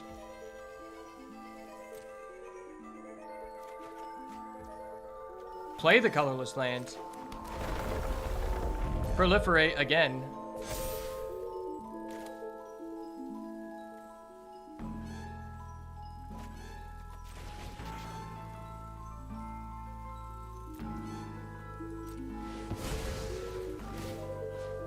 Tapping down.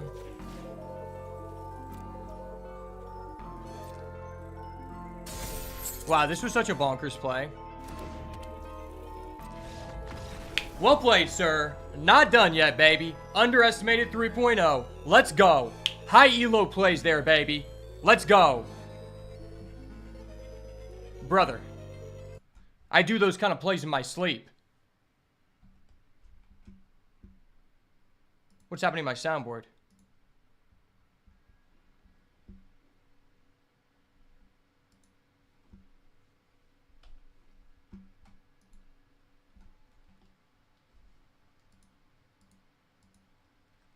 What the hell? Why is my soundboard bugging out?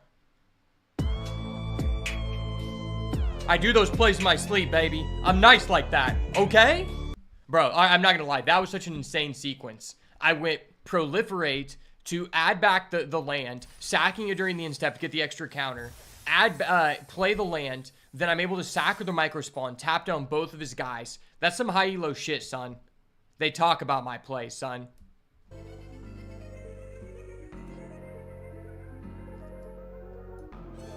Alright, well, so far, the deck is just okay.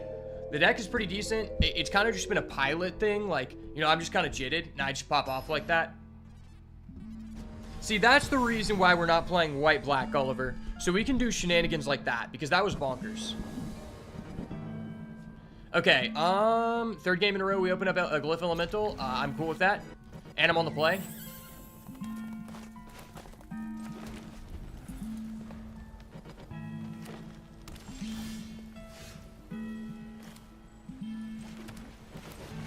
Play this guy first, accelerate my mana. Next turn I can bestow, and then play a land. And then I can tap to Thraben Charm. That's so huge. That's actually so huge.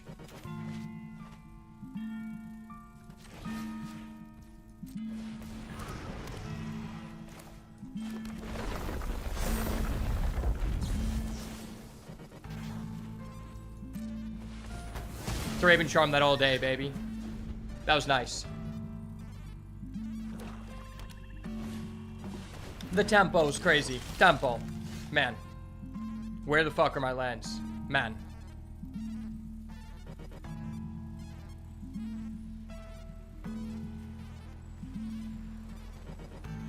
Do I go to combat and just see if he wants to trade? Probably not.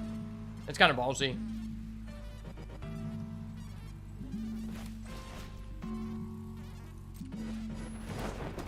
Oh, no, I fucked up. I should have just played it so I could get the token.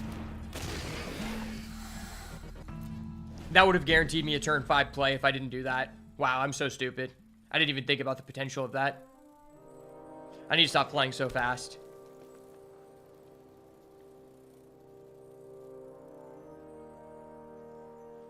Hopefully we top deck a land here. If we top deck a land here, it makes the line that I did so much better.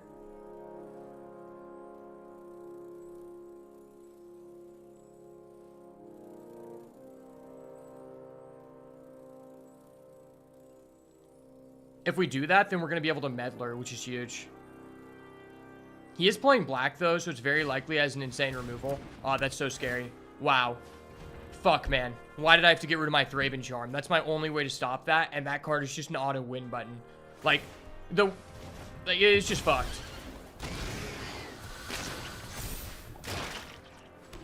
That's just absurd. Land, land, land. Oh my gosh, it's a land. Thank God.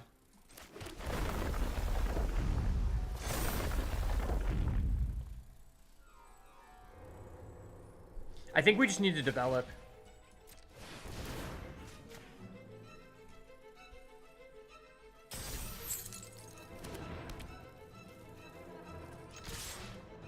I would like to Unfathomable Truce, but I think developing is just more important in this situation.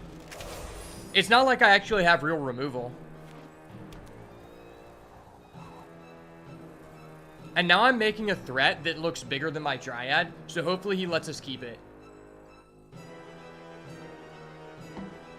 Man, I kind of wish I didn't shotgun that Thraben Charm. Because now this really sucks.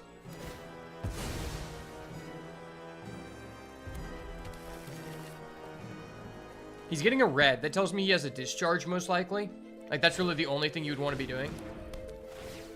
He's going to sack his token, get back his expanding ooze, and then I guess he can adapt, right? Does that cost... No, it costs 2. Yeah, so he can adapt. So he's going to get that back, and then he's going to adapt. Oh, he's sacking that? Wait, why would you do that? That's kind of stupid. Yeah, I don't know why you would ever do that.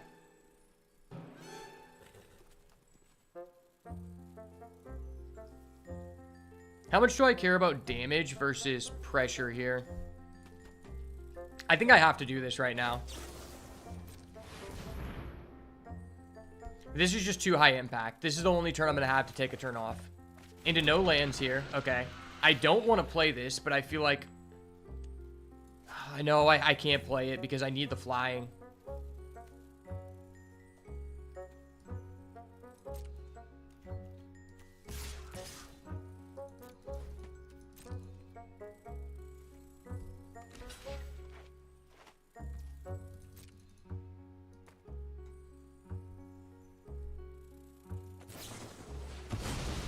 Okay. So he got to do the same thing as us, except it costed way less for him.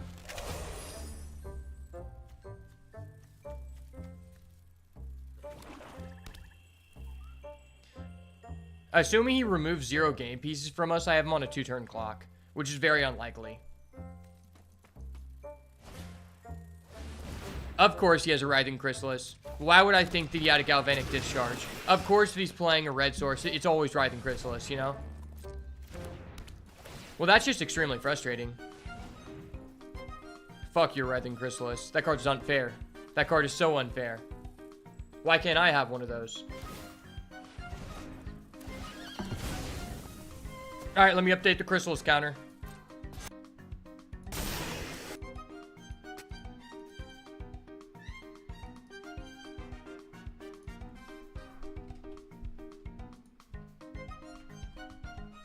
Chrysalis counter has been updated.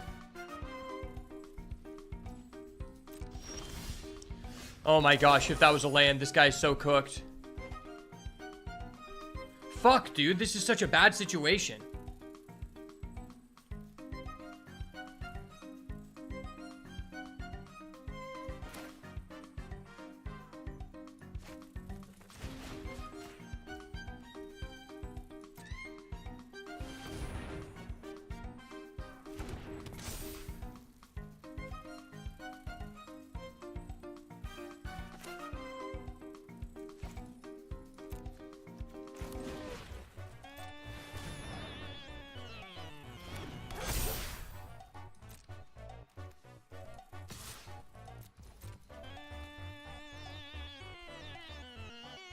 Does he take it?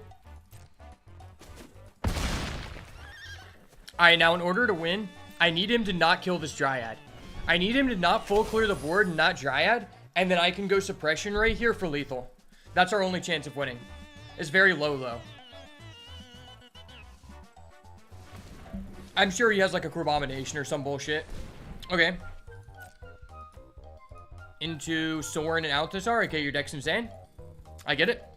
I get it. You have a big cock. I understand.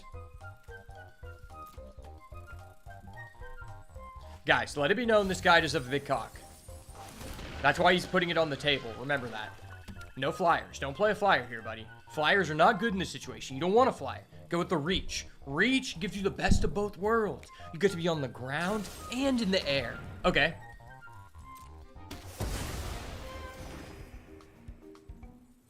Yes. Yes. Use your mana. You can do it. I believe in you. Yes. Go for a Chthonian Nightmare. Good plays, bro. Good plays. That was a great play. I respect you. Good plays. Good plays. Okay. You have no flyers. This is good. You're a good boy. Yes. Yes. Your mom loves you. This is good. Yes. Yes. Yes. He doesn't know. You have no lifelink. This is great. Good plays. I'm just going to gain a 1-1 counter. Don't worry about that. Nothing's happening here. And Suppression Ray, yo, bitch ass. Suppression Ray, yo, bitch ass. Sit the fuck down. You a little boy to me, son. Sit the fuck down.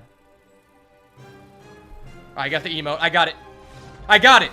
Sit the fuck down. You a little boy to me. Let's go. Okay? I fucking knew it! Oh! Man, there are the wins that you get versus a person who has a good deck. And then there are the wins that you get versus a person who has a Writhing Chrysalis. And that one just feels so much better.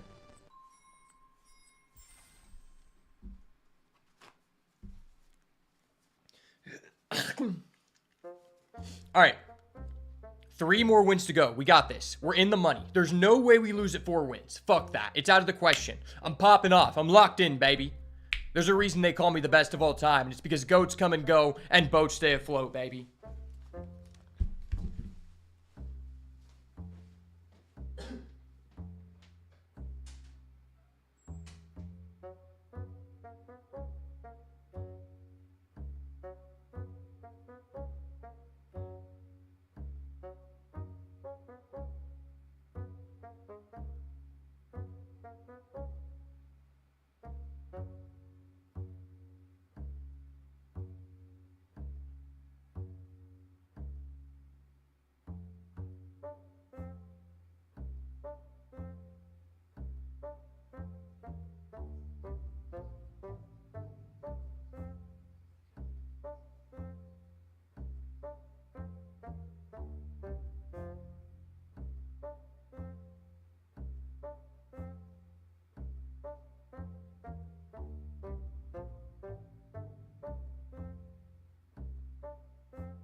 All right, we're locked in, baby.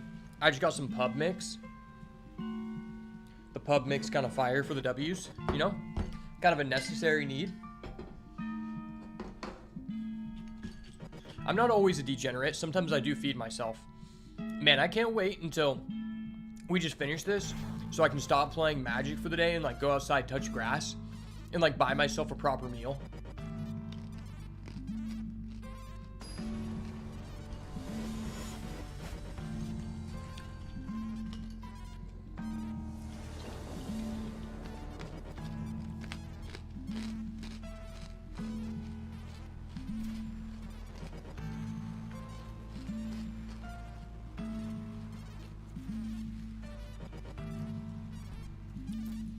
Is this hand good enough? I don't think this hand's good enough. Alright, well now I have to keep this hand.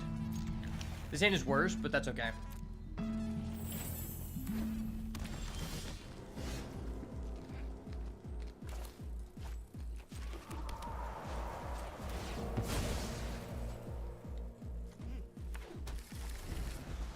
Well, now I've shuffled the deck so I can still get the Kozilek's Unsealing. He has a turn 2 Propagator. That's not great. I'm going to play the white just to deceive him a little bit.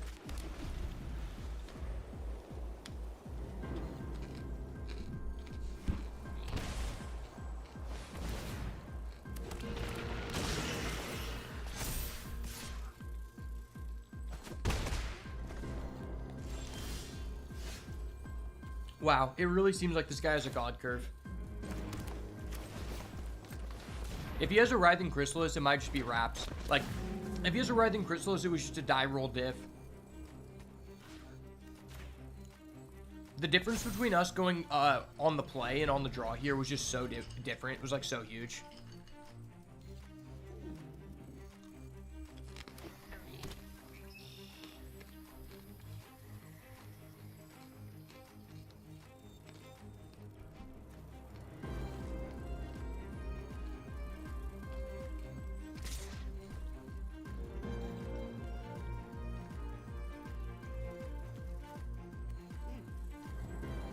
Huh. How do I feel about that? I probably just take it here. I don't want him to get the token. Plus, I feel like if there's a chance we top deck another 2-drop, being able to proliferate the counter is huge.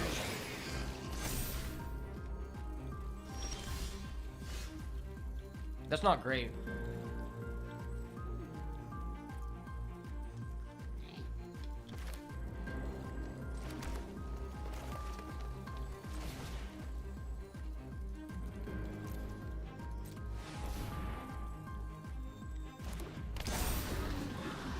That's probably optimal.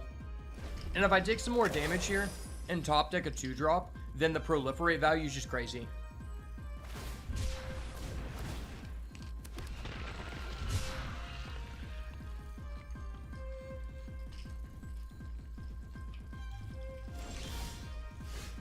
Wow, that was so good for us.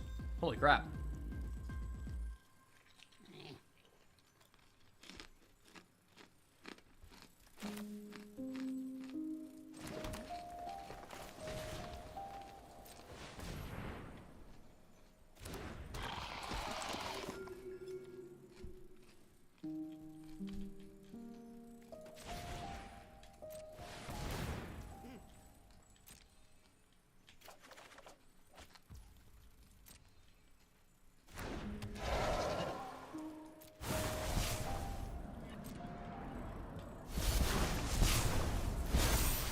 Yeah, that was huge.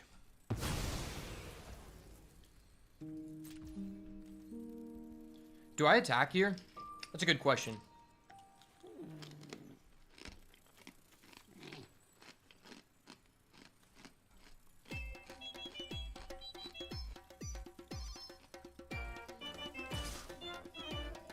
I'm gonna attack.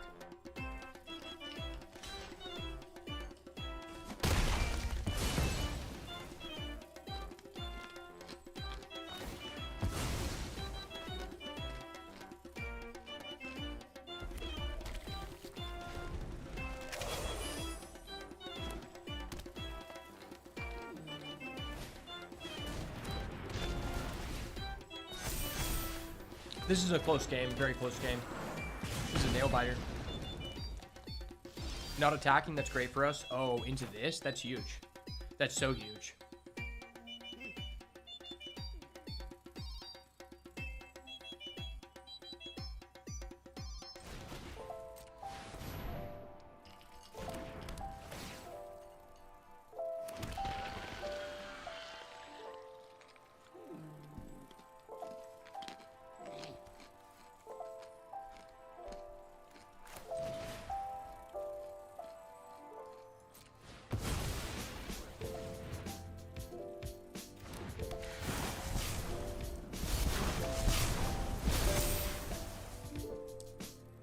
That was 100% worth.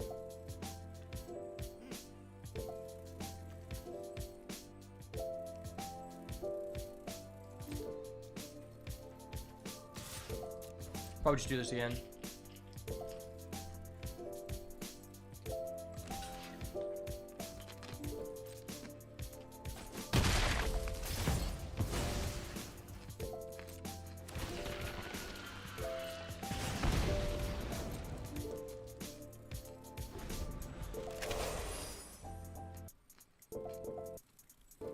Does he have a breaker of creation? If I just set him up for that, oh, he's Devour of Destiny. Okay. I mean, he already had the mana to do that. Sure. The fact I pumped that guy up enough to where it was like a valued threat to him makes me really happy.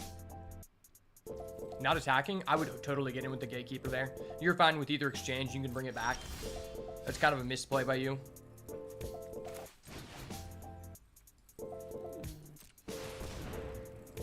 Cascade, gain 4 life, into a Witch Enchanter. Witch Enchanter effect, removing the Gatekeeper. Kind of relevant, kind of not. Second shield counter. Into that guy. Third shield counter. The shield counters are just piling up. It's so funny. I don't think I've ever had a game where a metastatic Evangel has lived so long, because it's like a kill on sight card. I've never gotten more than one trigger on it. Okay. He is double Priest of Titania value. He's tapping for 2. That's so crazy.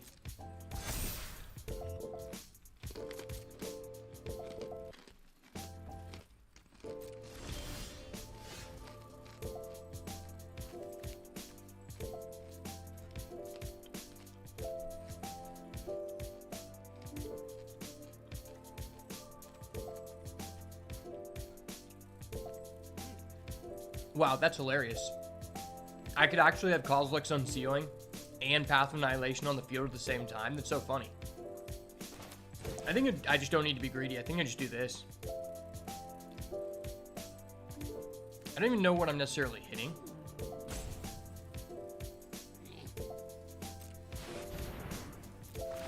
Let's Cascade here. Okay.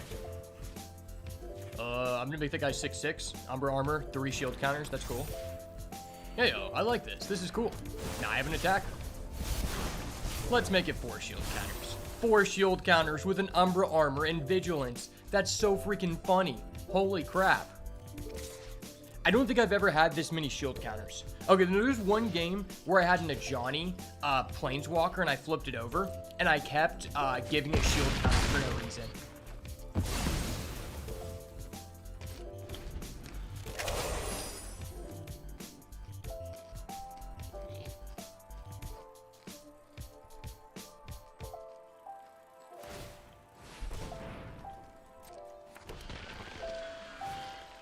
I don't know why, but the amount of shield counters I have is just so funny.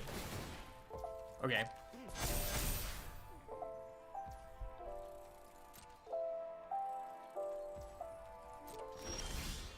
Hey, it's a land. Cool.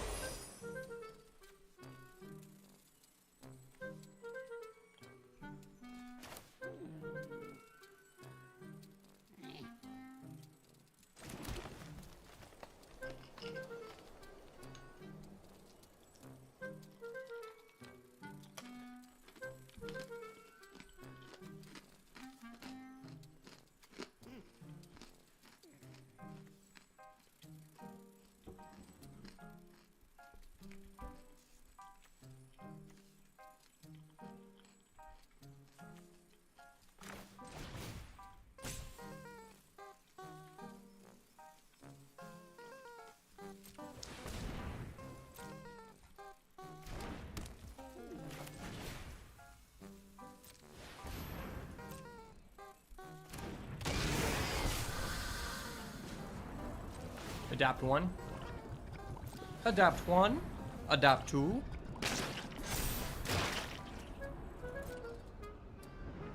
Take action. Resolve. Adapt 2. 4 shield counters for the cause. Alright, now I have infinite mana, infinite cards. I'm winning life. I have 4 shield counters on a 6/6 vigilance with reach. That's cool. Oh no, he's removing one of my shield counters. I'm scared. We're going down to 3 shield counters with 1 Umbra armor, guys. I didn't know what could happen here.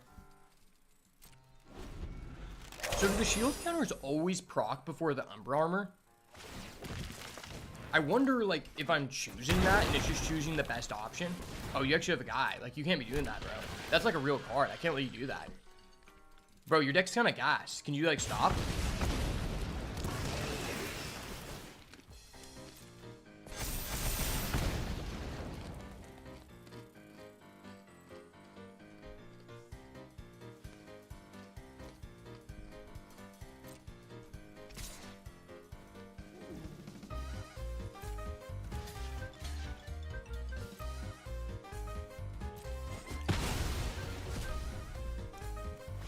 I don't know what the purpose of that was, but okay. Creature?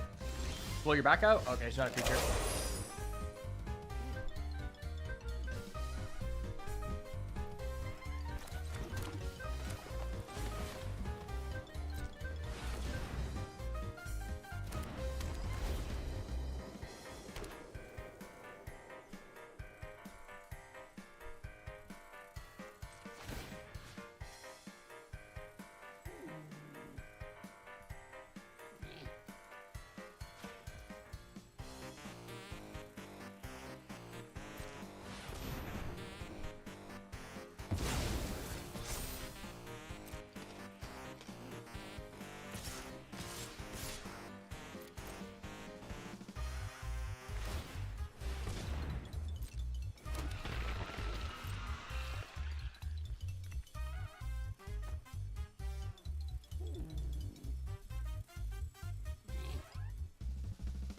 Alright, this is cool.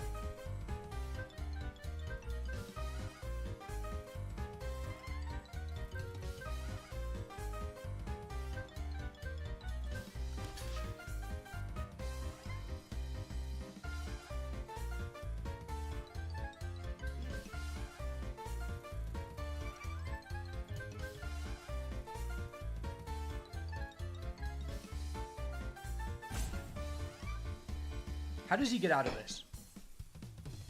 If he actually beats us, I'm going to be so cheesed. I mean, I'll have 3 blockers from the exchange.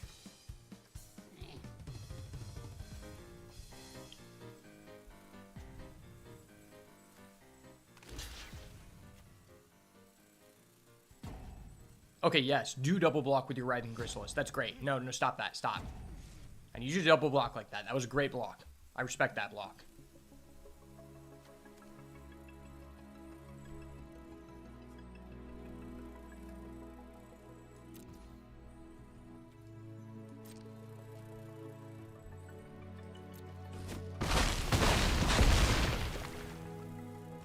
Okay, you're 1 HP. I only have 3 shield counters. It's anyone's game. Only 3 shield counters available. It is anyone's game here. Specifically the person with 3 shield counters game. Okay? You get another try. Alright, you get a Glaring Fleshjaker. You're delaying the game. Good shit, bro. It's not like I only have to get through 1 damage. That's not real.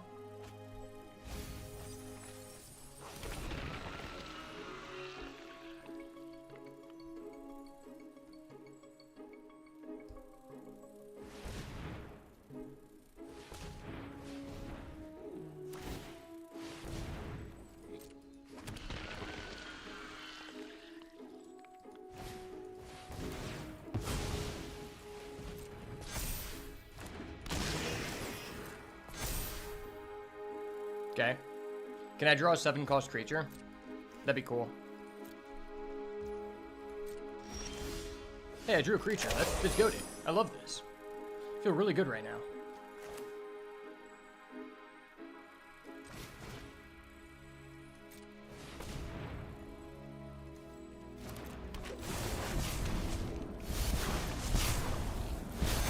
I'll just get another shield counter. I'll get another 1/1. Take action. I've literally never seen a meta stack of Angel like live this long. It's so crazy.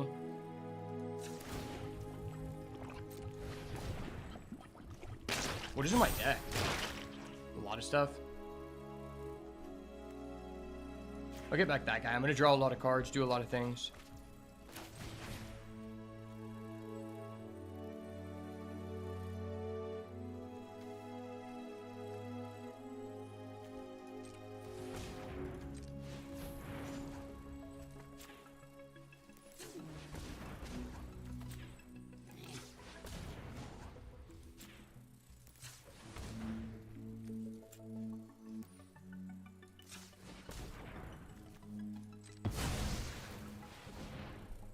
Okay, she's gonna gain 4 life.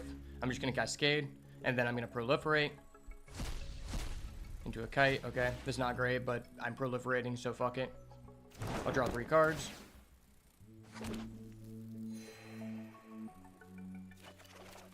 Okay, I get a good card. I'm gonna proliferate, committing 3. I'm gonna add back this guy because I like cascading. Cascading is fun. Take action. Okay. I haven't played a land. My bad, guys.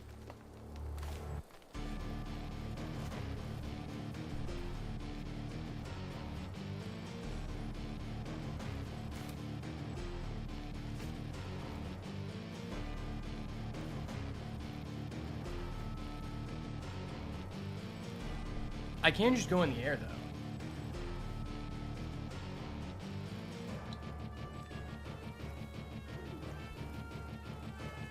That's 13 in the air.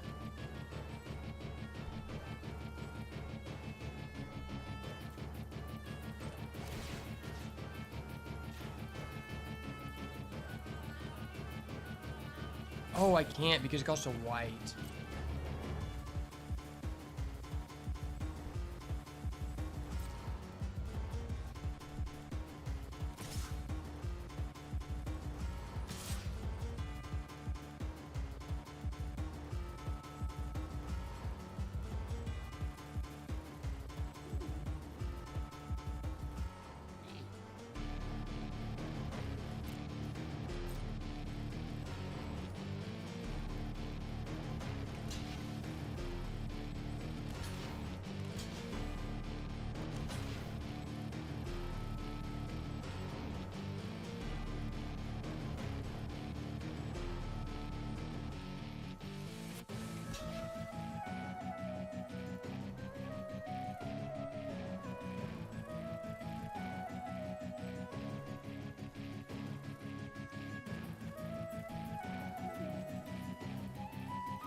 Bro, why are we playing this out?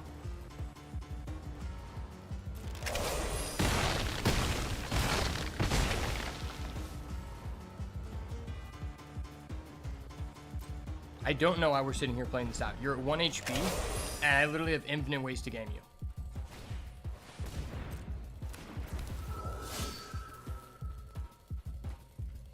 I'm just gonna emote this guy until he quits.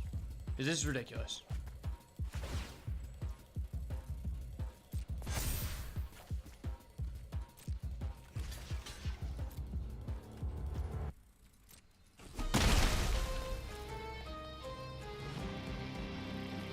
This game is taking way longer than it should have. Oh my gosh, she's exiling a land. Ooh, I'm so scared. It's not like I have a Path of Annihilation that bypasses all game mechanics. I do have a Path of Annihilation that bypasses all game mechanics. Why is this guy holding me hostage? I feel like I'm playing League of Legends. Like, bro, this is game on board. This is like so game. Alright, fuck you.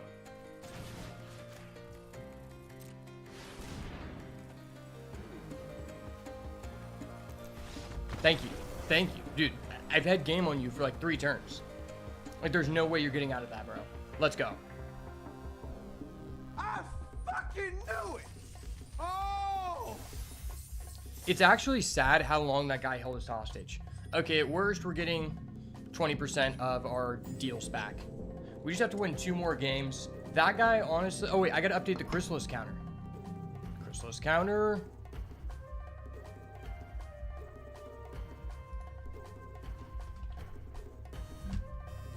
Wow, 75% of the people we've played against had Writhing Chrysalis? That's ridiculous. Like, that's actually absurd. I can't believe that.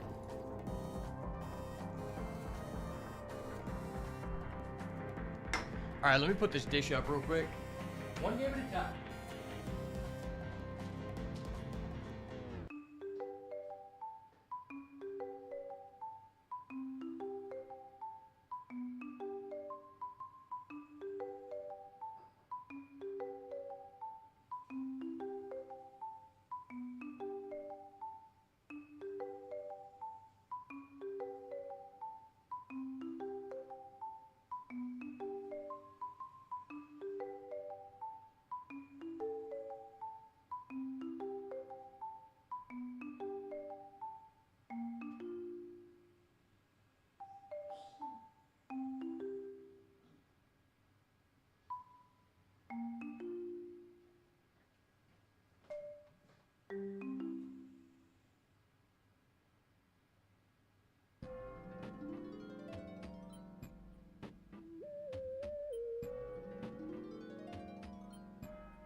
I actually can't believe we're doing so well with this deck. Like, this deck's not very good.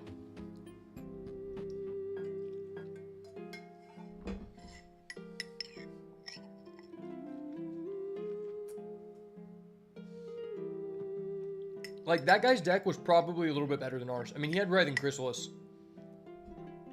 And he got to go first. He went Propagator Drone into Repurposer, which was such a huge tempo swing for him.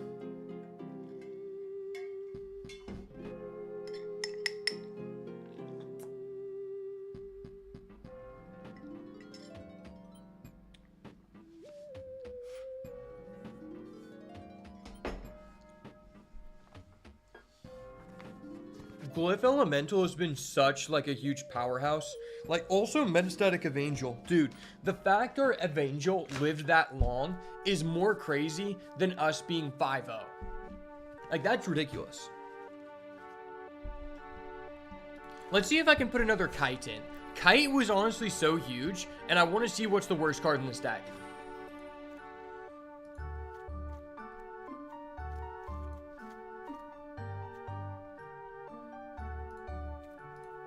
I forgot I have that guy too. No, our deck is stacked. Like all those, like those.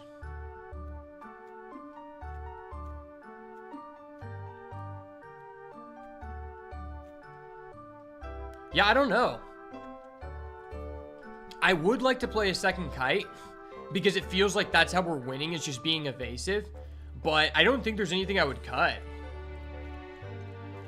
Like, our curve is pretty good. We have 1, 2, 3, 4, 5 2-drops, which is great. And then we have 2 3-drops. This is essentially a 3-drop, but it's not a creature. And we have 4 4-drops, which is just good. Yeah, I mean, I like this deck a lot.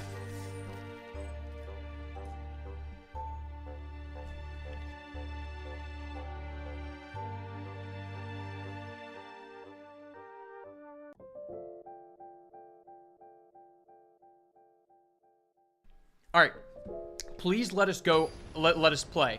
Let us be on the play here, sir. If we can start off on the play, I think this deck's good.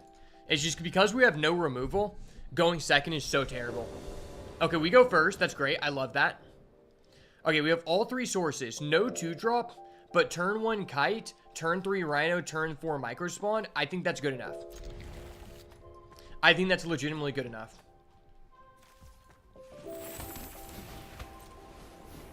Just having all 3 sources in the deck like this is huge because it just changes the depth of our plays so much. We just don't need to flood and then we'll win. Okay, that's a reasonable card, I guess.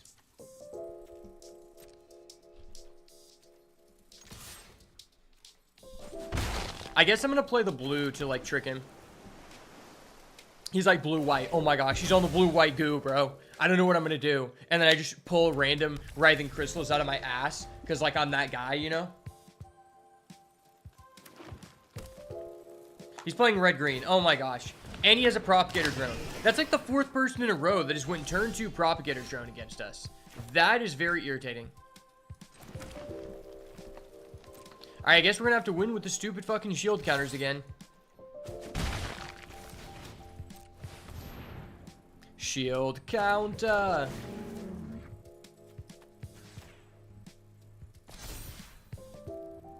I guess worst case scenario, I can go Witch Enchanter as a land, play it untapped, and go Microspawn.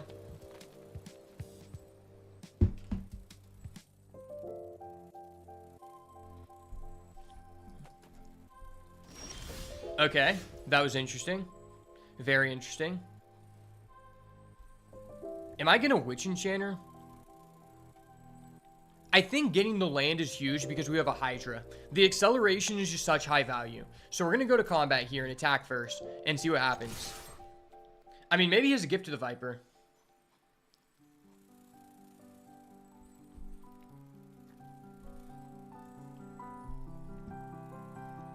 Gift to the Viper, kill my Kite. Main phase 2, I go Microspawn.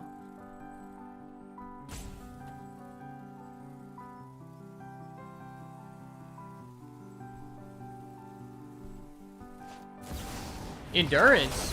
What the fuck?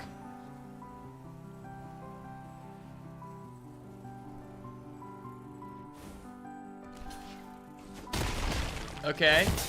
That was really weird, but sure. I don't think endurance is that good, but flash, reach 3-4 is like okay, I guess.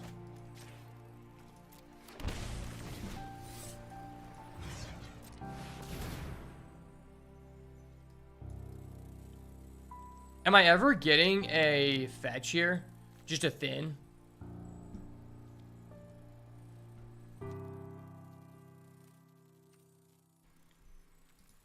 What in our deck needs colorless again? I think it's just the triggers off that guy, yeah. So I think we do get the fetch.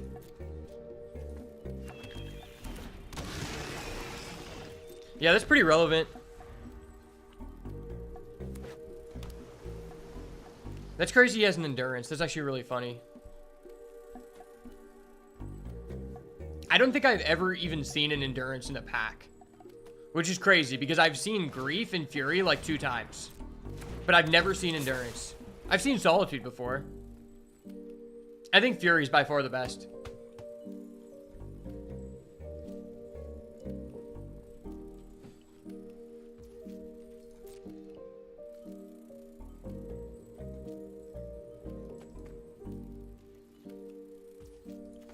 Crack this, go get a green, deck thin, no land, please, don't land me. It's a fucking land, you gotta be kidding me. Okay, so I have 1, 2, 3, 4, 5, 6 lands. If I'm playing this, it's giving someone +4/+4.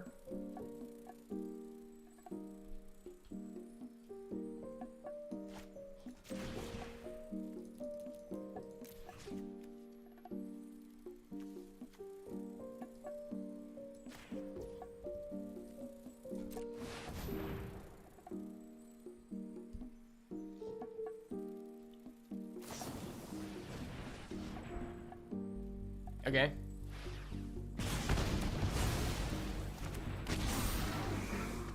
I have a 4/5 now, which is still just better than your board.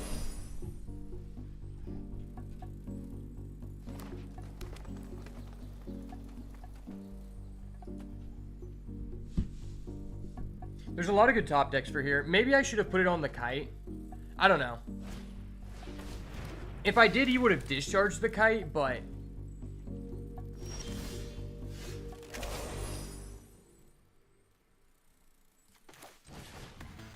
Alright, so play this.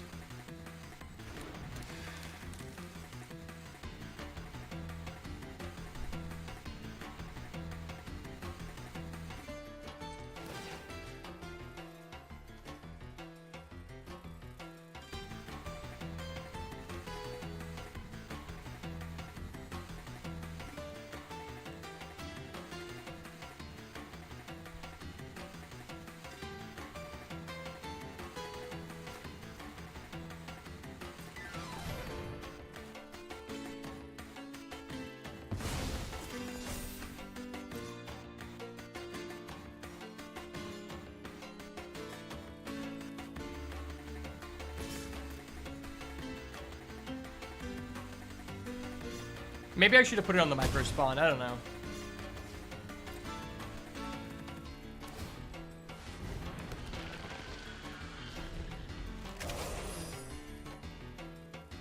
As long as he doesn't kill my Dryad, I'm in a good position to be able to suppression right here.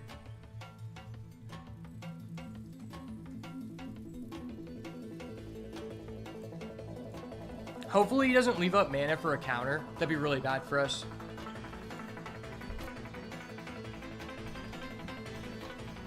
I guess the best thing for us would be hitting a Petrifying Meddler.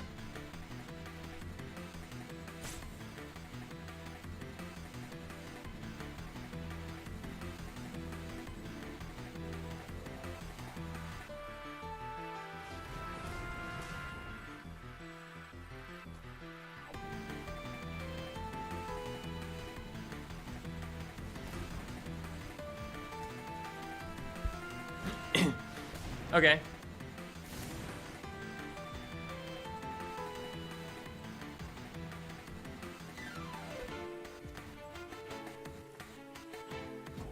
I assume he got a horrific assault.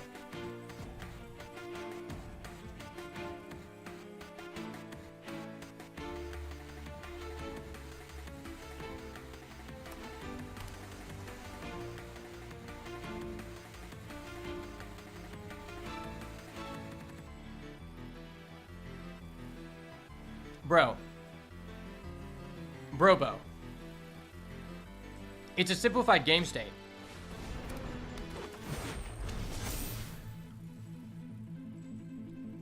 Like, what are we doing here?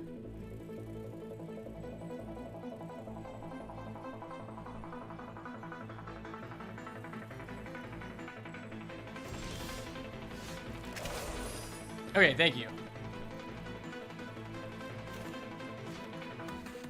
What is he adding back with that? Literally nothing. Petrifying Meddler, the hit. Oh my gosh, he's a Petrifying Meddler. I fucking knew it! Oh! That's so huge. What the fuck? I'm absurd. That was literally the best thing that could have happened to us.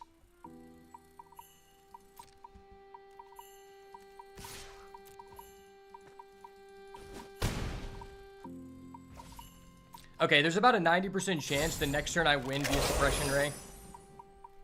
I only have to keep any combination of 2 creatures excluding Dryad in order to Suppression Ray for lethal. Presuming that he doesn't have... Oh no, that's not even the red one, it's just anything. Okay.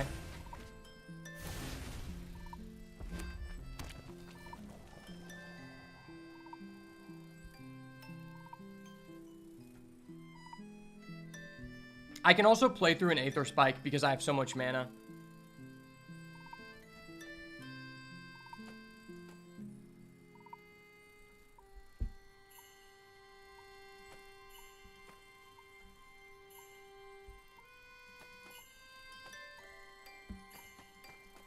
Alright, bro.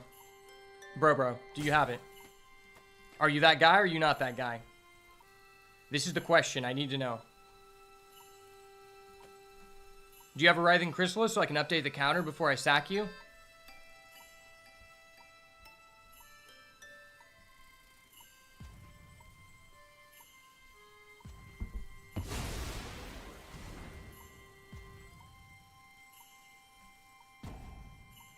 Bro's out of time.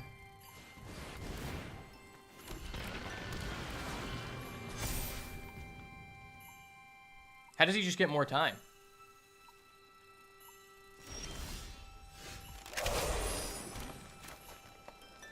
Good game, sir. MDFCs are crazy. Let's go, baby. Not done yet. Underestimated 3.0. Yes, sir, Ski Brother. I'm nice like that. The Chrysalis counter will not be updated today. I could tell by the way that that guy was giving out 5s. He was definitely a DGN Chrysalis user. But he just didn't draw it, so I can't update the counter.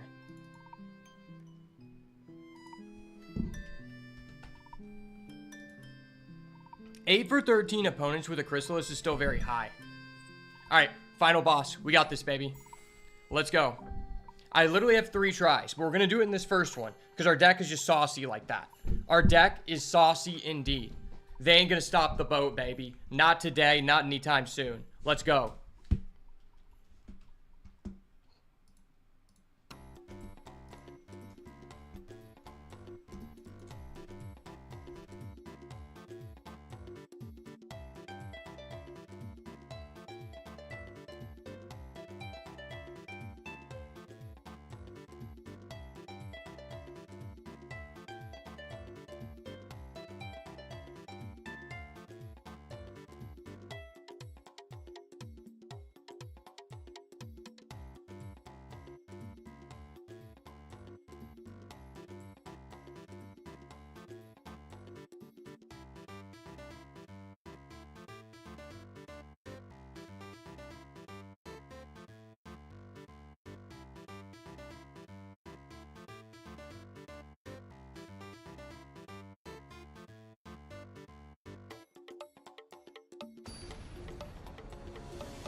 Okay, thank you for telling me I'm muted. I don't know why I was muted, but I was really excited. What I was saying is, it was so huge that I actually used that Thraben Charm to kill his Snapjaw. Because if I didn't do that, he would have had the mana to play his Drownyard Lurker here. So that was actually just the correct play every time. And if he's using his Tempest Harvester here, that's probably a good sign that he doesn't have an out to this board. Regardless of whether he kills one of my game pieces or not, I have him on a 2 to 3 turn clock. Because next turn we can go Meddler and tap down his Quaddle. And then after that, we can go Twisted Riddle Keeper, double tap. That's sweet. Oh my gosh, that's so sweet. That's actually just so perfect. Now I can play around him having a second Hope Ender Quaddle, which is very representative of what he is like holding up mana. Is he responding?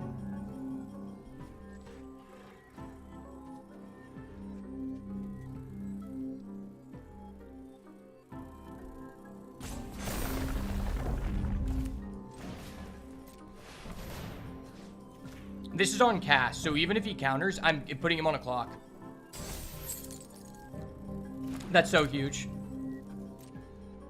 This is literally game if he can't stop it, because I can crack the landscape. Does he have it? He's not that guy. He's not that guy.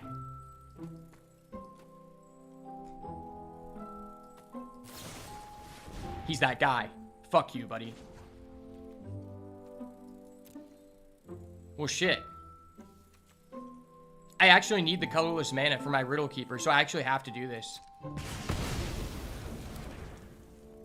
This doesn't change the clock, so I have to do this. Wow, this colorless is so huge here. Because even if he puts up like a reach blocker, like if he has Writhing Chris, I can still Riddle Keeper sack and still attack for game.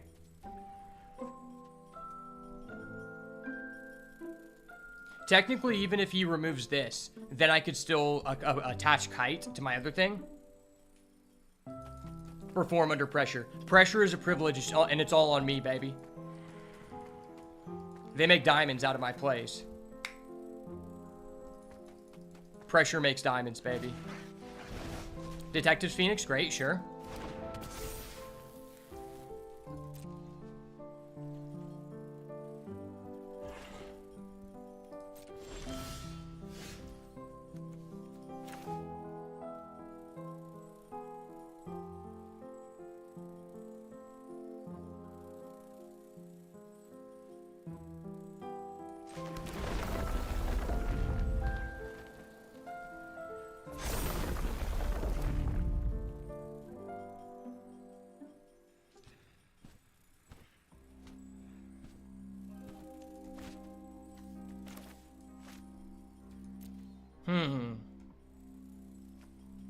Is it worth it to sack this to lock those? Probably.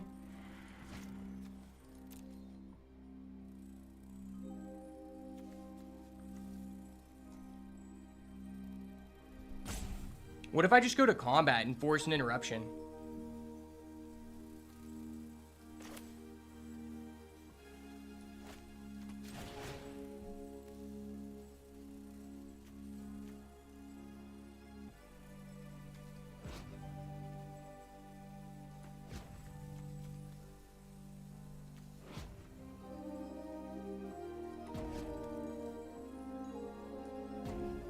What is this play around?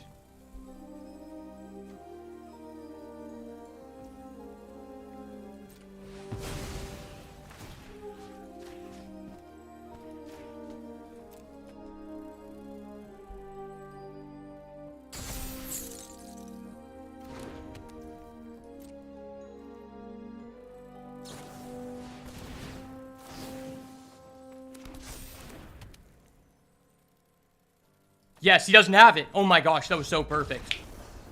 I don't think if I didn't do that, then he would have removed my flying and it wouldn't have been game. Oh my gosh, I'm the GOAT.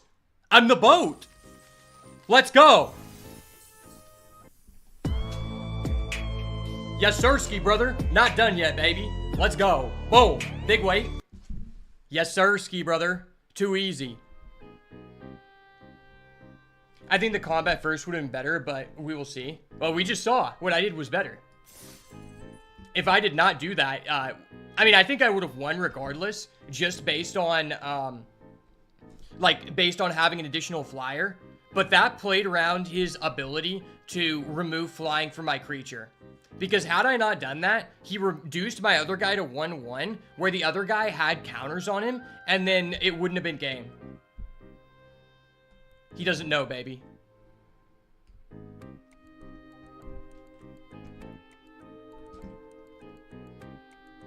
Dude, that was tough.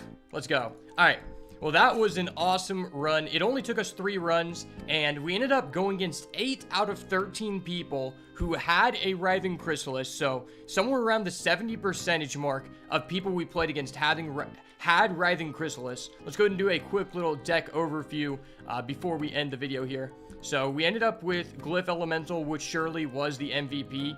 That game where we had a Metastatic Evangel and just proliferated literally 15 to 20 times is the most ridiculous thing I've ever seen, because I've never proliferated more than 2 times with this card. This card is one of the most kill on sight 2-drops in the entire format.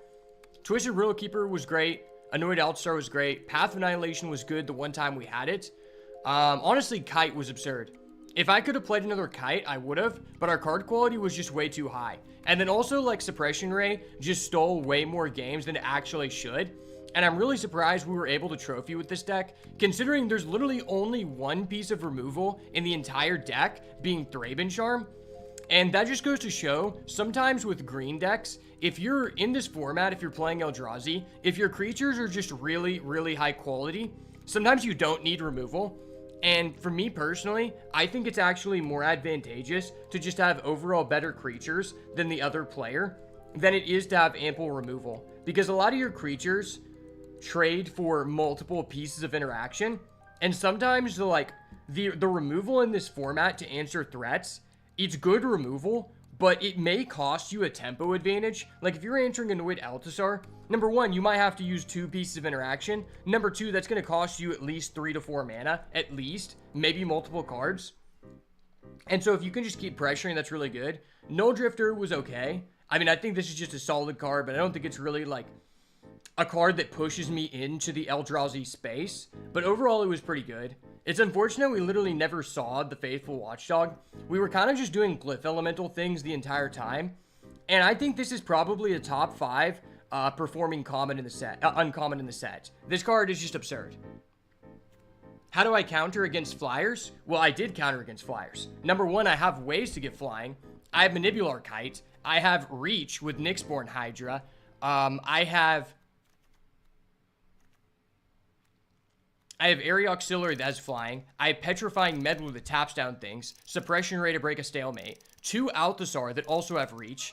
Null Drifter has flying. This guy has flying. Like, half of the good creatures in my deck have flying or Reach. That's how I counter flying. To be honest, the way that I won most of the games was just by having flying myself. Like, if this deck didn't have evasive creatures, it probably would have not performed. Also, we did get a little bit lucky, like, getting to, like, be on the play more often than not. I think with decks like this, being on the play is very, very important. And I mean, the last couple of games we had to go second, but we got a little bit fortunate just because we curved out like decently well. But overall, this was an awesome run, and I'm glad I got to showcase this on the channel. So we will be qualified for day number 2 of the Arena Open, and we are going to win the big bucks, baby. Here is our token to day number 2. We get a 5,000 gem refund, which means nothing to me because this is a microtransaction infested game, and I'm sure I will waste hundreds of more dollars in the future. So hopefully this $2,000 can get us right back on track.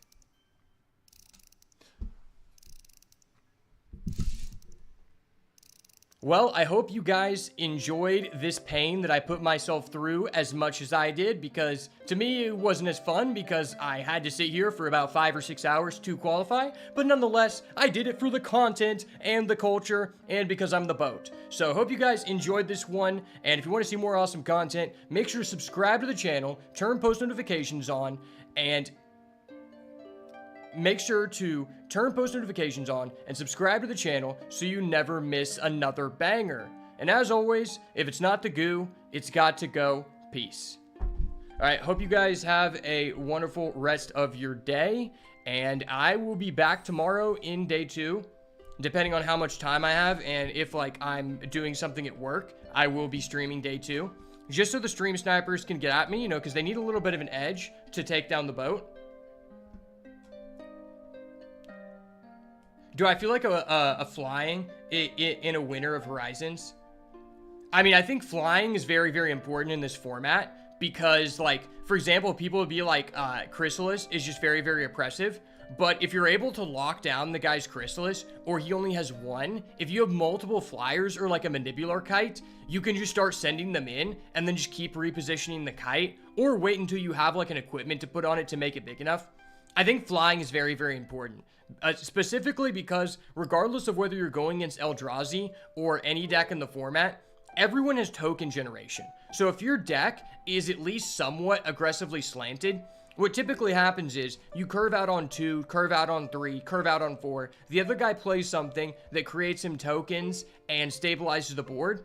And then at that point, you either have to have flying in order to push through those tokens, or you have to have trample. So ideally, you would like to have some form of trample like a Oozwag or like the Hydra or Dreadmask, probably last priority. Or you would like to have something like a Mandibular Kite that gives you flying. But if you have both of those things, you really don't need that much removal. If you don't have either of those things, then you're going to need MDFCs, like it's the Suppression Ray or the red one that makes everyone not blockable outside of flying. Or you're going to need to have a surplus of removal. But I would prioritize those things in that order, with removal being the last. Ideally, if you could have like all of those things, then obviously that's broken. But that's just my personal experience. I mean, I can show you my stats in the format. I have a very high win rate in the format, and I have a very high sample size.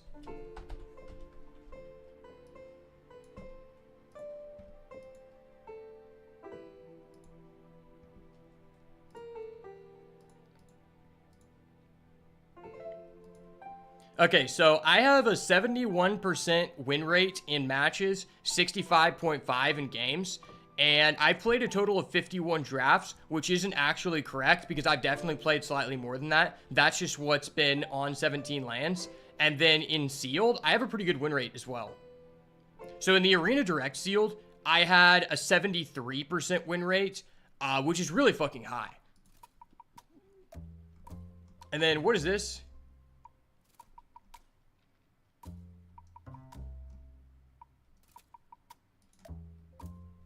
This, I mean, I didn't really play that much, so the win rate isn't really that beneficial. But I mean, I basically have a 70% win rate, which is very, very high. That essentially means that I'm going infinite.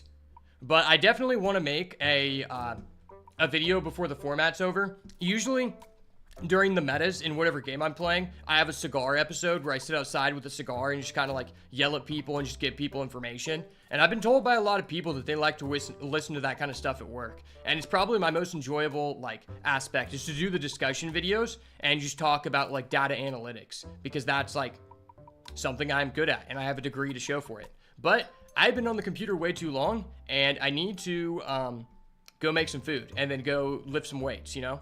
So I will talk to you guys later. Hope you guys have a wonderful rest of your day. Thank you so much for stopping by.